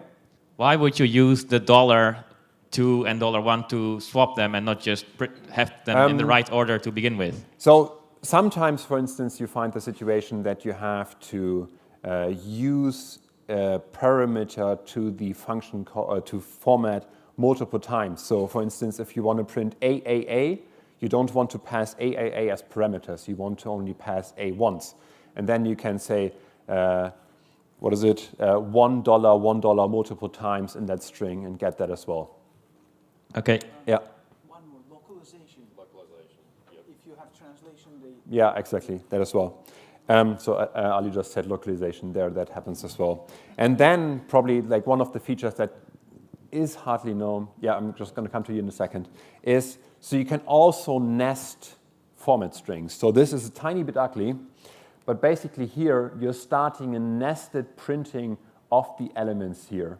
So you can define on the string level how you want to format nested structures. And here it's basically, we're starting a nesting here. We're going to use that format string to format these elements, and we can use all of them. And then, like after that, we have sort of the remainder, which is like in this case the comma, and here we're sort of saying from here start the next element. So if any of you ever do code generation and want to sort of pretty print an array for some other language or whatever, this is the way to go. And combining this with map, so for instance, if we want to multiply those values by themselves, what is very nice, if you take this array, you call map on them, and then multiply them, or do formatting on them if there's sort of special formats that have to be required there. And yeah, so there was a question over there. Yeah, I didn't actually know about the comma in the numbers to make them formatted. And I also recently learned that in India, they do 3 numbers on the rightmost side, then they do pairs of 2 numbers at a time after that. Is that possible using this? Yeah, so there are like STD format is basically like a whole day of reading, like the documentation for it. And the really cool part is like all the formats trickle through write ln, so write fln, and 2 as well, and that is possible as well. So there's padding on the left as well as on the right. And then if that is not the case, you can always use functions in std string to really do what you need to. And it all composes nicely. So the last thing is, which I think is also undervalued, usually when you have a struct, normally what you would do, you have a to string. But because of introspection, you can just pass in this struct as a parameter to s, and it will just print the members recursively. Like, this is awesome for debugging. So if you ever see somebody doing a to string that basically just prints the values or the members of the struct, say, you don't have to do this, it's already there. So like the last things I didn't say that or sort of are needed, can find until and count until. So often you have to count to get an index inside of an array or random access range. And basically sort of a child of find is like there's count and until. And the other one that is interesting is can find. You think you can all, like writing find the range and then empty and then sort of negating that is the same as can find, but it's so much more readable to use just find. And prefix and postfix checking will start with and end with. And then we're pretty much there. So unfortunately, not everything is roses and rainbows. And so like if you brought tomatoes or everything else you can throw, please keep that in your bags for just now. This is sort of somewhat of a strong opinion, but I think it's right. So what, like Phobos, at least what I read on the internet and especially the forums, has a very bad rep. And yeah, I'm going to make new friends now very quickly. So common complaints is Phobos is using the garbage collection. And I would say as a humankind, as a race, we have not been, like, we're not smart enough to do memory by ourselves. Like, we just shouldn't. It's just not worth it. Obviously, people say, but my case is special. No, it's not. Don't care. Just use the garbage collection and move on. Like, if you want to fight me later, please. But I'm still not going to change my opinion. So exceptions are another complaint. People say, oh, but it's using exceptions, they are slow. Of course, exceptions are slower than the normal path, but it's in the name. Those are exceptional control flows. In the general case, you don't get them. And if you, for instance, think about this time from ISO X string and parsing the time zone, this will go wrong. I guarantee you. At some point, this will go wrong. And what else are we going to do? Like return a nullable, but then we don't know what actually went wrong. Like if we return a result with this time and the error, you have to check that manually. And I know what the first complaint is going to be. This is so much manual checking, I don't want to do it. The other one, Erno, come on, it's like not the 1970s anymore. So exception it is. Everything else is as the emoji says. Like, I don't care what, it just is. Cupcake icing? Exactly, exactly. So another common complaint is there's too much coupling. And actually, when I sort of had an idea of what I wanted to talk about, I felt very smart while working out one day thinking, nobody has been so smart to, so when you have a sorted range, you can use binary search to see if there's an element in it. And I was like, nobody has modified find to actually do this. I'm going to like present a nice pull request and talk about that for 30 minutes or so. But actually, when looking into STD algorithm search, there is already a special casing for when you pass in a random access, a sorted range. And it already does that. So you're basically getting a free win if you have a sorted range and pass that to find. Like suddenly you go from like a linear search, you go to log n because of coupling. And like another thing I think about coupling is people think of coupling in the sort of C-style way where there's sort of global data and functions modify that. but pretty much all the functions in Phobos are pure functions, even if they're not marked that way. And like, why would you re-implement find in 5 different modules? Use it, and then if somebody actually pass in a sorted range in a completely unrelated module, and you have to, in your algorithm in Phobos, search on that, you're going to get that free performance speed up for free. And I think that too much coupling is just sort of a red herring to say that, how to put this? Like, people say if you use Phobos, your compilation gets slow. I think that is not a fault of Phobos. I think it's a fault of a compiler. And if you want to fight me for that, please. But like, I think the opinion stands. And then auto-decoding, right? Like, the thing we like to hate. Like, coming from a country where not everything fits in ASCII, I think auto-decoding is the right choice. Like, I think either you get like incorrectness by default. So if front would return just a character, not a dchar, some characters in German couldn't really work. And like, that is just sort of a source of bugs that you don't want to get into. And then also, like, most people don't even have parts of the Latin alphabet in the world. And I know sort of the D community mostly speaks English, but most people in the world don't. So I think auto-decoding, even though it might be slow, is the right choice. So things are missing. Obviously, I would like to have used an HTML parser, and we have none. And that needs to be in Phobos. There currently is no longer an XML library. We had that, but that was so atrocious we had to get rid of it, fair enough. But we don't have a replacement yet. And even though XML is really atrocious, like, we have to parse it, and like, we just can't. YAML also seems to be a thing, so we have to have a parser for that as well in Phobos. And here I would actually say to the people that sort of hate on std.json, so YAML and JSON at least fundamentally are supposed to have the same data structure.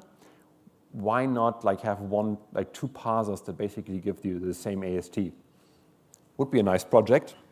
So also typing, like, if you do anything with like units like speed, temperature, and stuff like that, at some point you want to really strictly type your data and not just use double, because you don't know if it's in Kelvin or Fahrenheit or Celsius. And there, Phobos, I would say D, with all its meta-programming capabilities, was really shine and sort of allowing you to do like computations on that data.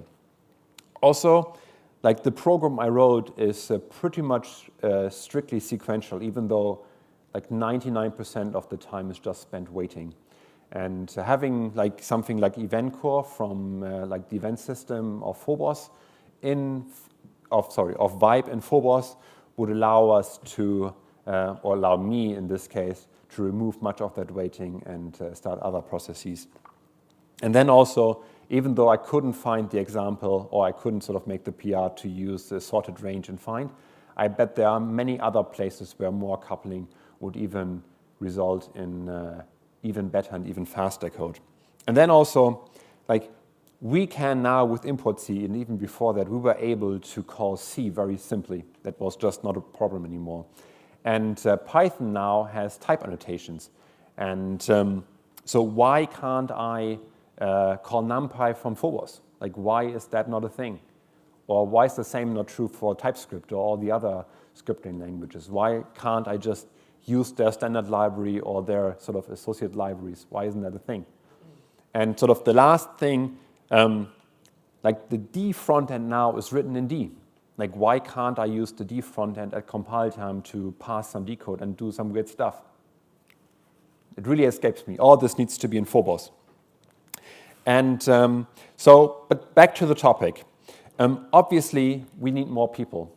And also, when we would have more people, I think there's a question at the back. You're saying we need more people. Can you do the Steve Ballmer skit?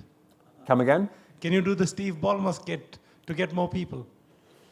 I don't know it, so I can't. Yeah. So even if we had more people, we still can't tell them to work on stuff, right? You can't just tell them, no, Ali, you do this now. Like Ali would look at me, yeah, and would move on. But there's sort of one thing that brings me sort of back to my first DConf. I was very young and very green, and I was sitting somewhere where you guys are sitting, and Andrei Alexandrescu was on stage, and he was talking about purity. And then he complained that big int wasn't pure, and fundamentally it should be. I mean, it's basically just a big integer with unlimited digits. And I was like, I can write pure at those 2 function or 3 function calls. And that was my first pull request at DConf. And I think that is sort of the trick here. We can't tell, but we can ask nicely. And I'm not just saying we're going to put D out there and then people will write awesome libraries. Like at that point in time, I was not able to write an awesome library. I was, again, pardon my French, a young idiot. Like I had no idea, but I could write pure on a function.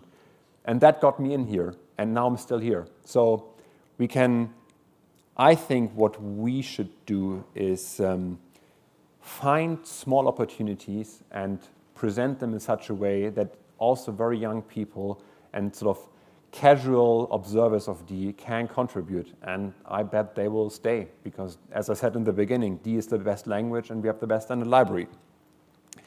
But the question, or the sort of the really coming back to the topic is, if we ask on issues.dlang.org, nobody will hear us. We have to ask where the people are, and they are at GitHub. So the too long didn't read, Phobos everywhere, and we have to move from Bugzilla to GitHub. And as I said in the beginning, if you brought tomatoes, stones, or whatever, now is the time.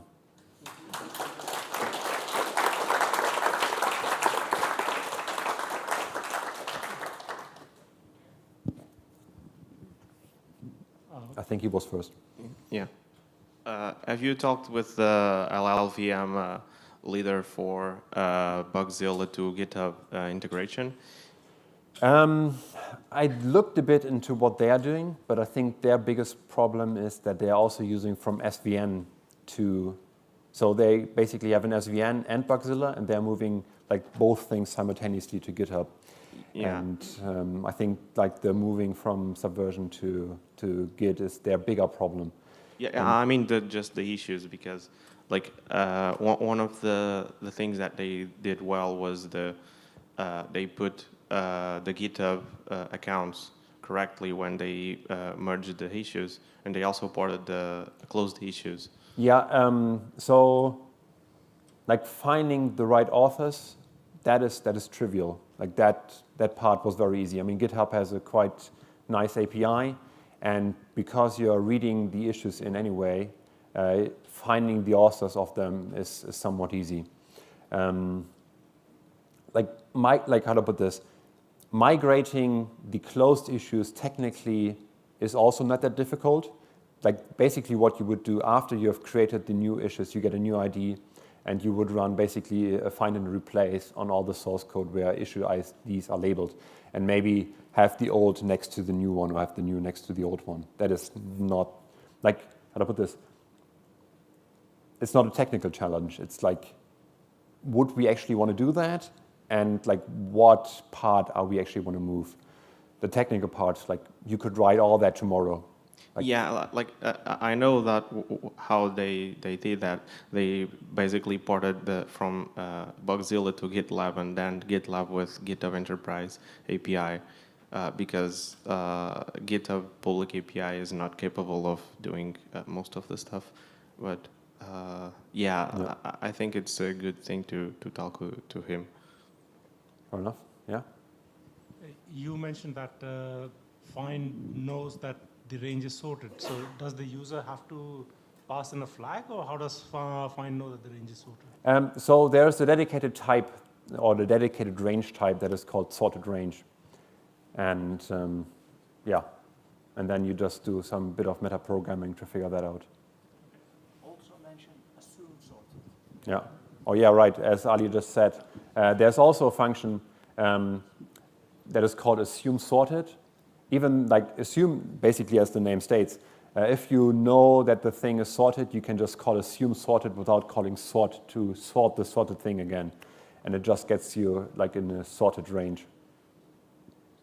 So just a minor comment about enforce. It's actually even more useful than you describe because it returns, it doesn't take a Boolean, it takes something that converts to a Boolean and then it returns it. Yeah. So if it's something that would return null, you have your check just in line. Yeah, absolutely. Yeah, like all the code examples, all the implementations of map filter, enforce, zip, those are all like abbreviated versions to get the point across. Absolutely. Enforce is magic. Like if you want to have a good time, read the Phobos source code. Like you learn a lot. Cool. Everybody seems convinced. Not quite.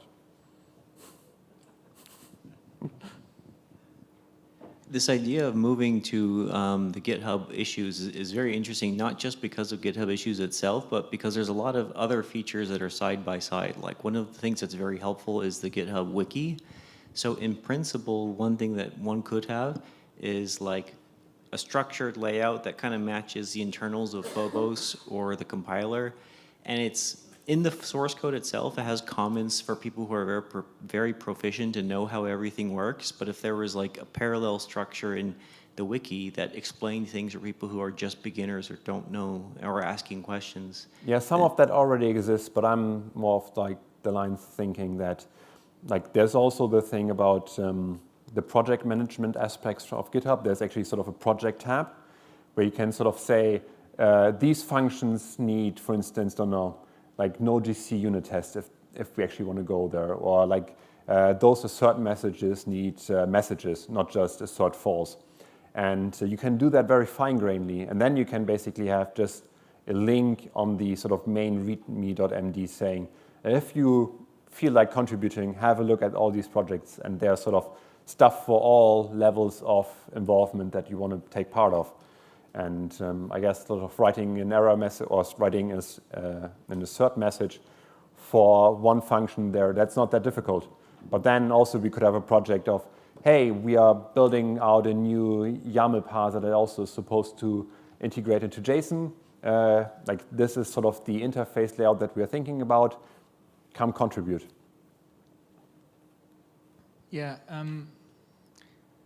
Earlier you had that slide with the long sequence of UFCS calls, and this is a bit nitpicking, but you kind of asked for it by saying that you didn't want to see certain things in code review, because that would not pass code review. Why not? By work, because you can improve that code massively by pulling the lambdas out into private lambdas at the bottom of the function, giving them nice descriptive names. Makes it a lot more readable. Yes, but then also they're not in place, like you, right? There's always a judgment call there. And also, at some point it wouldn't fit on the slide, which is sort of a very easy way out for me to say right now. But often I find writing a small lambda in place and do a tiny bit of manipulation and call a Phobos function is most often the good thing or the right thing. So there's definitely something that lives between a dip and a bug report. And that's kind of something that I know that some efforts have gone into project management like the D Foundation has done some stuff. There was some Trello boards and there's probably other stuff I'm not aware of, I haven't looked at. But that public facing, integrated with everything else, hey, there's this thing we'd like to do. It's not huge, it's not a dip, nor is it just like, here's an example of a bug and a conversation over 3 years with some suggestions. It's like a clear project that someone can pick up is very valuable. Like something you can sort of start on a train ride of 2 hours and be done by the time you get off the train. Because like there's nothing you don't really want to do like proper work, and just sort of play with the language and maybe get like integrated a tiny bit. Yeah, absolutely. To prepare for the fight later, first shot. The problem with the auto decoding is not it's not that dchars are bad. It's that you've got something that's kind of a range. It's kind of a range of dchar. It's kind of an array of char. That's where all the nastiness is hidden. Like what nastiness? Like what is actually bad about it? Go read the code. It's horrible.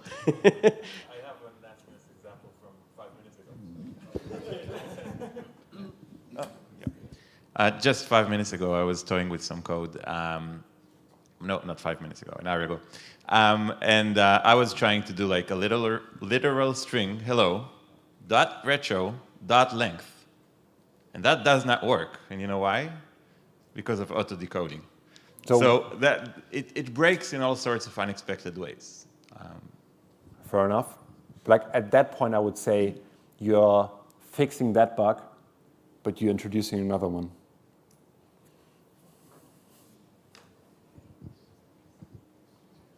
So the thing you mentioned that are not in Phobos, they are there in the ecosystem and they are easily accessible.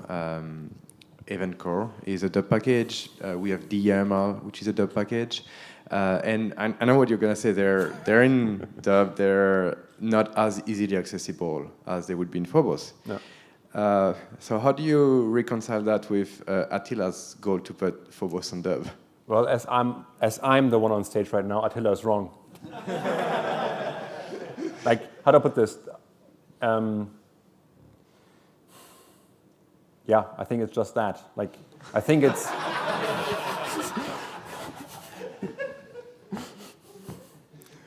Let's take this discussion outside after. Because I'm with Attila. Yeah. All right, we've got time for one last question. Yeah, so just an anecdote about auto-decoding. So I think in Walter's talk, he explained how nice chain is. So he chained some strings and then iterated them by char. And I think what this will do is it will iterate the strings by dchar and then encode them back to char. Yeah. And yeah, I don't think that should happen. Fair enough. I think you're wrong. No, like, how do I put this? Like, everybody here is an expert, pretty much, at DConf. But, like, how do I put this? Excel is the most widely used programming language by a huge margin, and they don't have those problems. And the next widely most used language is JavaScript. And like, if we want those people here, and I think we want those people here, because they do awesome work and they do a lot of it, trying to explain to them all those problems is just, they're just going to turn around and go visit London. Like, they're not going to stay in this room here. And I think that is a mistake. And I think the performance problems and all the technicalities that we buy ourselves by having auto-decoding in there is worth the amount of people that we would keep. Like, obviously, I don't have hard data, but yeah. So what you're saying is JavaScript is auto-decoding? No, I'm saying that complicating those, like making string handling that much more complicated by not having it would just alienate those people. Like,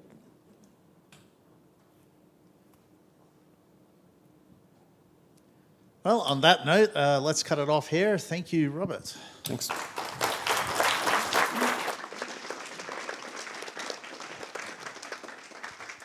All right, we might have a bit of a shorter break this time. Back here at 4:35 for the last talk of the conference.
All right, I think we're about done with this break. I hope you are, because, well, tough.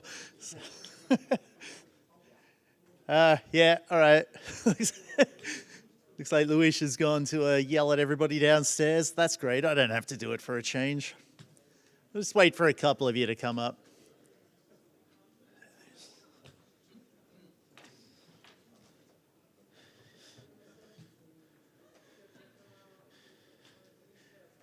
I don't know, I feel like I should make a joke about the students being the last ones to come into the room here. I've got nothing though, so please help me out. Have you got any jokes like that? No? Great. Well, I mean, sure, I'd be playing ping pong too. I don't need my legs to, well, maybe I need my legs to play ping pong, but... Actually, we've got enough room down there. I think we could set up the ping pong table. All right. So we are here, the last talk of the conference. You enjoyed it? I've asked this many times, but you've enjoyed it, right? Yeah, as usual, there's been a lot of work that's gone into this conference, but before we talk about that, we've got, would you believe it, first-time DConf presenter. All my submissions were rejected. I don't know what that was about. Yeah. So, well, Mike, you know the deal. I know the deal. Go for it, man. Start my timer, please, and I'll get going. I'm going to go long a little bit. Sorry about that. Yeah, I've been in the D community since about the latter half of 2003. And in that time, I've seen a lot of changes, to say the least. But before I came in, there were people who I just don't understand, right? They came in to this language that didn't even exist, all right? And the very first contribution to the D ecosystem happened before the compiler even existed. It was August 12th, 2001. Jan Nepper made the first post in the D news groups because he was hosting the D news groups. Now, Jan had been a C++ compiler user for several years. He knew Walter from emailing him. And when he heard that Walter was starting digitalmars.com, he went ahead and said, hey, let me host your website and host your news groups. So Walter gave him everything, and Jan is still hosting us today. digitalmars.com, dling.org. He's the very first D ecosystem contributor, and I think he holds the title of the longest serving D contributor.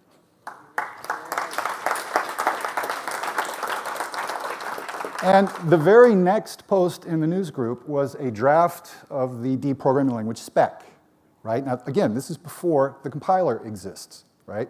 So Walter puts this out there. Now, is there going to be any activity on this? It's a specification. You can't do anything with it, right? Well, he had these people in his C++ news groups, and a few of them came over to check it out. Not too many, though. And then there was a momentous occasion. My 30th birthday, August 16th, 2001. I don't know for sure what I was doing, but I was sitting, probably, it was a Thursday, I checked, so I was probably getting up in the morning, going to my English class, coming back home, sitting in front of the computer, and starting to program. But I probably did not go to Slashdot. Did anybody use Slashdot back in the day? Yeah, if I had gone to Slashdot on August 16th, these were the headlines I would have seen. Some of them might have caught my eye. 2.59 kernel release, that's Linux. Was anybody using Linux in 2001? Did you have a Linux-only install? Oh, some of you did. I know dual booting was a big deal back then. Yeah, most people did it. I couldn't get into it. I tried. This one would have caught my attention. Java to overtake C or C++. I was using Java and C, so I would have been interested in this. I mean, who wouldn't click on this one, right? But everybody sees this. You see what's coming. Somebody shared the spec at Slashdot. And as Walter put it in our interview that we did on YouTube, how many of you watched that, the conversation? Yeah. He said, poor Jan's server melted. That's the Slashdot effect. So you had all these people coming in. There was no compiler at that time, right? So people are spitballing, bike shedding, talking about the fact that D had no templates, everything Walter wrote in the spec. And they're asking, where's the compiler? They got the first version, 0.0. He started with 0 on December 9th. And you see there was a spate of releases there up to number 7, but you see he did a Microsoft. He skipped a couple numbers. And I can't find them anywhere. I can't find links or announcements or anything. But they were all there, and he was releasing them so quickly because of all the feedback. Now, you would think that with this brand new compiler, that it's just a pre-alpha, basically, right? Who's actually going to use it to do anything productive, right? People you'd expect would just come around and toy with it, yeah? But people started coming. I mean, seriously, Walter built it, and they came. But there were some early hurdles, right? So first of all, it's Windows only. So if you're one of those people in 2001 who had a Linux-only desktop, you couldn't use D. You couldn't look into it. You had the OMF file format, okay? If you're just playing around with a language, no problem. But everybody knows the Windows ecosystem is PECOF, so you had to get into the object conversion so you could link. There was a learning curve. Everything's command line based. No build tools. You had to use make. If you didn't know the compile and link cycle, you couldn't use D, right? You needed a C and C+ background, or you had to pick it up. And you had all these frequent changes because it's alpha. It's changing so quickly. So who's going to use it to do anything productive? But they did. Because this was the pioneer era, all right? The early D users were pioneers. Now this picture, I read a book not too long ago called The Pioneers by David McAuliffe. It's about Marietta, Ohio. Marietta, Ohio was the first settlement in the Ohio River Valley in the late 18th century. And that got me thinking about all these different eras of the D community. And this really was a pioneer era. These guys had to do everything themselves. There was no ecosystem. They built it from scratch. They cut down the trees, cleared the land, built their houses, planted their farms, right? This was it. Now, to be that kind of person, you've got to have low expectations. You can't expect anything is going to exist. You've got to have a DIY ethos, do it yourself. And you've got to be a self-starter. Nobody's going to tell you what to do. I think it was Robert yesterday asked Roberto about how he managed the ecosystem and the community. And Roberto says, I don't, right? It's self-starters who got the ecosystem going in D, and it's probably the same for Lua. So if none of this applied to you, you didn't hang around, right? So it's a really interesting thing that they got going, but they did start putting stuff out there. We had tutorials, blogs, projects that people were sharing on their websites. Somebody tried to start a D journal. Anybody ever heard of Matthew Wilson? Yeah, you know, it was his book, what was his C++ book, do you remember? I can't remember, but anyway, he was a C++ guy, but he was a prolific early contributor to D. And he tried to get this online magazine going, never really took off. And we had 2 wikis just in 2002. The first one, DWiki, didn't go anywhere, but Wiki for D is still available at prowiki.org. You can still see it there. The last edit was 2014, I believe. So that was around for quite a while. Bindings, wrappers, ports. This one guy, Pavel, he had a website with dozens and dozens of bindings and utility modules and ports. Anybody ever heard of TinyPTC? Nobody, I thought so. Yeah, this was just a little pixel pushing library. It would get you a little canvas, and it had several backends. And Pavel ported 2 of the backends to D, I think it was. Oh, but this one, the GTIC Plus wrapper, okay? This started just with the name GTIC Plus wrapper, but then he changed the name to DUI, D-U-I. And then a few years later, GTIC D. And it's the same GTIC D we have today that's now maintained by Mike Way. And that started in 2002 or 2003.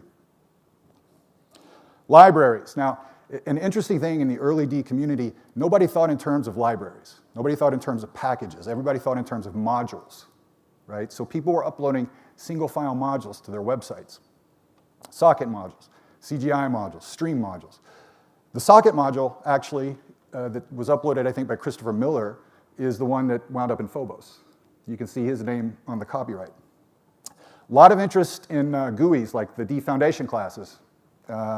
Harmonia was an HTML GUI that everybody was crazy about for a while. I remember that one. But it was only around for 2 years. And again, Matthew Wilson, he had his Synsoft libraries a lot of utilities. And you can still see what was there now if you go to synesis.com. The website's still there.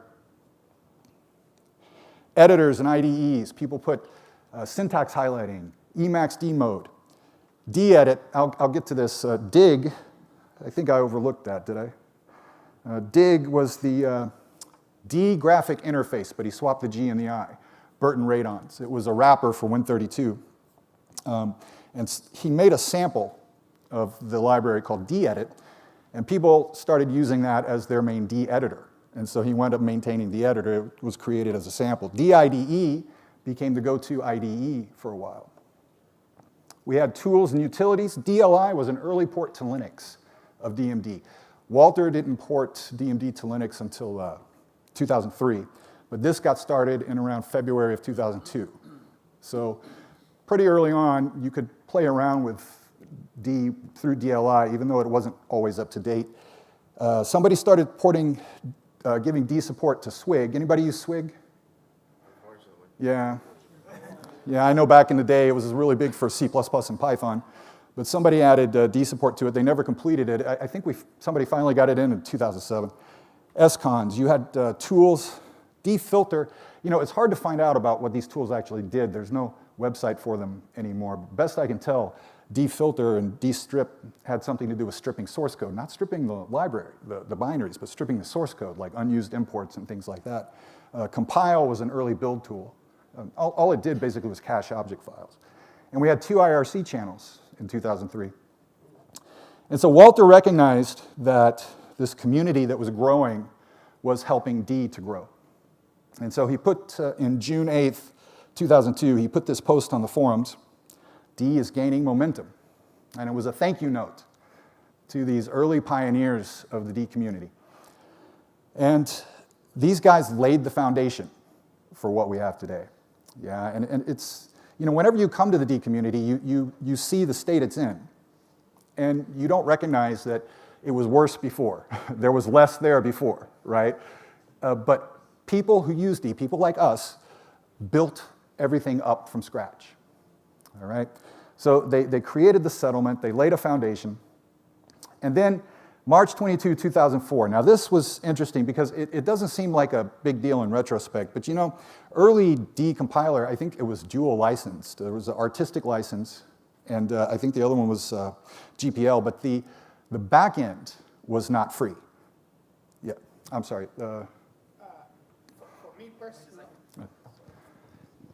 For me personally, this project was what brought me to the. Yeah, I was about to say some people came to D because of this. Yeah. Oh, thank you.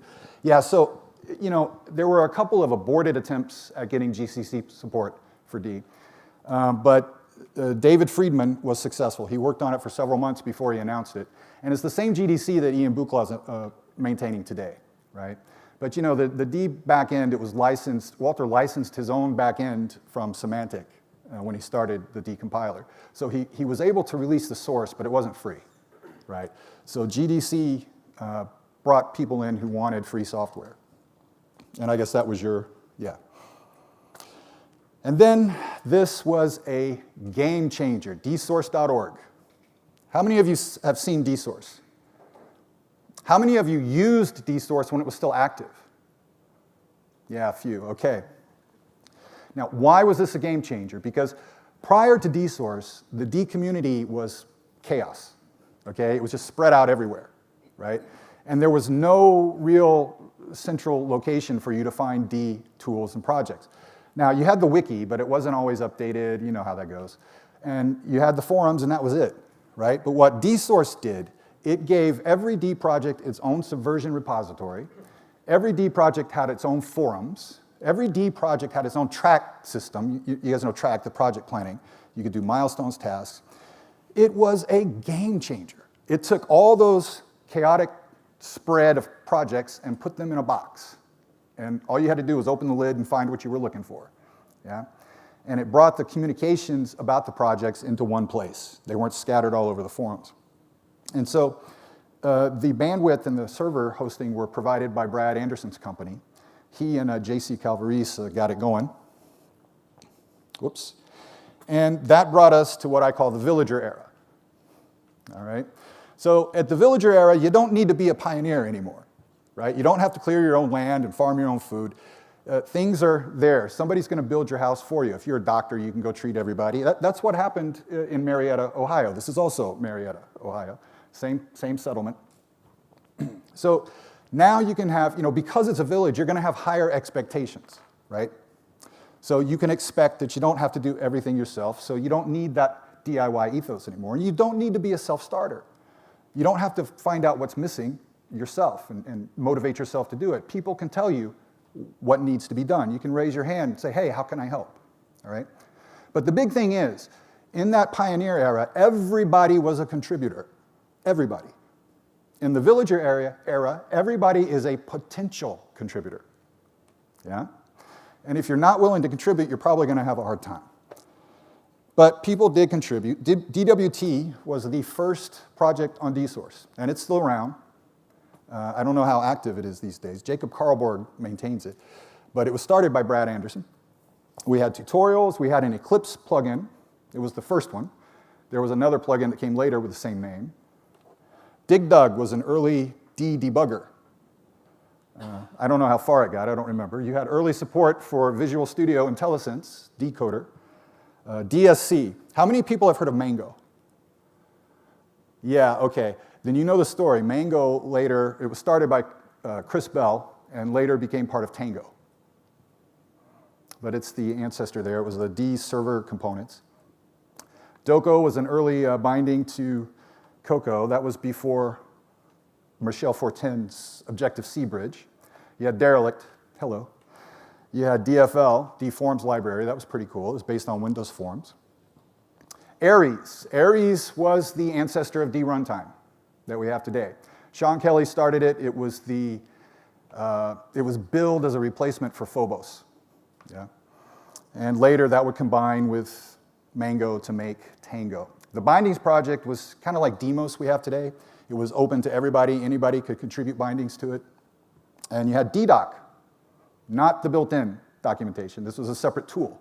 This is before we got built-in documentation. Once we got DDoc built in, this became obsolete. But all this was happening in 2004. And then this is cool. I don't remember this.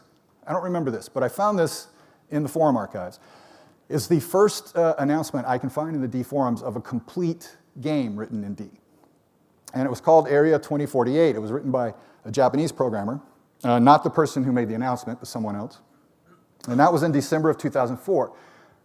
But then, in January of 2005, the same person announces Taurus Trooper. I'm guessing many people in here have heard Kenta Cho's name before. Yeah? Okay, some of you have. Yeah? Can you maybe go a bit on the previous slide? We want to play the game. Yeah, I don't think this is available for download anymore, unfortunately. But Kenta Cho's stuff is still there. Okay, now Kenta Cho was doing games in C++ and D, right? And he had a whole page full of them. He's still doing games today, right? But they're all in TypeScript and JavaScript now. So anyway, Taurus Trooper was pretty big. And it turns out he had 7 games he made in D, complete games, right? From 2003 to 2006.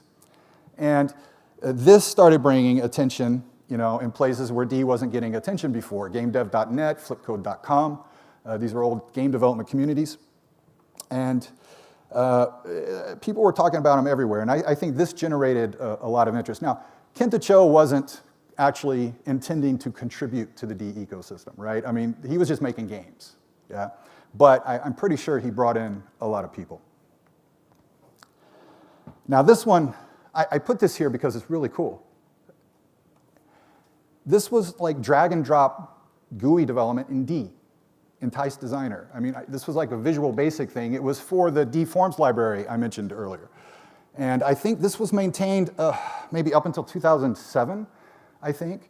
It never became really big, but I mean, wouldn't it be great to have something like this today? Wouldn't it be great if it had continued? But this is the kind of thing people were doing back then. And then in 2005, we had Build. Build was the first real build tool for D. Derek Parnell released it, and I loved it. I started using it for Derelict immediately because I was happy to get rid of makefiles. And eventually people said, hey, this is a terrible name for a build system, so let's change it. So Derek did a survey. The number one name to replace it was dbuild. The number two name was Bud, and he went with number two. And I haven't asked Zonka about this, but it seems like there's an obvious connection here. You know, so I don't know if that's true or not. But yeah, Bud was the build system. And basically, you just typed bud myapp.d, and it would get all your dependencies and pull everything together, pass the command line flags based on your config file, and it just worked. And then we got a package manager, DSSS, the D Shared Software System. Now, as I recall, you made dependencies for DSSS just by typing the URL of the repository, right? I don't remember exactly how it worked, but I believe that was it. You didn't need to register it anywhere. And the guy who created DSSS, he was using Bud to do the building. DSS handled the dependencies and package management, and Bud did the building. But for reasons he never elaborated on, he said he wasn't political enough to do so. Gregor did not like Bud, so he created Rebuild, which was what DSS started using. So then we kind of had a split in the community over build tools. And in the end, people wound up maintaining config files for both of them. Yeah? It was a bit of a pain for a little while. And then there was this. November 15, 2006. Brad Roberts and I, this is Walter, have been discussing putting on the first D conference. I can't really tell you how big this was to us in words. How many of you were here at that time in 2007? Yeah, it felt like, oh my God, we've arrived. We're getting our own conference. You know, that's what it felt like, because Amazon was involved with it, because Brad Roberts worked, I believe, at AWS. Now, if you've never heard Brad Roberts' name, he maintains he started the Bugzilla issues database and the mailing list interface for the news groups. And he lived in Seattle near Walter, and he managed to get Amazon to host the conference for us. But this post got the conversation going. Now, not long after that, we have this. It is our pleasure to announce the existence of a new application library named Tango. And you know, this was a big deal at the time. Mango and Ares had combined. And maybe you guys know the story, maybe you don't know the story, but you know, Phobos always had, it was kind of like the C standard library. It was a procedural API. And then you have these guys who wanted a more Java-style API, and they created Tango. And you know, people mixed and, you know, they chose what they wanted. And I'll get to the next stage in a minute, but this got a lot of feedback. It got a lot of positive feedback, even from Walter. We all thought it was a great idea. But then this happened around the same time. In January, Walter tagged 1.0 of the decompiler, and in June, he released version 2.0 alpha. And this set the stage for the big split that we've all heard about, right? And so it wound up that if you're using D1, you were using Tango. If you're using D2, you're using Phobos. And this was a big deal in the community at the time. It hurt us pretty badly. But we got through it, and I'm not going to talk about the details because I don't know all of them. But you know, I still hear misinformation about this today. Just a few days ago on Reddit, somebody made a comment that the Tango-Phobos split was about a GC library versus a no GC library, and the GC library won.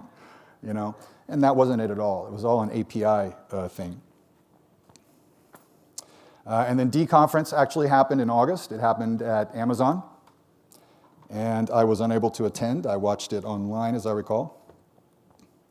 And then Learn to Tango with D. That was the second book published on D. The first one was German, and that's the one that got D into Funkwerk, the German book.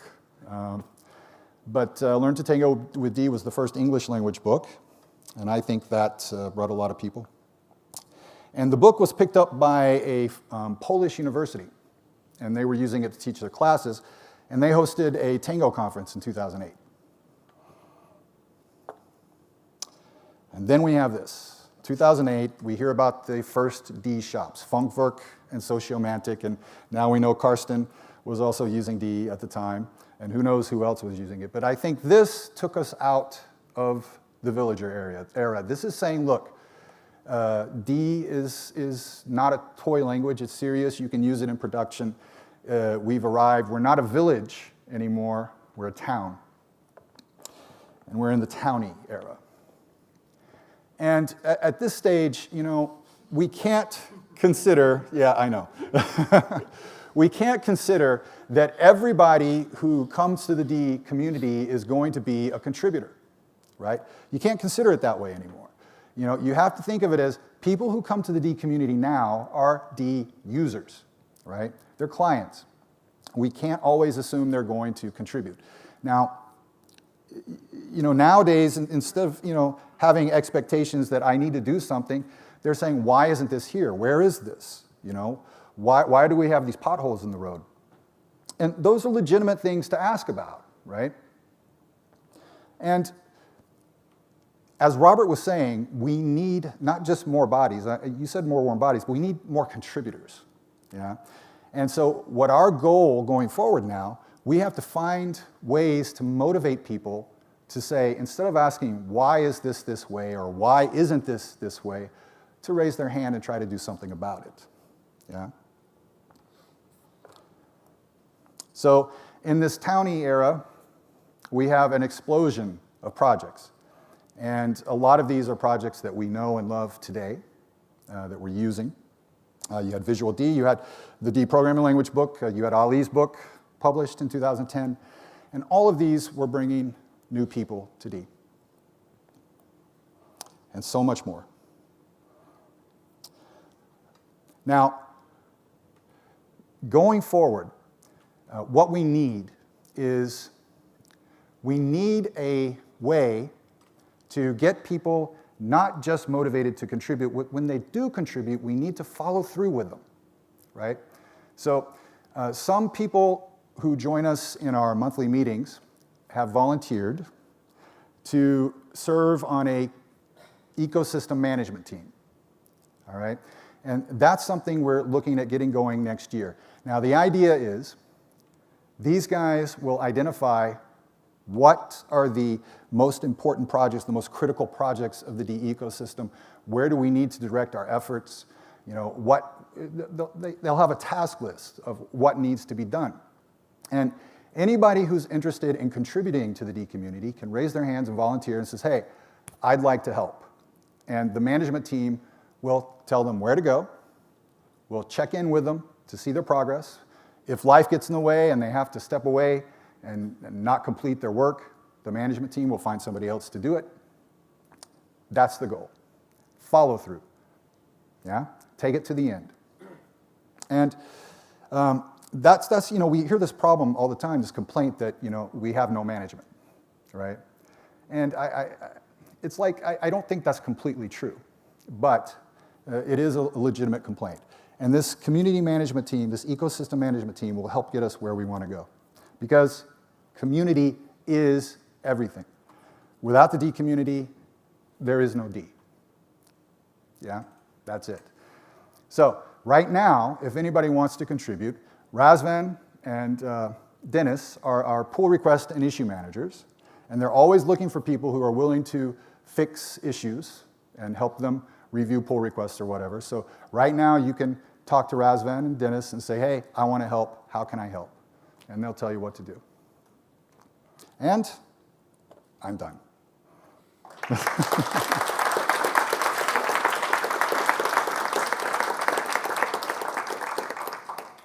Hey, Mike, we got something cool to show off. So if you could remove your laptop from the display already, sure. I'm going to plug mine in. Does it work? Yes. Needless to say, while we're doing this, question time. Raise your hands.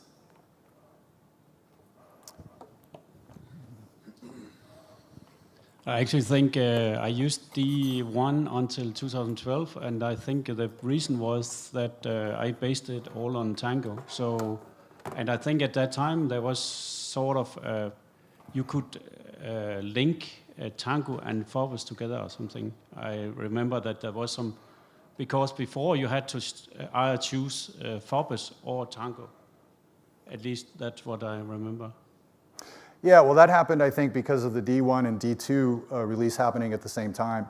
I mean, I don't remember the split between Phobos and Tango being so bad in the beginning, and we had Gregor, who created DSSS, he created something called Tangobos, right? So if you were using, yeah, and if you're using D1, this would help you, if you're having a library or whatever, this would help you, you know, support both libraries. And I supported both in Derelict, and it wasn't too bad for me. But I guess it depended on how much you use them. But the real split came when we got the D2 version, because then it was this clear line of Tango for D1 and Phobos for D2. Yeah.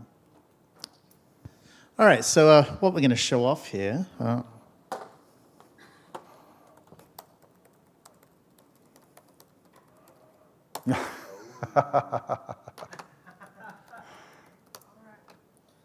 It turns out that it is still in Debian repositories, it still compiles, and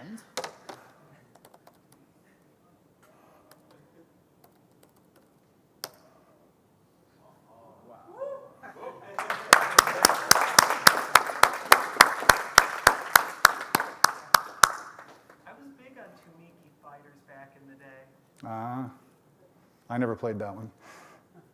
yeah, hey, you guys ask questions. I'm having fun here.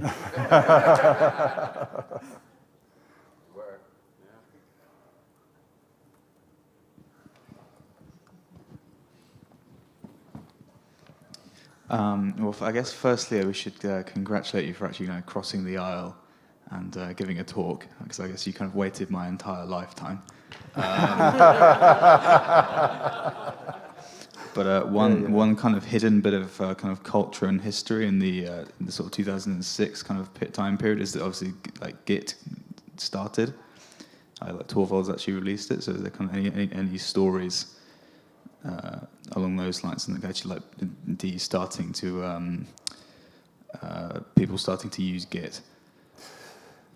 Yeah, you know, I don't recall exactly when we made the move to Git. I know Walter was reluctant to do it in the beginning. But, you know, because I don't even think he was on Subversion at the time. You know, most D projects were on Subversion. But when he did move to Git, I know that when he moved to GitHub, that opened the door. And he later said that was one of the best decisions he made with D's development. Does anyone want to come have a go at this?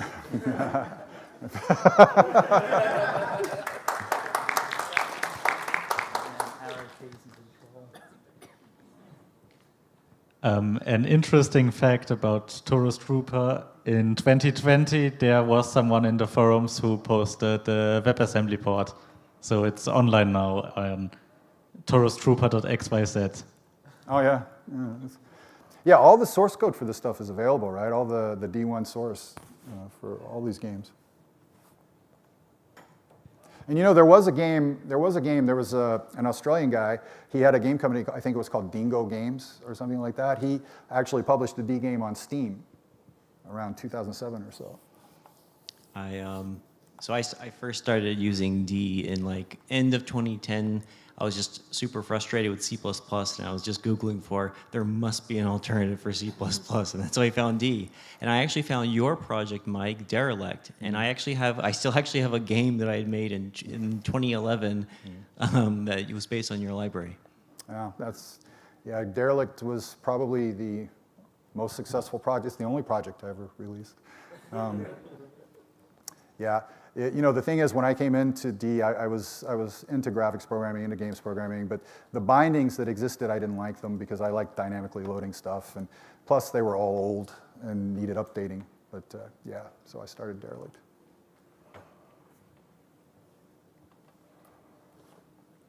Yeah, Ali?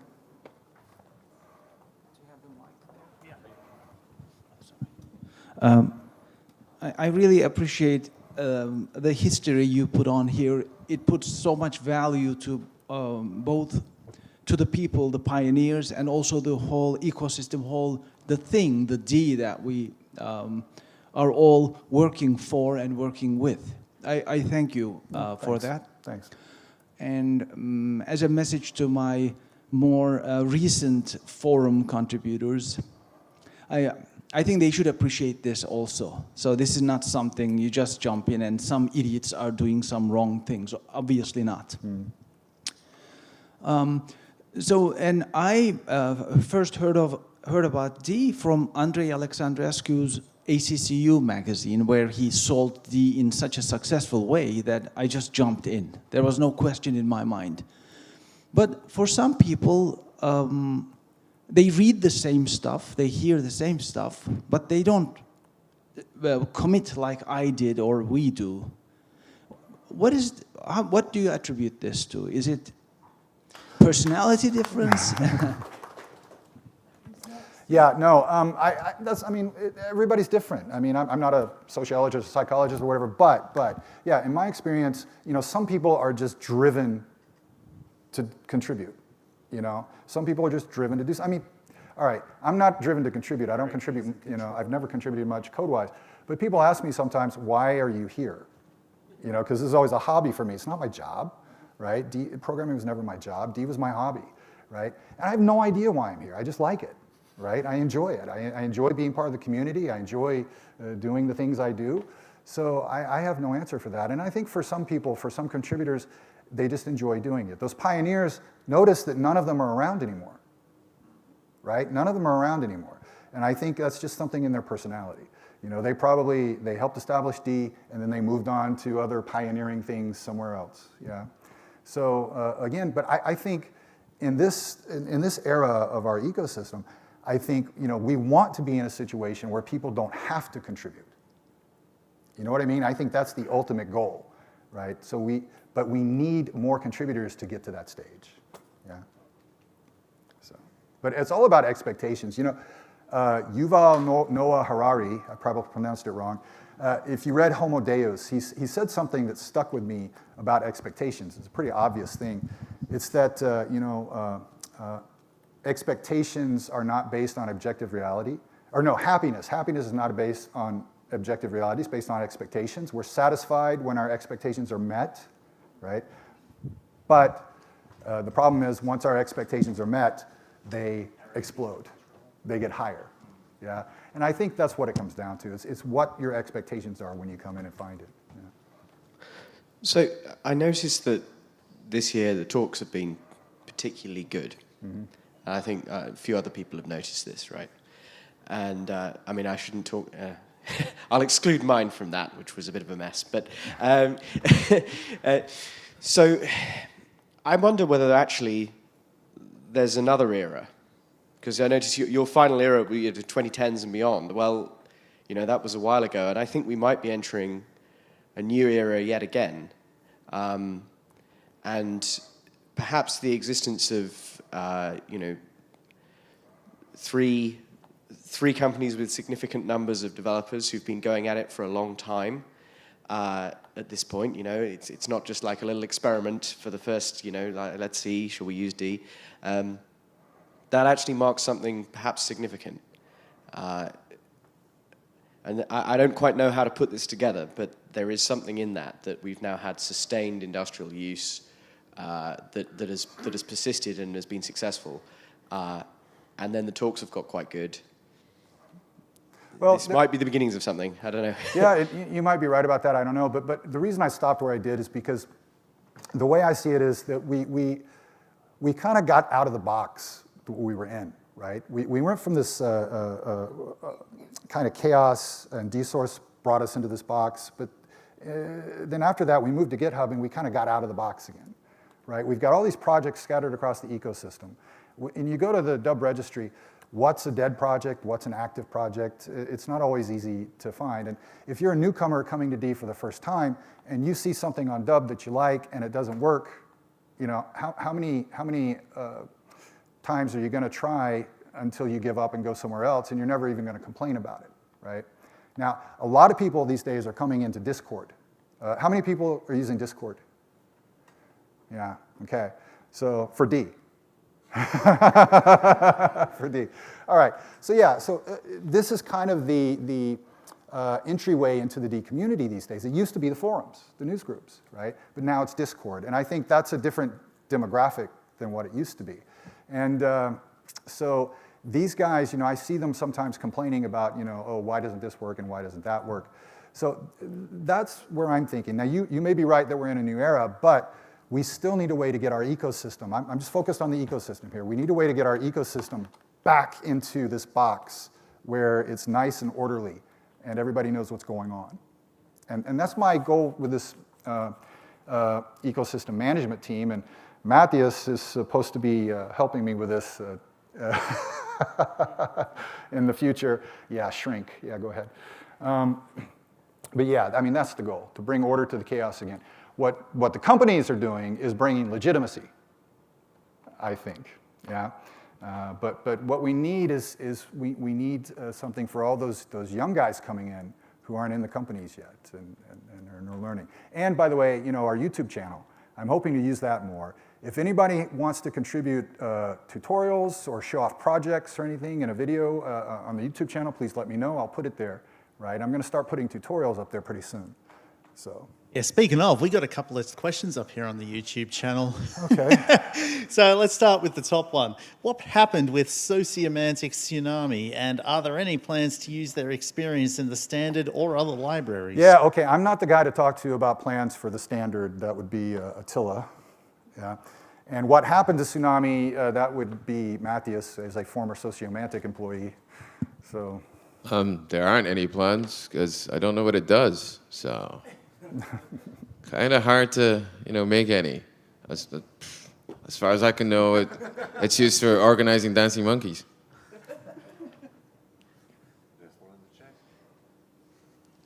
As to what happened to Sociomantic Tsunami, so Sociomantic was using D for a long time. We're using D1. We switched to D2. We open sourced a lot of our libraries and programs, so you can find it online. And then the company stopped using D because that part of the business was shut down. But all the code is still there. We use it to test DMD, runtime. It caught quite a few bugs. So I encourage everyone to take a look because it works. It's still Linux only, right?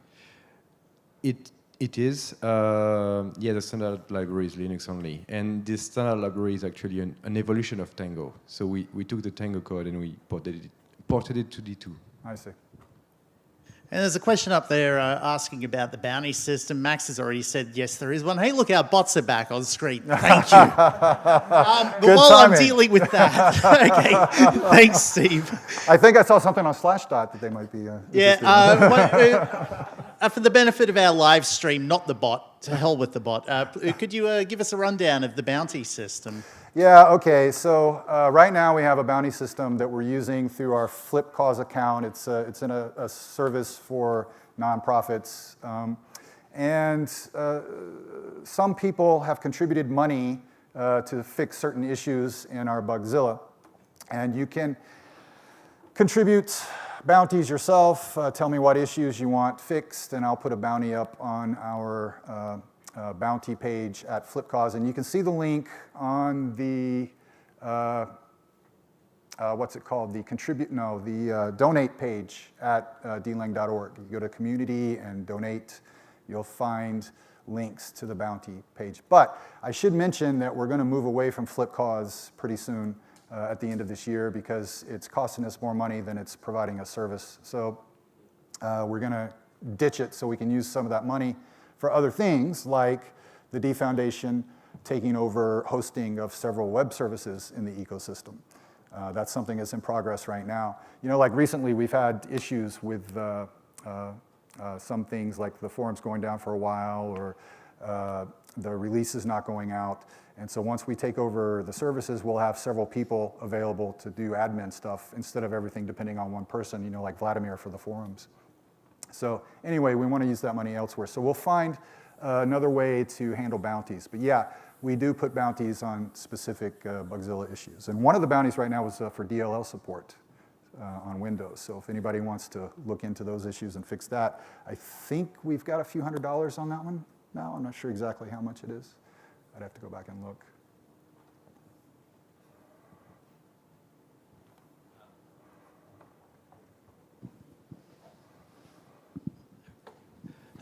Mike, do you still have some of your own old games from back then? I think I completed 2.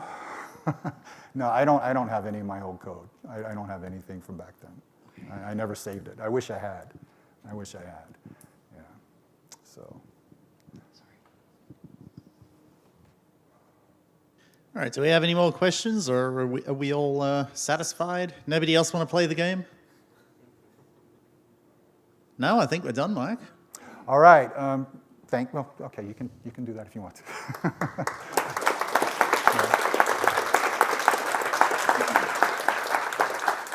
All right, now I want to thank Symmetry Investments for hosting us again this year. This is pretty amazing that they throw down the money to do this for us, and we're really grateful for it. So thanks to everybody at Symmetry for that. And I really want to say, I was pretty involved in organizing this year, but all of my work was just answering emails and reading messages, basically. All of the heavy lifting and the lead work was done by Miranda Mitchell and her team back there. And I want to thank you so much, Miranda.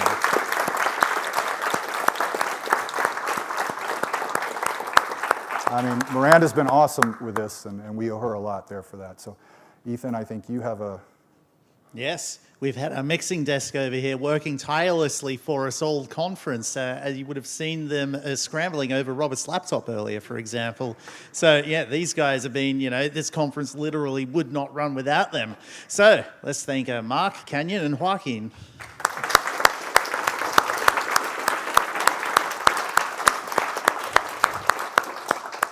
And thank you for coming. Yeah? Well, I mean, if we're going to start saying beer, we do need to mention... Funkwerk, I'm sorry. I thought about that. I had you in my head, at least.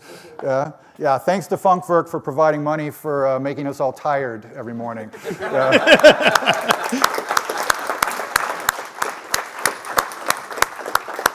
I think there is one more group of people we need to thank, though, because we would not have a conference without our presenters. Oh, that's right. Yeah, so thank you everyone for submitting. Like you saw, there were a number of first-time presenters this year, so anybody watching at home or anybody that's not done it before, I'm sure you've got something interesting you want to talk about next year, so when submissions open, go for it, and you can be up here too. And I should add that you don't have to wait until next year because we're having DConf Online in December. Yes. So please submit. Plenty of opportunities to talk.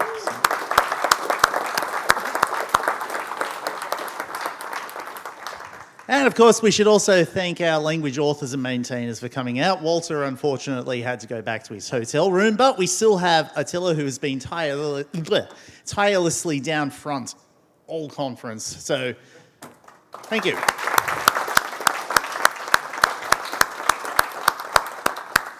And yeah, since this is the end of the conference, I suggest everybody come up here and try the Ali maneuver. It's great. All right, we're done? Yeah, we'll get that. Well, I guess we should do that today. Yeah, because some people won't be here tomorrow. All right, so yeah, if you want to hang around, we're going to take a picture up here on the stage. And of course, tomorrow we've got the hackathon for those of you who are still going to be around. So yeah, thanks, guys. Please come up to the stage for the pic. Tell people in back.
Okay, so yeah, that's it for the day. Pack up and get ready for beers, and thanks for coming, one and all, and see some of you tomorrow at the hackathon.